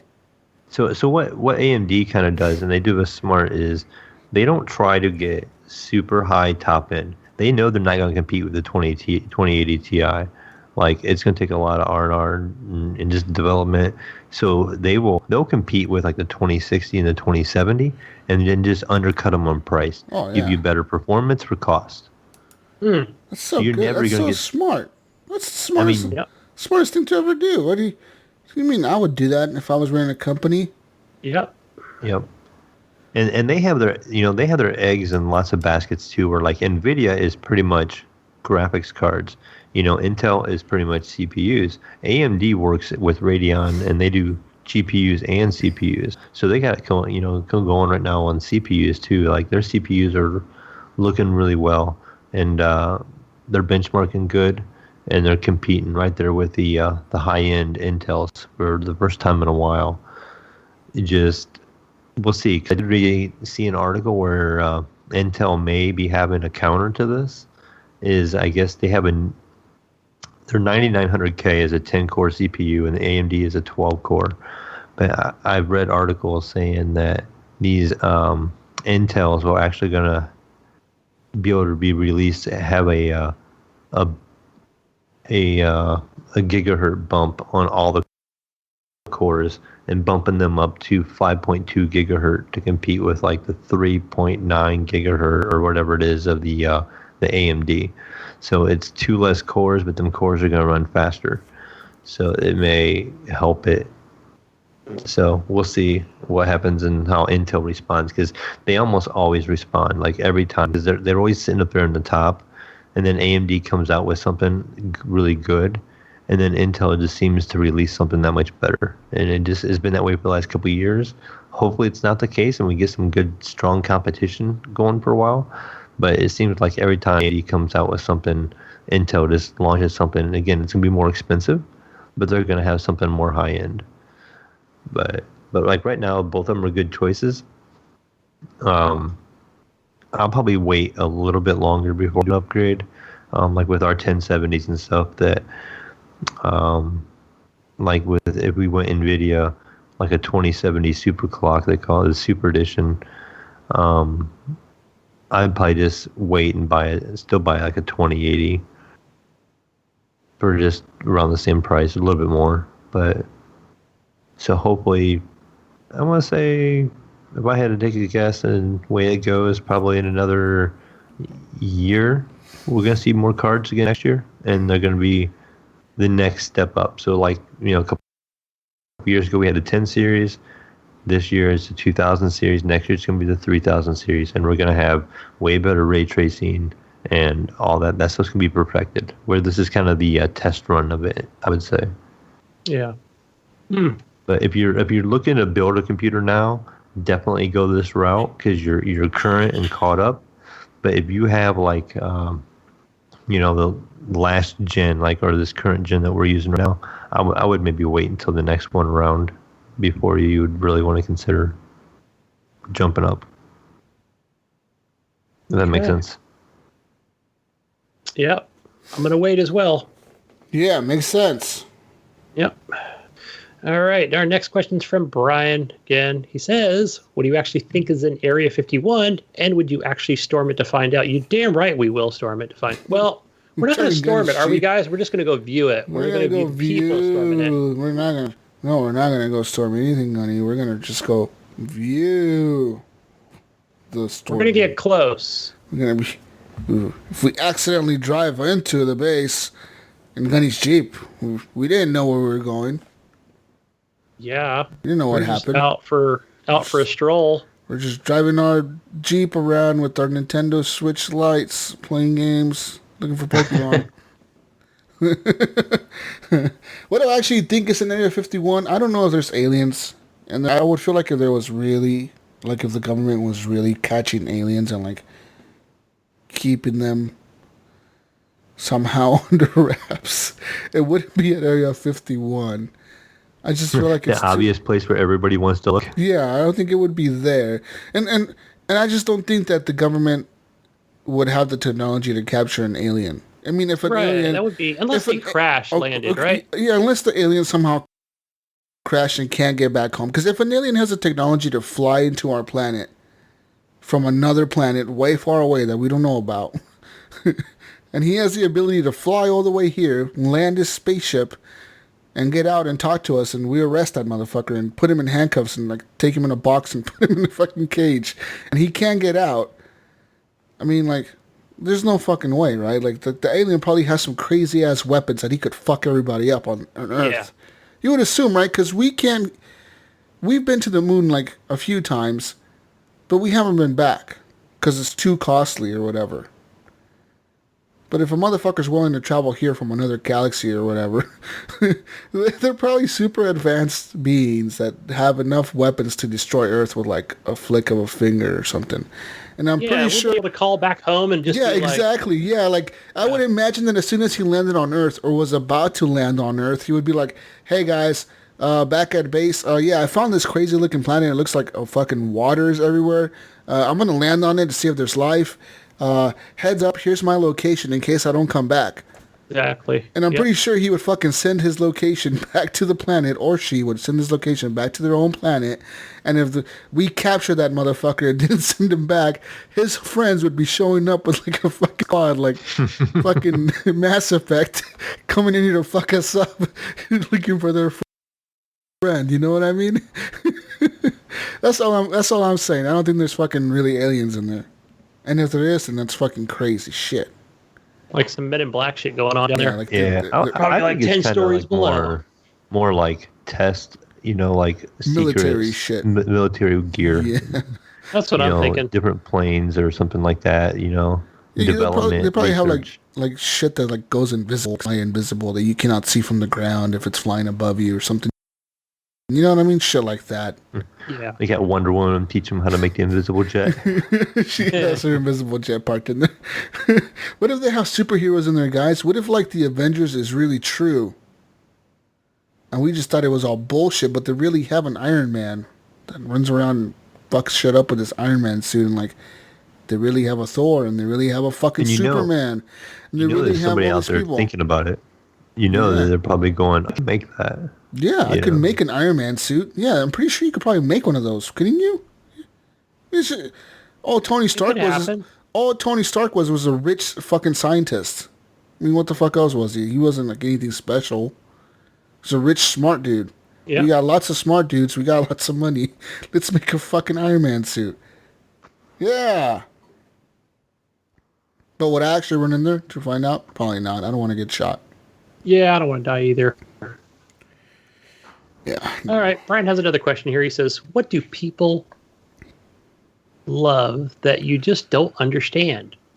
Dr. Pimple Popper people love and find it relaxing. How, you six fucks? How? Dr. Pimple Popper? Who is Yeah, Dr. that's Pimple disgusting. Dr. Pimple Popper, he pops pimples, like different size pimples, and like the camera will zoom in as he's squeezing the pimple, and it pops up, and all the pus is coming up, like all fucking coming out, all stringy looking. And then sometimes they'll go to like cut, like they'll get like clients or whatever that have like super big pimples, like the size of like a baseball, on their back. They'll be like, Dr. Pimple Popper, I need you to pop my pimple on my back. It's hurting me. And he'll like grab a knife and he'll fucking stick it in there, and it's coming out all nasty looking, and he's squeezing it and it's coming out even more, and there's blood and pus, and he's like, oh yeah, that's real nice. And then people love watching that shit. It's a thing. That's gross. Not me. That is pretty fucking gross. I agree with you, Brian. I'm not into that. No, thank you. I'm not into that either. Yeah, again, I don't do TV, so. This is not TV, Mayo. This is the internet TV, man. Internet, this is YouTube. This is not TV, man. You old people. You think the internet is TV? Is that what you think, Mayo? No, I said this internet is TV, you motherfucker. Internet's completely different. That's a different area. Exactly. This is internet TV. Okay, so we're talking internet TV. I still don't. I pretty much stay away from YouTube, so I don't know. Okay, but yeah, that's one thing that I agree with, Brian. That shit's sick. But yeah, definitely. Yeah. Anyways. Hey, Sean I Am Fuller has a question.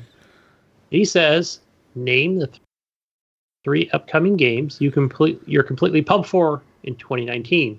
Now play MFK with those 3. Cyberpunk, The Last of Us 2. No. Cyberpunk? Wait, coming up in 2019. That's not coming in 2019. So, okay, I've got Star Wars. Star Wars is 1. Doom Eternal. Borderlands 3. Gears 5. No. Wolfenstein Youngblood. No one cares. Let's see. All right, so I'm going to go... Boom, boom, boom. I'm going to take off my Gears of War. Take that one. I'm killing Gears of War. Kill Gears of War. I'm marrying Star Wars. And I'll fuck around with... What was the other game on the list? Wolfenstein Youngblood? Borderlands 3? Wolfenstein is the shit. Yeah, Wolfenstein. Because that's a game I only play once, and that's it. Yeah, that'll be a one-time deal. I'm going to marry Borderlands 3. Let's see. I'm going to fuck Doom Eternal. And kill Wolfenstein Youngblood. I'm going to kill it. What are you going for, Mayo? I'm thinking, without seeing a whole lot of them, though, I would have to do marry Star Wars. Fuck Borderlands 3, because that's an epic game. Okay. Whoa, okay. Epic, fuck Borderlands, huh? Okay. And to kill...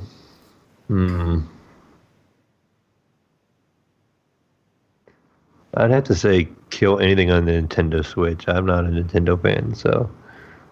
What about let's coming out on the Nintendo? About Marvel Ultimate Alliance? Oh, there you go. This will have exclusivity for a limited time, but what about when it comes out on Steam? You're going to be like, hey, look at this game just popped up on Steam. I won't be able to get past the character models. Yeah, it's going to be... Well, no, that's a different... Models. That one's different. This one is... I haven't even seen the trailer for it, but Marvel Alliance 2 was pretty good on last-gen consoles. I played some of it. I think I got about 10 hours out of it, if I remember correctly. Mm-hmm. What about the new Ghost Recon? Does that come out this year? Yeah. You can kill that game off. I'm done after the last one. They need to change it. Huh. Yeah. All right. Okay. All right. Let's see. We're all getting tired here. Mayo's been up like 24 hours now, right? Yes, I am. I'm sitting at 23. Let's go for 24, folks. Oh, yeah. One more hour. World record. Woo! Let's go. Dave Snyder, Here's a question: what is y'all's favorite game to play on PC? What's that's y'all's not favorite game? Not available on Xbox. So I'm curious to see what your guys' is, because you guys are kind of newer. Not Okay. available on the Xbox. Oh, I got to see here. I got to bring mine up. Boy, what is it? What is not on? Well, let's just say what's not on console that I've been playing. Okay, here's my three, and this maybe you guys will spark some ideas for you guys. My first one is Mordhau. Oh, there's one. My second one is Counter-Strike Go. You play that? Yeah. Yeah. I've never played it. I know there's a free-to-play version, but it's not something. You play something. that shit, you motherfucker! You should have told me. I would be playing with you. Yeah, see some good stuff. And then the other one is like a either or. They're the same kind of game. Is League of Legends or Dota, whatever kind of version you like.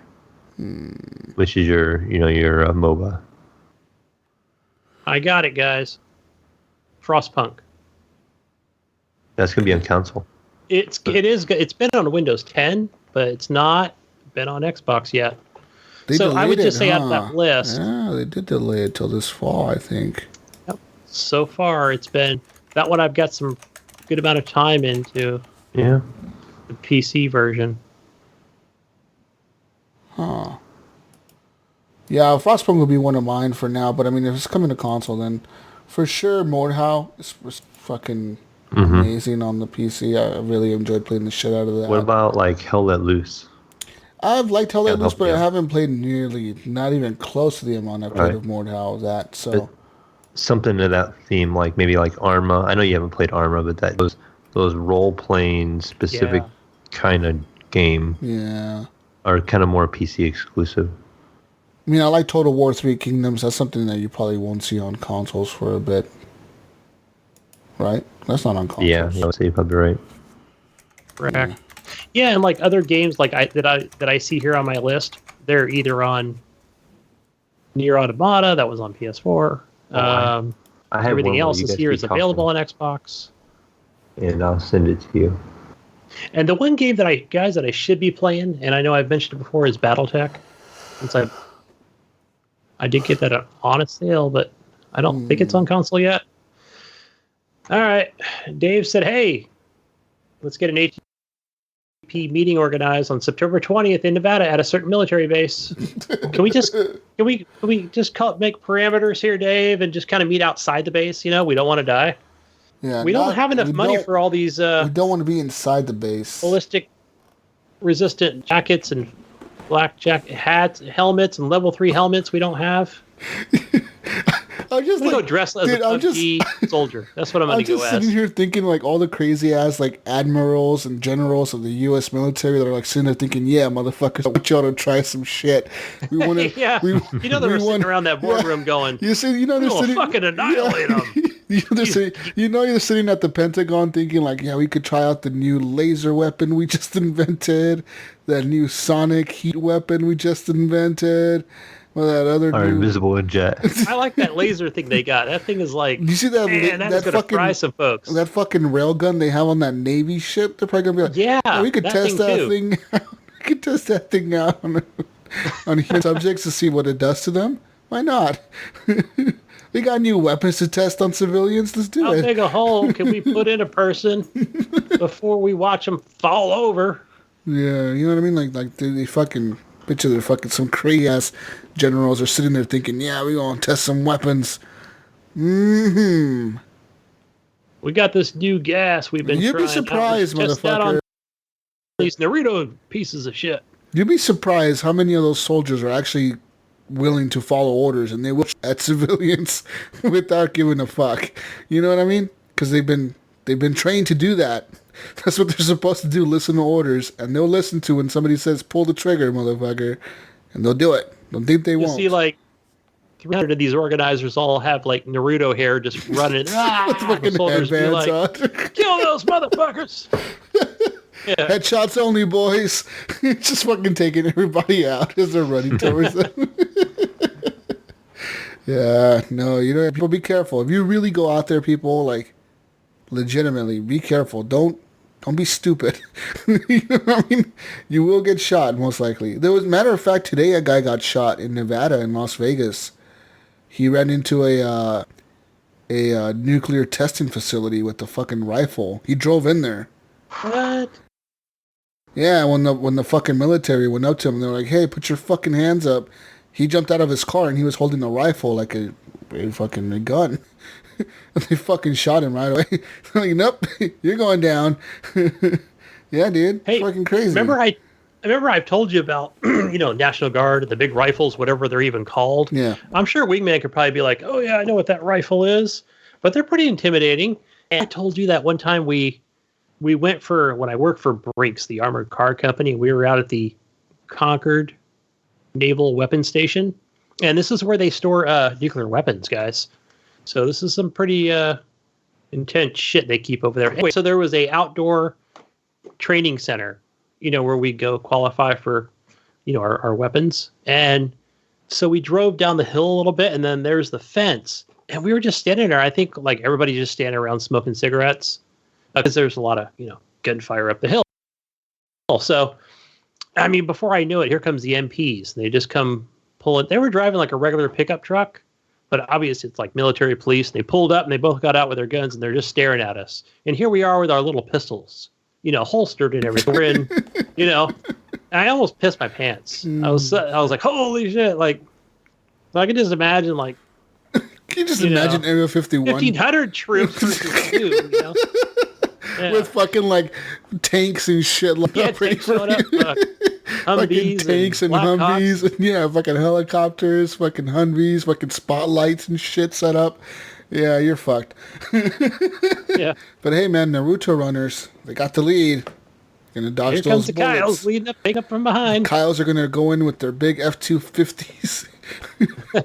Bring up the rear, the second wave. I'm going to hear the music now in the video. It'll either be the most hilarious thing I've ever seen in my life or the craziest thing I've ever seen in my life. One of the two, or both. It could be both, right? Yeah.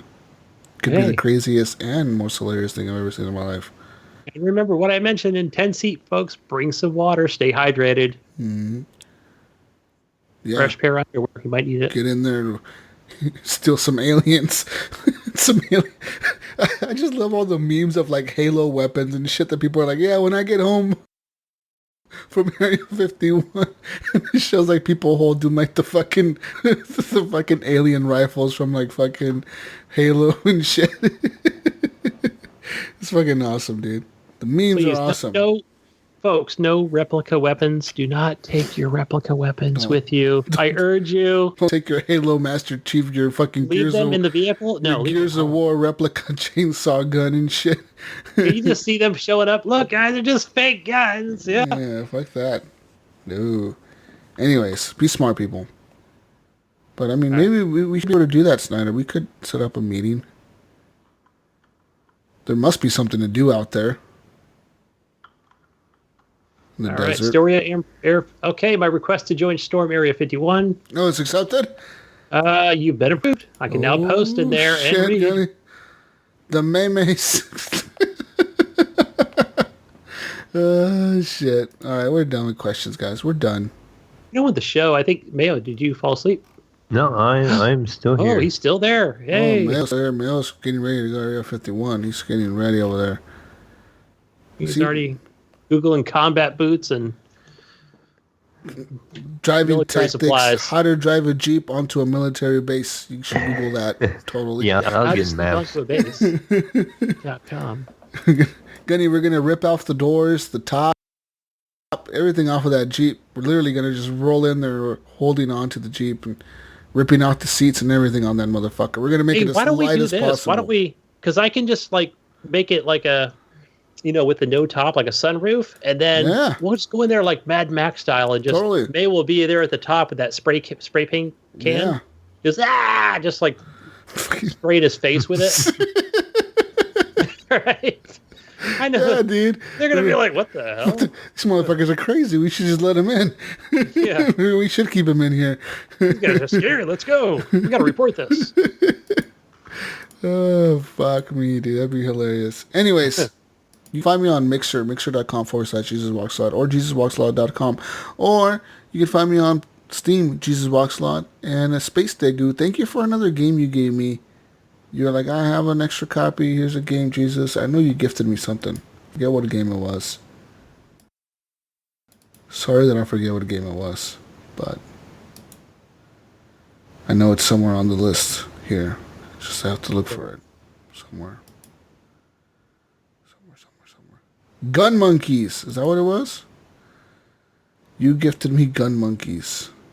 Anyways. Yeah. Great. Thank you. All right, guys. Go find me on the Steam, the Gunny Chief. Find me on Xbox, Gunny Chief. On Twitter, Gunny Chief, one word. And can't find me on Switch anymore. Find me on the PlayStation. I don't know what my gamer tag is. Help me name myself on the PlayStation. Where do we find you, Mayo? All right, you can find me on Steam as the Mayo 1. You can find me on Xbox as the Mayo 1. And then you can find me on Discord as the Mayo. And that's it. Oh, okay. Oh, sorry, guys. What does Gidget say, Jesus? She says, peace out, Brussels sprouts. Go to Area 51 on September 20th, but don't go in past the fence. We love you guys. Goodbye. All right. Peace out. Peace out. Good night. Mayo's going to sleep. Go to sleep, Mayo. Or good morning. It's game time. Oh, shit. Okay. Oh, let's go then. He's ready to roll. Let's fucking go then. Is this what we're doing? Okay. He's got his can of rain here. IGN. It was buy one, get one free. Let's rock. Oh. No energy drink needed. Galactic rock. Oh, shit. No energy drink. Okay. All right. I mean, let's go then. All right. Peace out, people. We'll see you next week's edition of Horrible Gamers Podcast. Woo! Gunny's PS4 Pro Edition God of War review. I was about to say Game of Thrones review, but it's God of War. We're playing old games. Gunny's going to be playing PlayStation tonight. Yeah, all night. Yeah. All night long. Sing, Gunny, sing. All night. Lionel Richie? Yeah, sing, Gunny, sing. I'm not a singer. Come on, all night. Not gonna do it. I'm gonna play this PS4 Pro. The recording's still going. Come on, Gunny, John. Turn it off. Let's go. Bye, people. Bye. See ya.